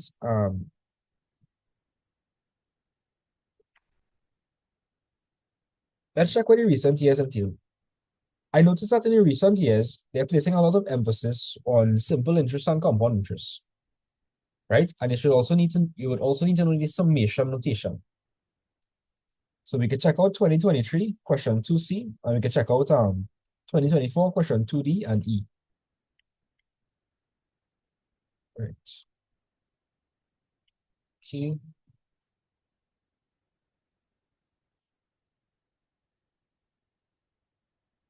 All right. So let we go. Oof.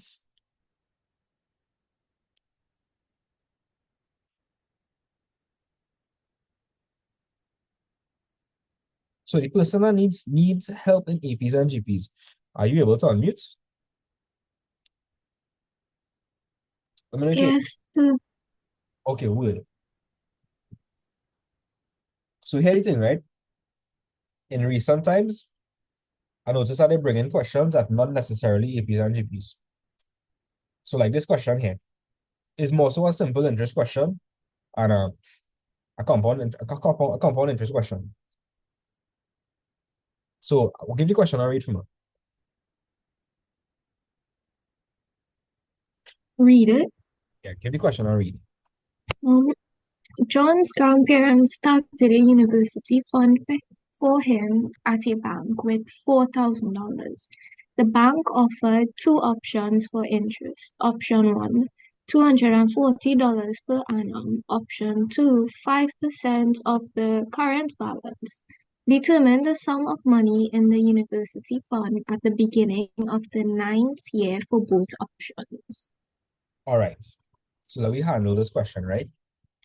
So let me ask that question. They said at the beginning of the ninth year. If they say at the beginning of the ninth year, where do you think you'll get the money? Do you think you'll get the money at a T account at the start of the year or at the end of the year? You could repeat. So here we're saying, right? When do you think the money will be added to your account? At the start of the year or the end of the year? At the end. The Or end. at the start. At At the the end? Yeah. Because watch this, right? If in year one, okay, so year one, let's just say in January, you put in $1,000. And in December, you'll get the interest on it. Yeah. Yeah. So when they're talking about at the beginning of the ninth year, how much years worth of interest are we talking about? Are we getting the 9 years worth of interest? So here we're saying, they're talking about at the beginning of the ninth year. So if we're talking about at the start of the ninth year, are you going to get the interest for the ninth year yet? No. How much years worth of interest are you getting? 8. Getting 8, right? So keep that in mind. So in the first question, it's 240 per annum. So every year that passes, how much you getting? 240. So this is real easy. So the interest for option one, how much years passed? 8. And how much you getting per annum? $240. So that's 240 by 8. What's 240 by 8? So, So get like 1920 or something. No. yeah. Get that? Yeah. That's crazy. 1. That's real crazy. I don't know how I just did that. I have no idea. 1920. Damn. I shocked myself here, yes. You sure it's 1920? When will I Yes, sir. check it? I don't believe that. Okay, damn, it is 1920. About. All right. And so if that's the interest and I put in 4,000, what's the total amount of money I'm gonna get at the beginning of the ninth year? So what's the sum at the beginning of the ninth year? $5,920. Yeah, that's it. Right? Cool. So let me move on to question 2 now. Option 2, right? So in option 2, 5% of the current balance. Anytime you see percentage, that means that we're dealing with compounded interest. So every year, you're going to add on 5% of the current balance. Right? So do you remember the formula for compound interest? Not at the top of my head, sir. You had to remember it for tomorrow, right? So Yeah. A is equal to P by 1 plus R over 100 to the power N, right? Where N is the number of years as a formula. So thankfully, in the compound interest formula, when you plug in all the information, you just get the sum of money one time. So P is the amount of money you put in. What's the amount of money they put in initially? 4,000. Right? What is the rate? 5%. Right? So that's 5 over 100. And remind me, since it's at the beginning of the ninth year, you're not going to get 9 years worth of interest. You're only going to get 8. So N is? Yeah. 8. Right. So plug that into the calculator and let me know what you're getting. I think I can tell you that one. Maybe like 5, 6 something. Just one, sir. 8. Oh, shit. Let me check.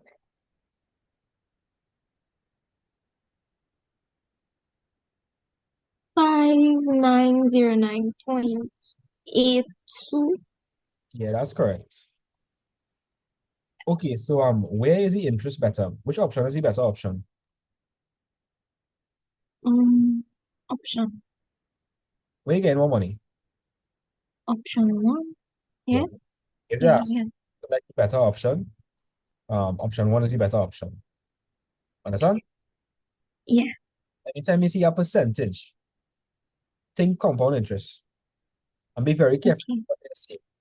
If they said at the end of the ninth year, then they would use 9. So can you see that this is not really APs and GPs? Even though, well, it does fall under APs and GPs, yeah? But you could do it using simpler methods. And I'll show you the simpler methods. So you go with this, right? Yes. Let me move on to 2024 now. So do you know summation notation? Yeah or no? I just struggle with that.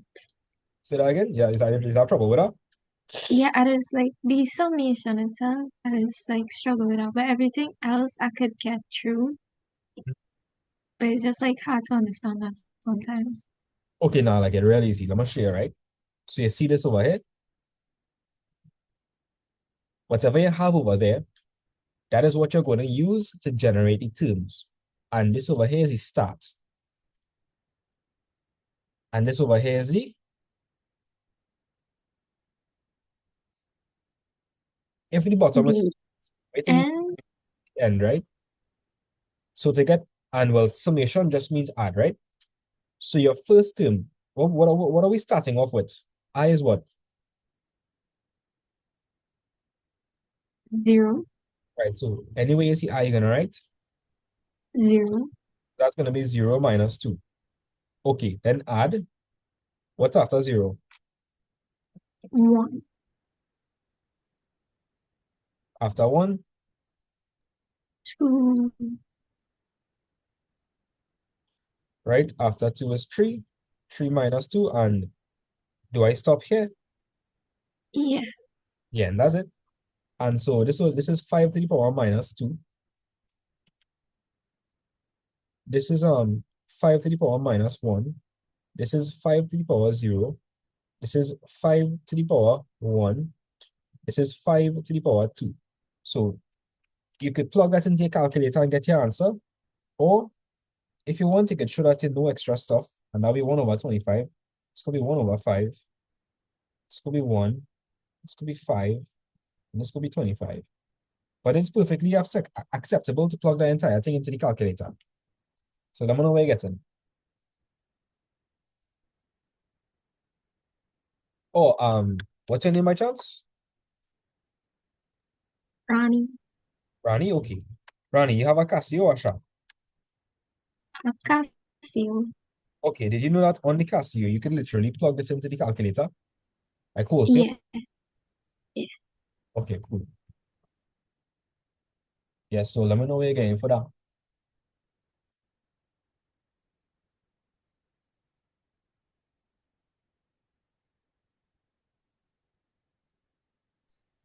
Sir, good night. Could you show me how to plug that into the Casio calculator? What, this over here? Yeah, or what you were telling the girl earlier. So, I think you're talking about the whole thing here, right? You have a Casio as well? Yes, sir. Okay, are you on the chat? The Yes, sir. I'm gonna show you how to do it on the Casio.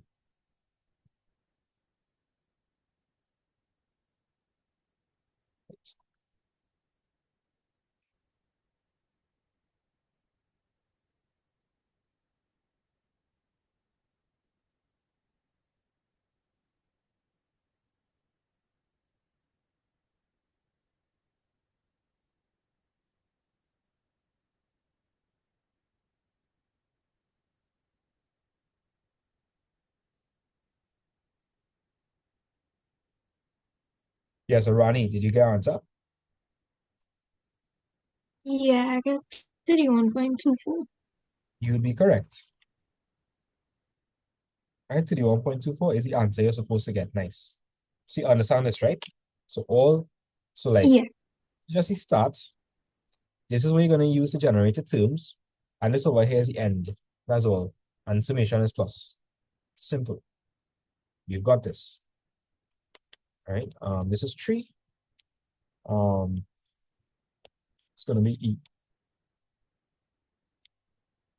All right. So we need to determine whether the following sequence is divergent or convergent. All right. So what do we mean by divergent or convergent? So what do you think divergent means? Bigger or smaller? We're getting bigger or smaller? To diverge.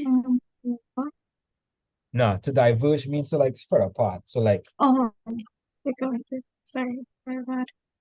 we're talking about diverge, talking about like bigger and bigger and bigger. If we talk about convergence, we're getting smaller and smaller and smaller. So in this particular question, we start off with 1, and right now we're at minus 8 over 27. Is it getting smaller or bigger? Small. Right. So that being said, this will definitely converge.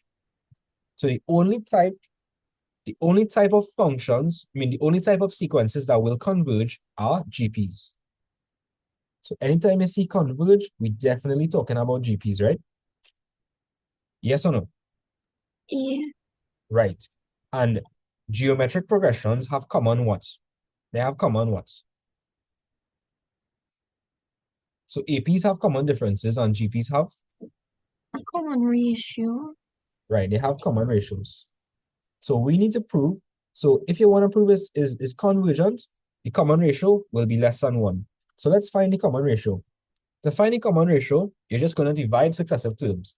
So like I could take the second term and divide it by the first term. So that's minus 2/3 divided by 1. So what is minus 2/3 divided by 1?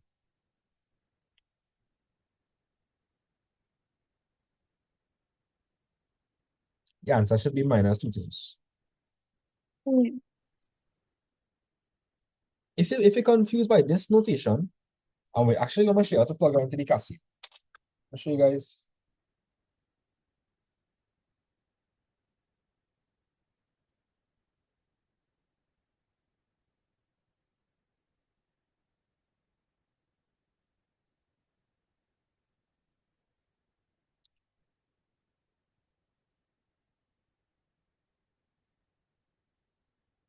All right, so I'm going to show you how to plug that into the calculator, right?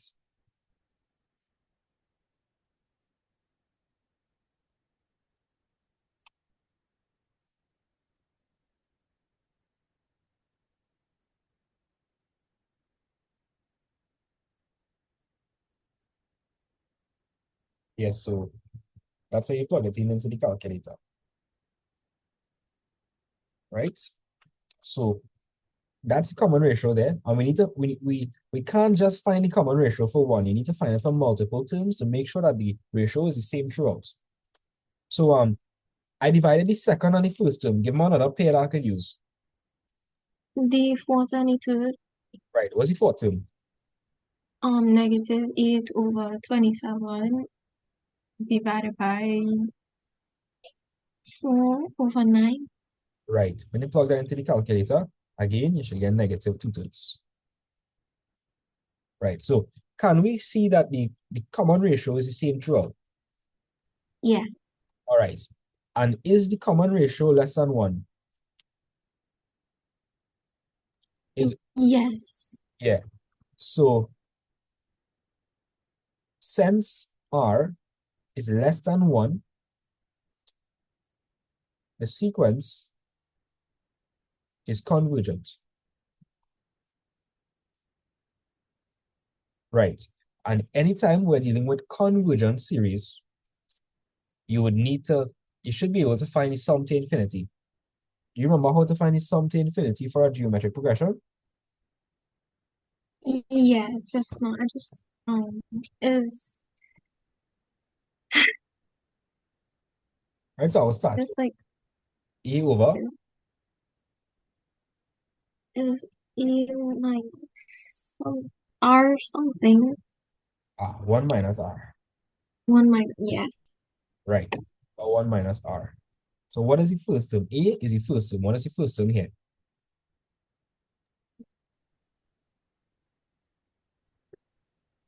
What is the first term? 1.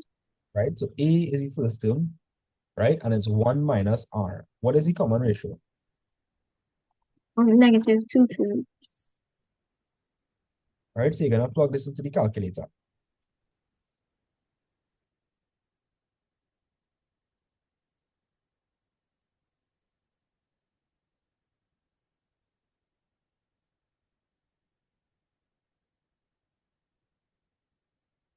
Three-fifths. What you got? Three-fifths. You tell you if that's correct. Yep, that's correct. So that means that eventually the answer will converge to 3/5. Right? So let me know if you're okay with this. Yeah. Just remember the formulas, eh? Yeah. Right. I feel like I should do 2 more. Like harder questions from like yesteryears.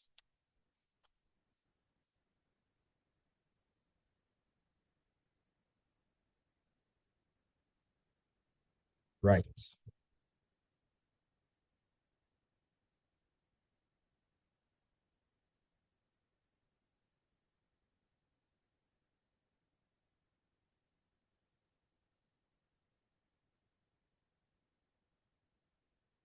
Okay, let me ask that question. You want to do a hard question? Yeah. Challenge myself. Do that. Just one though. Do a challenging question. So saying from now, get yourself ready. It's not gonna be easy. Right? So this could be the final question we're doing for sequences and series. And then we could do any other topics all you want. Right? So look at this question. You're starting at 1 and you're ending at what? 25. You think it will make sense to write out like you want to sit down in your exam and generate 25 terms? No. No. So we need to write out some terms and notice the pattern. So let's do that. So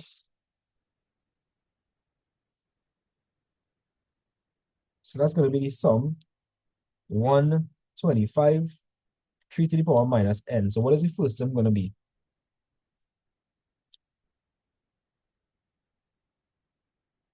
So what's the first value for n? 3 to the negative 1. Right? 3 to the negative 1, then plus 3 to the negative 2. Plus 3 plus 3 to the negative. so we can stop there. And the last term would be 3 to the power minus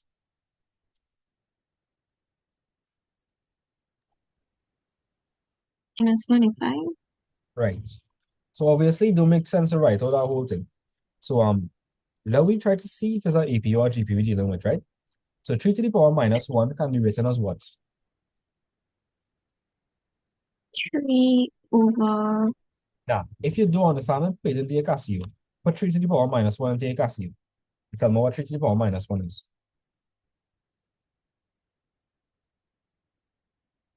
1/3.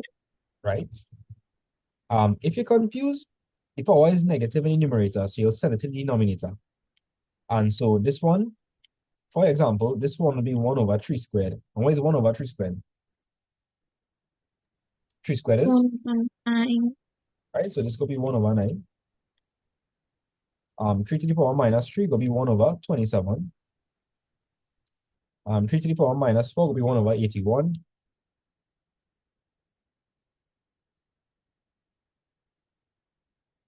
And 3 to the power minus 25 will be, I don't even know what that is. Damn, that's like insanely big. Actually, 1 over 3 to the power 25. Yeah, that answer is like incredibly small, right? It's like an incredibly small answer. Yeah. You understand why, right? Because like we would send it in the denominator. And 3 to the power 25 is a small number or a big number. 3 is a big number. And so, but the final answer is going to be big or small? Small because it's 1 over that. Big number, right? Yeah. And so essentially what has happened, anytime you have a situation like this, where the terms getting smaller and smaller and smaller, you can see that this over here is an example of a AP or GP, automatically AP or GP. Can you repeat? So you notice that the values getting smaller and smaller and smaller. It's a GP. It's a GP for sure. A GP is the only kind of thing where this kind of thing is happening. And if you need to prove that, you need to find the common ratio. To find the common ratio, I can say the second term divided by the first term. So that's going to be 1 over 9 divided by 1 over 3. I could also say 1 over 27 divided by 1 over 9. So you should get 1 over 3. Just confirm that. 1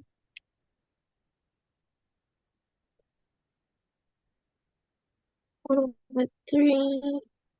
Just now, I'm gonna mix up how I type it in. Yeah, 1 over 3. Right, so you're supposed to get 1 over 3 consistently. So if r is equal to 1 over 3, is r more than 1 or is r less than 1? Less than 1. So there are two formulas you need to remember for S of n for a GP. You have this one, I think this one is a 1 to the power. Okay, I don't remember it. Let me look at my formula sheet real quick. I know one is R to the power, A in brackets, R to the power of n minus 1 over R minus 1. right. So these are the two formulas, right? So which one are we going to use if r is less than 1? The second one. Right, the second one, right? So that's a 1 minus r to the power n all over 1 minus r. Yeah, that's it, right? Yeah. Okay. So we want to go up to the what term. We want to find the sum up to what term? The 26. Right, what is the first term? 1/3. Right, so we're going to say a third 1 minus a third to what power? 25. And all over 1 minus r, so 1 minus a third. So plug that into your calculator and let me know what you're getting.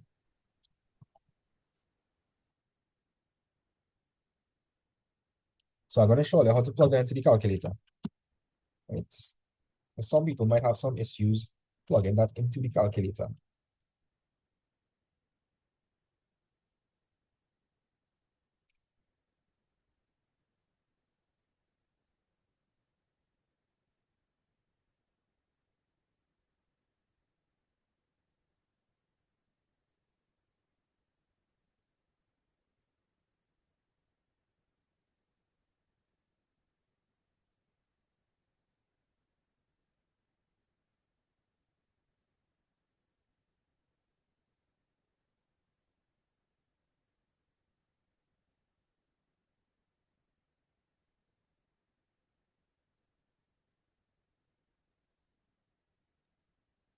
Point 5.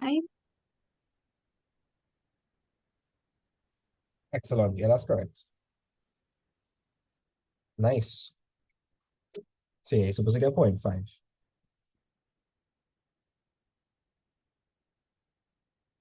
Right. So you're okay with GPs, right? Yeah. Okay, let's move on to our difficult AP. Right, read part C. A man invested X amount of dollars in a company in January 2010, on which he earns quarterly dividends. At the end of the second, third, and fourth quarter in 2011, he earned $100, $115, and $130, respectively. Calculate the total dividends on his investments by the end of 2016. Okay. So let me try to understand what's going on, right? So I could break up the year into four dividends, right? Yes or no? Yeah. So in January 2000, Yes. have 1, 2, 3, 4, right? That's for January 2010.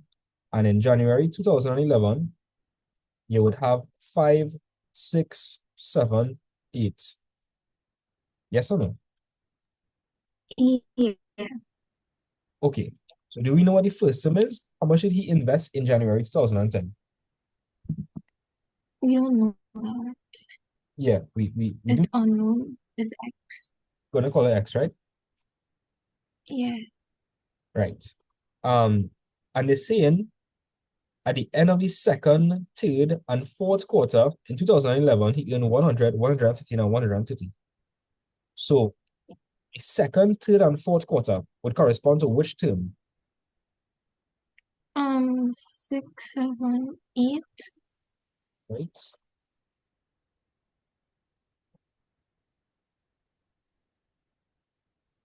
All right. So using that information, I could find for what actually?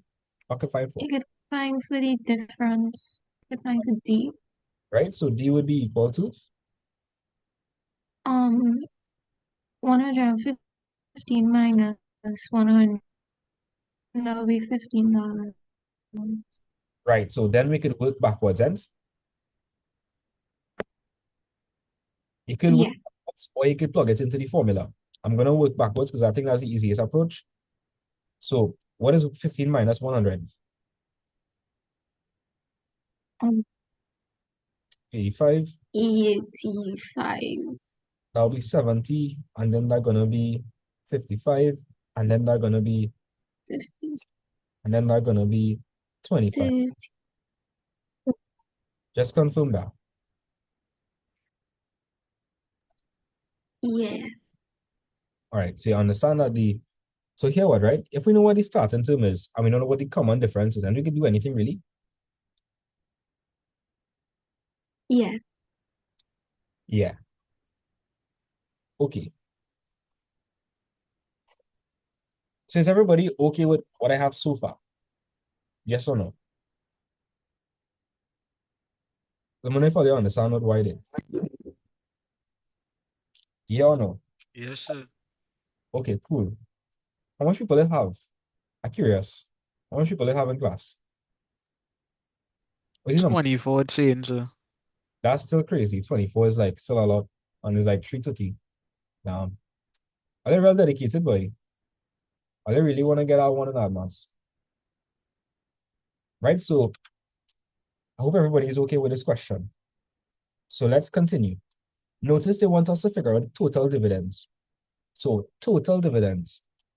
You notice the word total. So what formula do you think I'm going to use for the AP?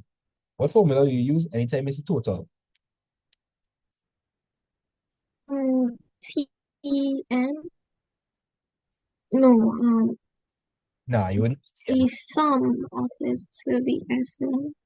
Right, S of N. But you need to be careful, right? So Yeah. let me show you why you need to be careful. If I ask you how much years from 2010 to 2016 is, what you tell me? You want to say 6 cents? Repeat. 6 years? Yes, 6 years. You want to say 6 years, but what if I tell you that's wrong? You'll be like, Um, let me observe why. So from 2010, 2020, is it because it's the end of 2016? yeah, that's exactly it, right? And let me count the years, right? So 2010, 1, 2, 3, 4, 5, 6, 7, and is the end. So by the end, you will have all the dividends. So how much dividends is that? 7. 7. 7, right? 7, not 6. Yeah. Guys, it's not 6, 7. And so what's the total number of dividends? 6. No, Oh, 7. I mean 7 by the quarters. So, yeah, so it'll be 28. Right. So we need to figure out sum up to 28. That's what we need to figure out. So I hope you understand what I did, right? So Yeah, if I were to go all the way to 2016, you will have 24, 25, 26. No, you'll have 25, 26, 27, 28. You would have your 25th term, your 26th term, your 27th term, and your 28th term. If I went all the way to 2016. So you understand altogether I have 28 terms. yeah. I know what's the S of n formula? Um, n over 2 n back by 2a plus n minus 1 and by d. Yeah. Yeah, Right? So we want to go up to the 28th term. So that's going to be 28 over 2, right? By 2, what's the first term? 25. Right? And we're going up to 28, so that's 28 minus 1. And the difference here is 15. right. 28 over 2 is 14. right. 2 by 25 is 50. 2 by 1 is 27. Right? What is 27 by 15? 405. Say that again? 405. Okay, good. And say it. So plug it into your calculator and let me know what you get for sum 28.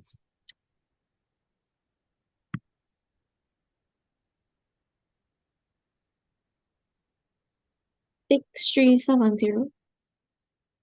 Right? That's your answer. So this was a moderately difficult question, but how do you find it is now? Easier, like when I like understand it, it's like easier to understand now. Nice. So, yeah, what? In any question, you first need to figure out if it's an AP or a GP. Sometimes planning out the whole question helps you see what actually works. So, like, I could have done this using the T of N formula, but you understand that this is more intuitive, right? It's make a lot, it's like if you never see add maths before, and you would think naturally to count 15 backwards. Yeah. Yeah, so I kind of catering for the fact that the exam is just now, we're doing common sense things here, like logical things. So you understand how we get the first term, and you Yeah. get 28. They wanted us to find it, so I had to use S of n. Anytime you see total, use S of n. Right. So you're feeling a little okay about APs and GPs now? Yeah. All right. Nice. So anybody need help with any other topics? I see somebody that say vectors. Are they still help in vectors? Let me check the chats. Oh. Inequalities. I could do inequalities very fast. But I want to do one more question. I want to do one more topic, and I will end the meeting as soon as it's 4 o'clock. Right? So let we do a vote on it. What topic are you want me to go through? I just went through logs, so I'm not gonna go through that. I just went through logs. Right? I went through logs in detail.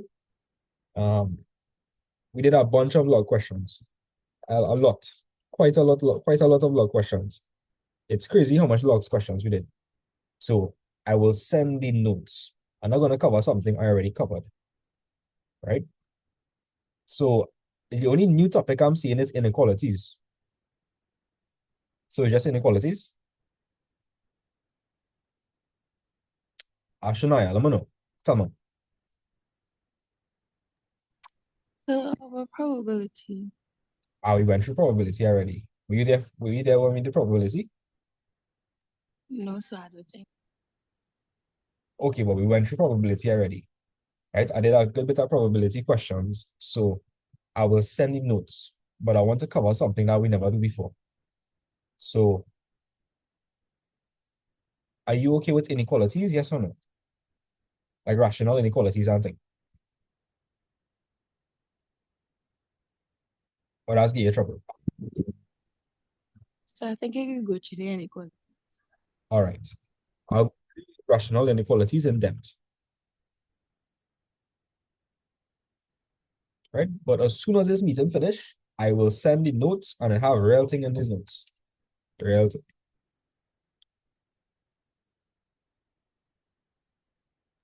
So by chance, where can I access the notes? Oh, on the WhatsApp chat. I'm gonna send the notes on the WhatsApp chat. Are you on the WhatsApp chat? No, sir. No? Here what? Send me a message at 7842630 and I'll add you to the chat, right? So 7842630. Okay, Yes, sir. nice. So let's go through rational inequalities real quick.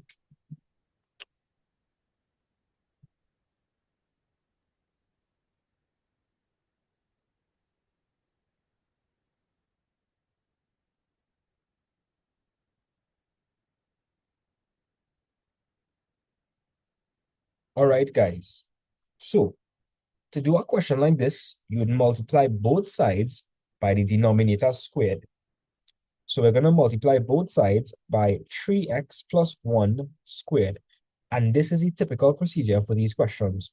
Anytime you have a rational inequality, again, you're multiplying the denominator you're multiplying the whole expression by the denominator squared. So let's see what we'll get. So we have 2x minus 5 by 3x plus 1, cool. And I'm multiplying that by 3x plus 1 squared. On the right-hand side, I'm multiplying that by 0. So for the person that was having trouble with inequalities, if you could, I'd like you to unmute. We can run it through together. So who was the person that was having trouble with inequalities?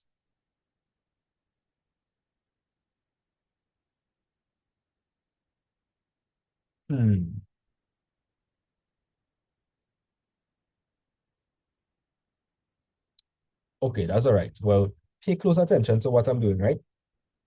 So 3x plus 1 squared means 3x plus 1 by 3x plus 1. So if I have 3x plus 1 in the denominator, that could cancel off with 1 on top.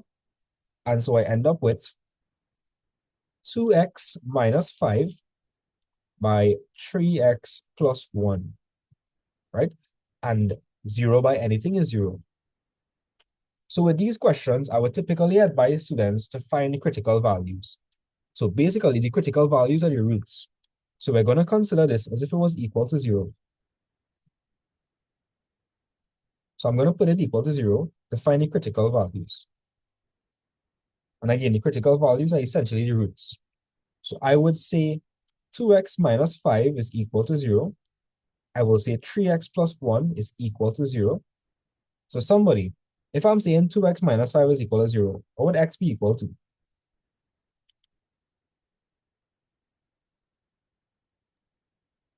Five over 2, sir. Yeah, 5 over 2. And if I'm saying 3x plus 1 is equal to 0, x will be equal to? A third. Well, negative a third. Because if you move across, Negative a third. Negative a third. right. So look at what we're going to do, right? So now I need to sketch the quadratic. I need to sketch the quadratic. If you were to expand out this, you'd multiply 2x by 3x and you get what? What would you get? 6x squared. So what is the coefficient for x squared? Is it positive or negative? Positive, sir. So A maximum or minimum? minimum. So a minimum, right? Minimum. So look at how I'm going to do the sketch, right? Check it out. So I'm going to draw a minimum turning point like that. I'm going to draw the x-axis. So look at what I'm going to do. This over here, guys, tell me, this over here has to be minus a 2 to 5 over 2. What do you think this is? Minus 2. Minus a third. Right, that's going to be minus a third, and this is going to be 5 over 2. That being said, I can now draw my y-axis, right? Since one of my values is negative and one is positive, the y-axis would be in the middle of that, right? So you would have part of the graph in this quadrant and part of the graph in this quadrant. So I want somebody to remind me. In this question, I wanted to figure out where it is more than 0, right? If it's more than 0, do we want to get a positive result or a negative result? More than 0. Positive, sir. Let me show you what we're going to do, right? So once you do your sketch, you're going to draw a vertical line and you're going to see where it's cutting the graph. So you see how it cutting the graph at that point? See that? Yes, sir. You're going to draw a horizontal line and tell me, are we getting a positive value? So let me ask that question, right? These values are positive or negative? Positive. Positive, right? This because this is 1, this is 2, this is 3, etc., etc. So all of this is positive, right? So this is positive, and this whole thing is negative, right? So, okay, so part of my solution set is more than 5 over 2. In case you're confused, let me take another example, right? What if I do this and I take a read off and I get another positive value? So guys, I need to realize something. The values I took, was it less than 5 over 2 or was it more than 5 over 2?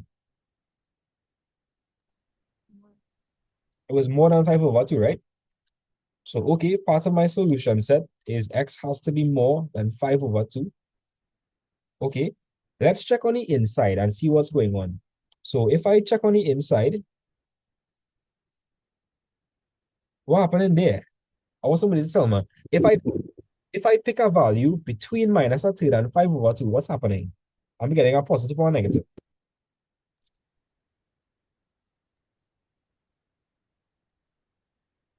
Positive or negative? Negative. Negative. So can my answer, tell my question, I mean, tell me the answer, right? Can my answer can it possibly be between these range?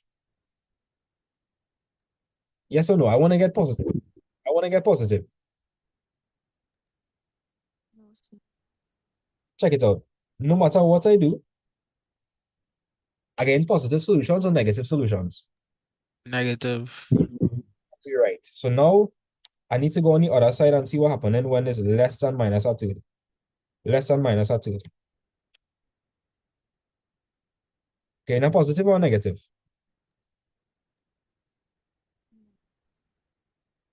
Positive. Right. So my solution would be, so I'm gonna say you would shade the region, right? So my solution would be more than 5 over 2 and what? Less than? Less than a third. Minus a third, right? Good. So that's how you handle a question like this. So your solution would be x is such that x is less than minus a third, union x is more than 5 over 2. That's how you write the solution set. So if there's anybody confused by that, let me know. I'll try to explain it one more time.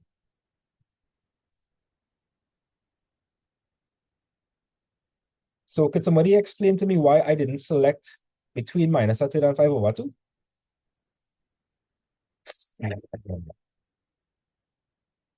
Why didn't I say the answer was between minus a third and 5 over 2?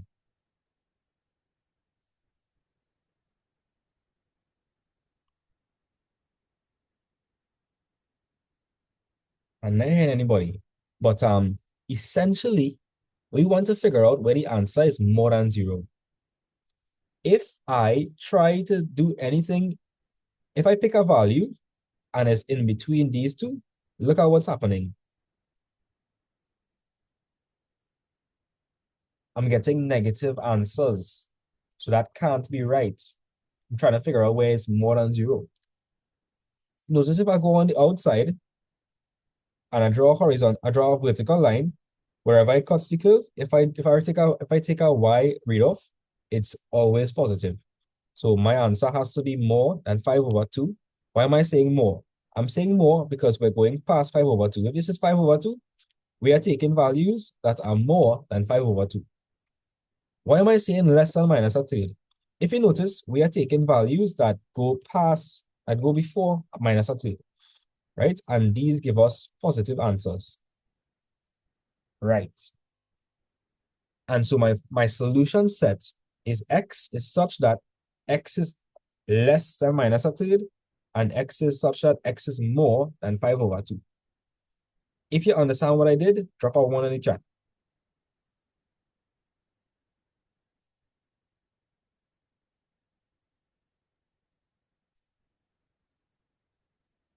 Right. If you understood what I did, drop a 1 in the chat.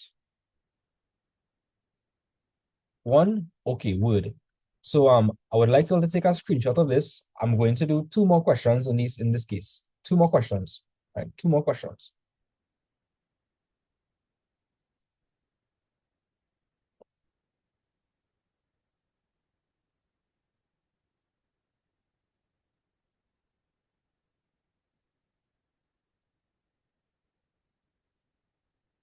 Kira, are you still awake?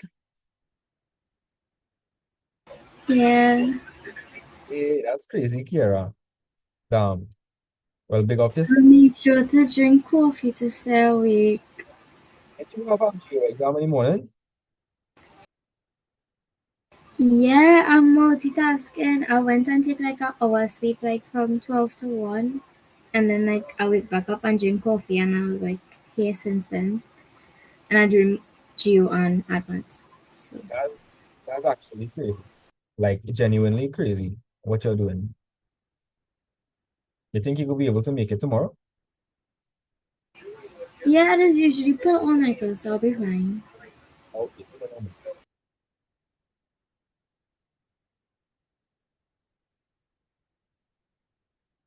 right. Right. So let's do a couple more questions like this, right? Let's do a couple more questions like this. Let's look. All right, let's do this one.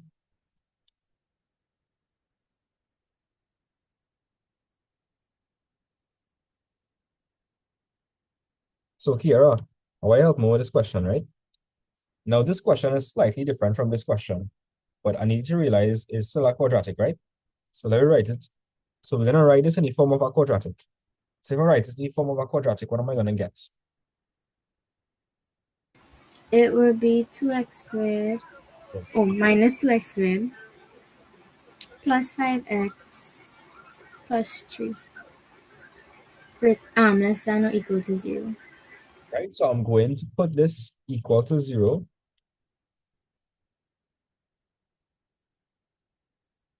I'm gonna put it equal to 0. And guys, if you're having a hard time with factorizing this, plug it into your calculator and move on. Right, so, but I'm gonna factorize it fast. So somebody plug it into the calculator and let me know what you're getting. So that's gonna be minus 2x by x. That's gonna be, right, for the 2x by negative x by 3. So you should get so 2x plus 1 will be equal to 0, and minus x plus 3 will be equal to 0. So you should get that x is equal to negative a half, and you should get that x is equal to 3.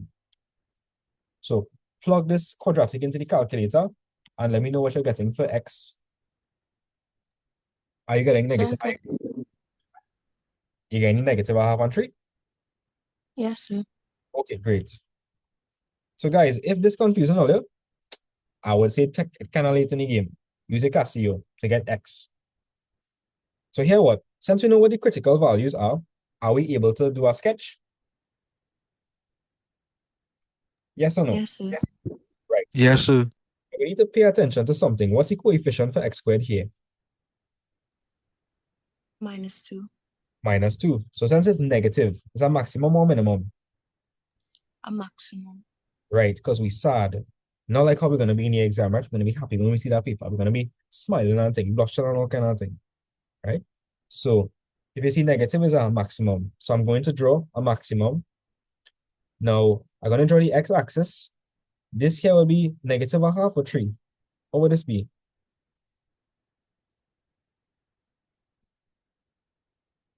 Somebody just Negative half, sir. right, that'll be negative a half. And this would be 3. So now I could put my y-axis. Right? I hope I understand what I'm doing there now. If I know one of my answer is negative and I know one of my answer is positive, then the y-axis could just obviously go in the middle. Right? Be 0.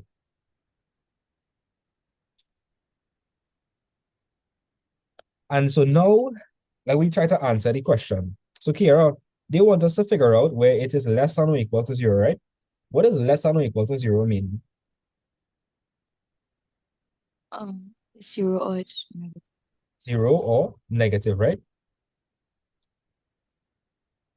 So less than or equal to means 0 or negative. So we try to figure out where you'll get negative. So I want you all to stay on standby, right? If I draw a vertical line and I take a horizontal read off, what am I getting if I go inside minus a half and 3? So if I take a value that's in between minus a half and 3, am I getting a negative answer? No, sir. No, I get a positive answer. So this is wrong. So let me try on the outside. So I'm gonna draw a vertical line. It cuts the graph at this point. So are we seeing a negative answer? Yes, sir. What about over here? So Yes, sir. my solution would be x is such that, guys, so look at this, right? Look at the symbol, it was less than or equal to. So we're going to use that notation over here. So our solution is going to be, what we're going to say here?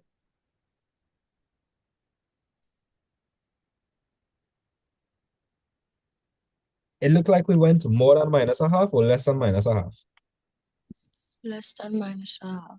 right? So that would be x is less than or equal to minus a half, union. And over here, you went more than 3 or less than 3? More than 3. Right, so that'll be more than or equal to 3.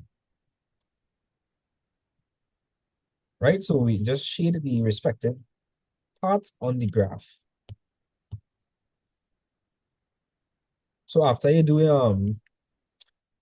your vertical line and then horizontal read off to check if it's positive or negative, you can erase it and shade the respective parts of the graph. So the respective part of the graph here would be this region. And you can clearly see that is when x is more than 3.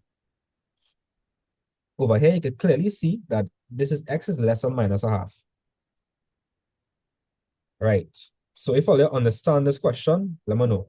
Again, if all you're having a hard time with factorizing, just plug it into your Casio and get the values for x and just keep moving. Excuse me, sir. When you use the arrows for the bottom part of the graph, how do you know like when it is like negative values and positive values? Okay, check it, right? Wait, so let me just go get my charger from my phone. I'll be right back.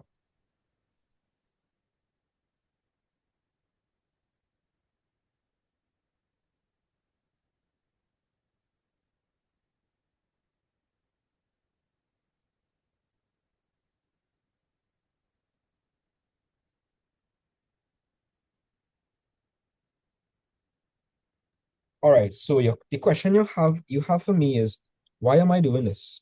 Why am I doing that? And how do I know where it's positive and where it's negative? I have a question, right? Would this be positive or would that be negative y values? Would that be positive y values or negative y values? Positive y values. Right? Would this be negative or positive? Yes, it be negative. Right. So you understand how to do the sketch, right? Yes or no? Yes, sir. Okay. We are trying to figure out where it is. Less than equal to 0. So that'll be negative values of 0, right? Mm-hmm. You sure you understand that? Yes, sir. Okay. So where would it be negative? So to figure this out, you draw a vertical line and you see where it cuts the graph. Where does it cut the graph? At this point, right? Yes, sir. Then you take a horizontal read off. Now, so where is this value? This value is in between what two readings? 3 and 0. Now, 3 and negative a half. Oh. So that gives me a positive or negative answer.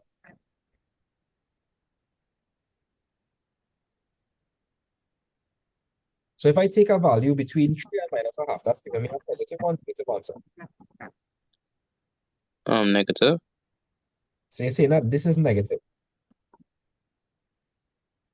Oh, no, that's positive. Right, so can my answer be between minus a half and 3? No. No. Check it out. If we take another point, if we do another vertical line test, again, a positive or a negative?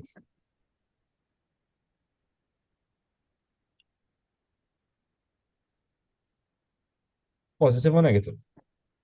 Positive. So that can't be right. That can't be right? No, that can't be right. So let me try on the outside, right? Try on the outside. So we can draw a vertical line. There's a cut in the graph here. So you would draw a horizontal line.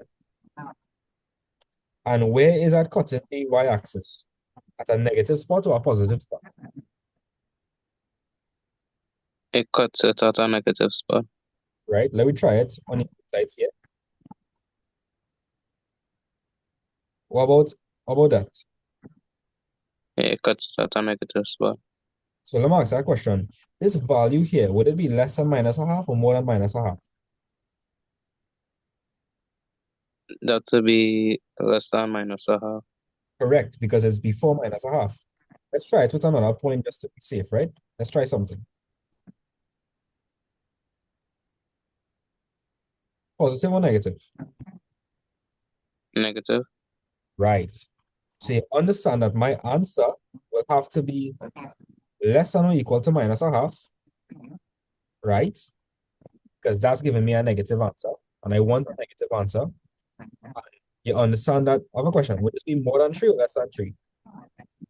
That would be less than 3. Wait. Yeah.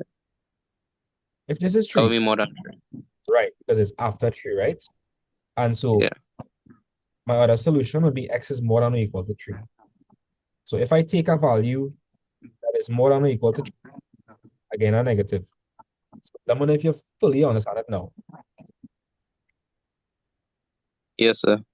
You could read off anywhere. You're just estimating. Just put on your ruler, put the vertical line test, make cut in the graph, take a horizontal, it's positive or negative. That's what you do it. Right? So take a picture of this and chat. I want to do 2 more questions like this, and that'll be it. So take a screenshot, send the chat. So Kira, do your magic.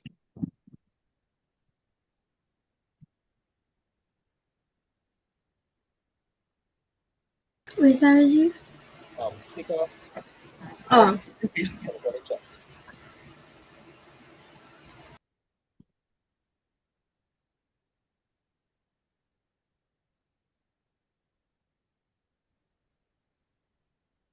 I sent it. All right, good. Cool. Let's move on to another question.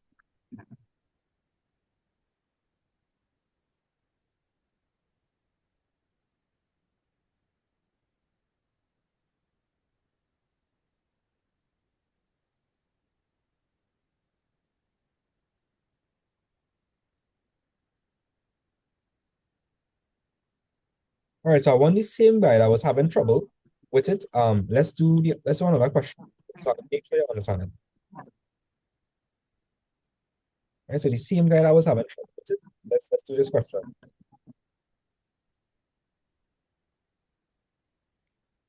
All right. So in this case, this is a rational inequality.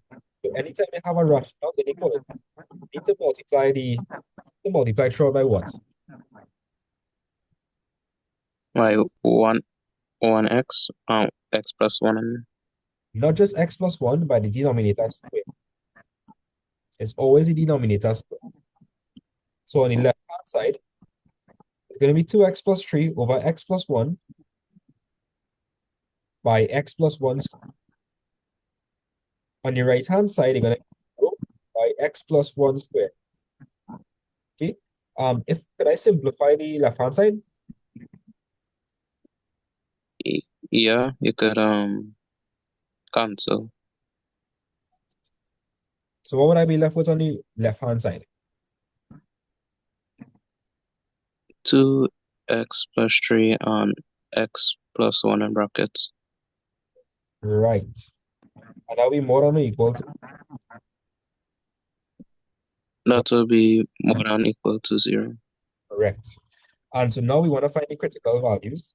And so the critical values will be 2x plus 3 by x plus 1 is equal to 0. So 2x plus 3 is equal to 0, and x plus 1 is equal to 0. So x would be equal to minus 3, and then you would divide both sides by 2. Over here, x would be equal to minus 1. Let me know if you understand that. Yes, sir. Now, if you were to expand this, you end up with a quadratic whose x squared term is 2x by x. What is by x? That will be a minimum point. Right, that'll be our minimum, right? Because the coefficient of x squared is positive. That's our minimum. So I'm going to draw my minimum, and let me ask that question, right? Both of the values for both of your roots are Negative. both of them are negative. So what do you think will come first though? -1 or -3/2? So what do you think I'll put here? -1 or -3/2? -1. Yeah, I'll put minus. And this over here, this is gonna be -3/2. If anybody confused by that, -3/2 is -1.5. And so -1.5 is more negative than -1, so it'll come before. Right. So let me ask that question. Where would I draw y? Where would I draw y? Would I put y over here? Yes or no?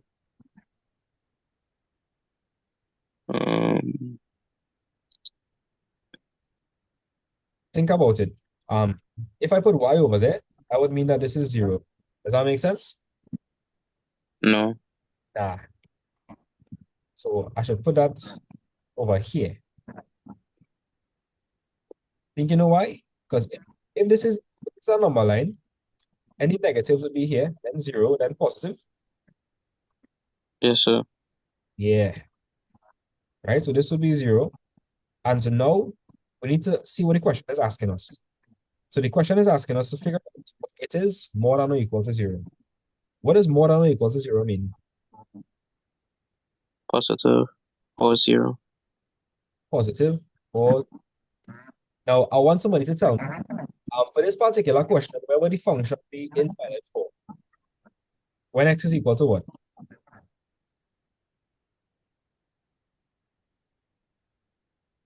So I don't hear anybody, but for x, the value for x, I would make this function invalid is when x is equal to -1.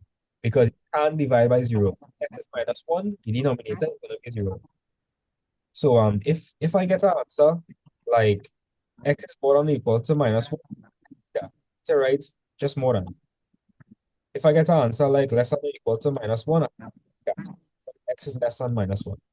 So I cannot include -1 in my answer because it'll make the fraction undefined. Keep that in mind.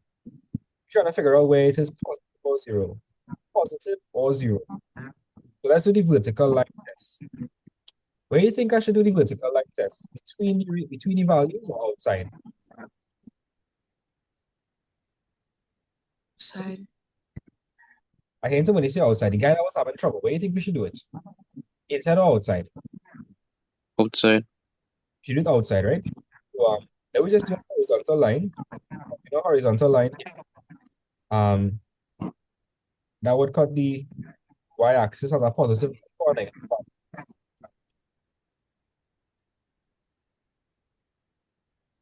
Positive or negative? What's this? That will be positive. right? Let me try another point on the outside. So you do the vertical line test again, right? Positive or negative?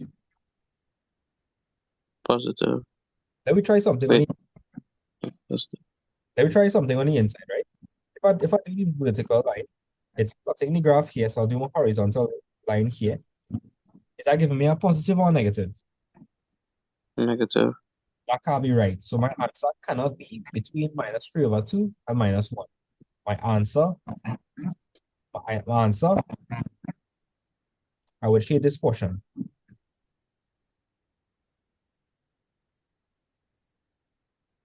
Right? Tell me if you understand that. Yes, sir. Okay, good.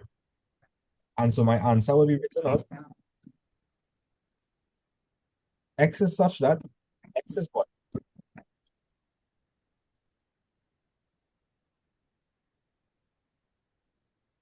What would this be? More than -3/2 or less than -3/2?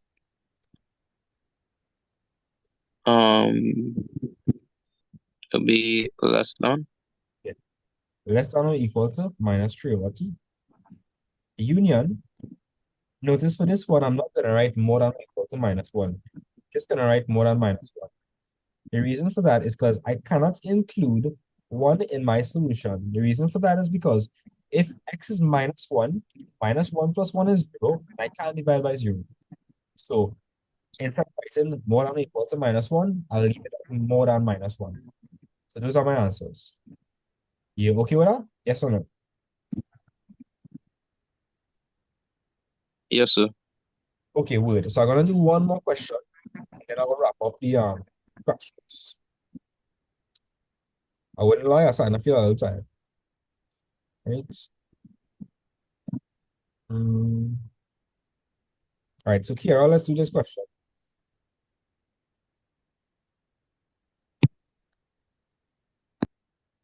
All right, so Kiara, in 2021 question 2b, we have a rational inequality. So what had to multiply by on both sides?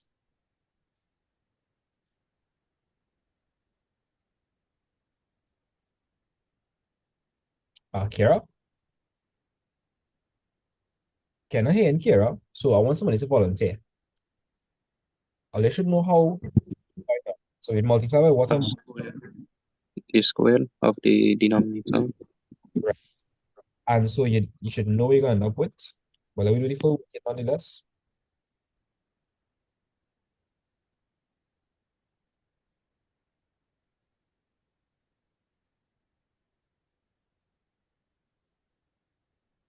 On the right-hand side, one of the 4x minus 9 in the denominator would cancel off with 1 on top. And so you'll be left with, open bracket, 2 minus x by 4x minus 9, which is less than 0. Now I have a question. If I were to expand this back out, you would have a negative coefficient or a positive coefficient? Negative. Right, because check how we will expand this out. And so negative x by 4x, you're going to end up with negative 4x squared. So that means that the shape of this graph is going to be a maximum. To find the critical values, I'm going to say 2 minus, I'm going to put it equal to 0. So 2 minus x by 4x minus 9, that's going to be equal to 0. So I'll say 2 minus x is equal to 0, and I'll say 4x minus 9 is equal to 0. So if I say 2 minus x is equal to 0, then x would be equal to 2. And for this one over here, x would be equal to 9 over 4. Right. So I'm going to understand that.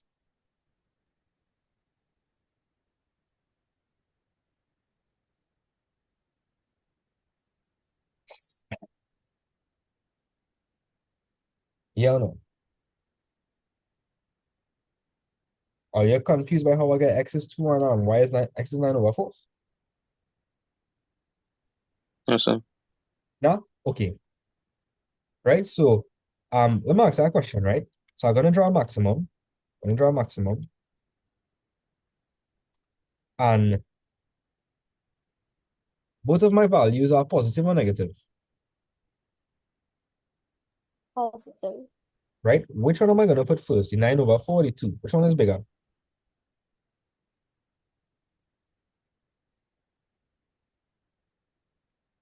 Which one is 2. 9 over 4, right? So that's bigger. Then I'm going to write 2 over here. That being said, guys, would I put the y-axis over here? Does it make sense to put the y-axis over there? No, sir. No, it doesn't. So, We should put it over here, right? All right. So in the question, we're trying to figure out where it is less than 0. Less than 0. So where would it be less than 0?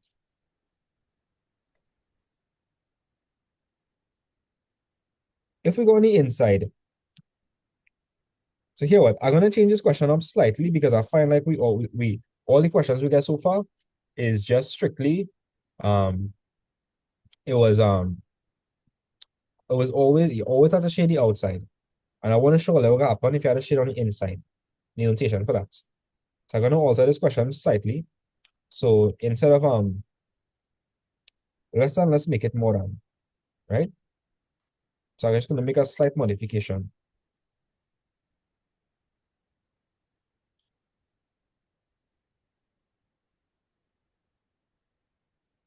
Right, so since I made that modification, I'm now trying to see where my function is giving me more than 0. So where would I shade for that? Where do you all think I would shade for that?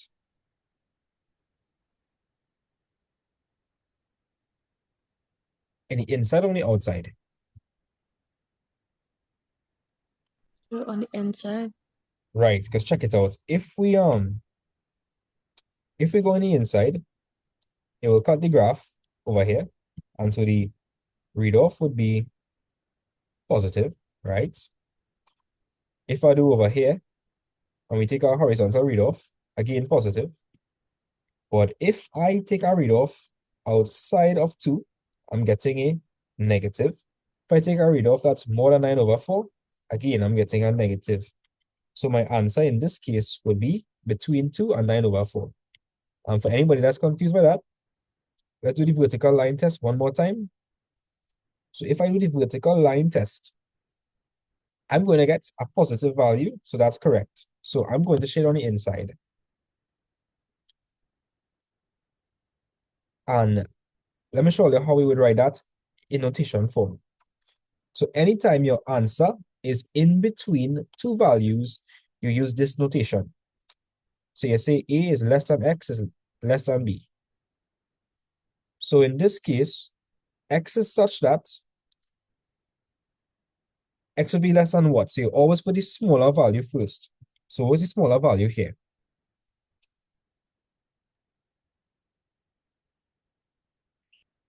Two. Will be the smaller value, and what will be the bigger value? 9 over 4. Correct. So anytime your value is in between, like it's in between two values, you use this notation. And A is smaller, smaller,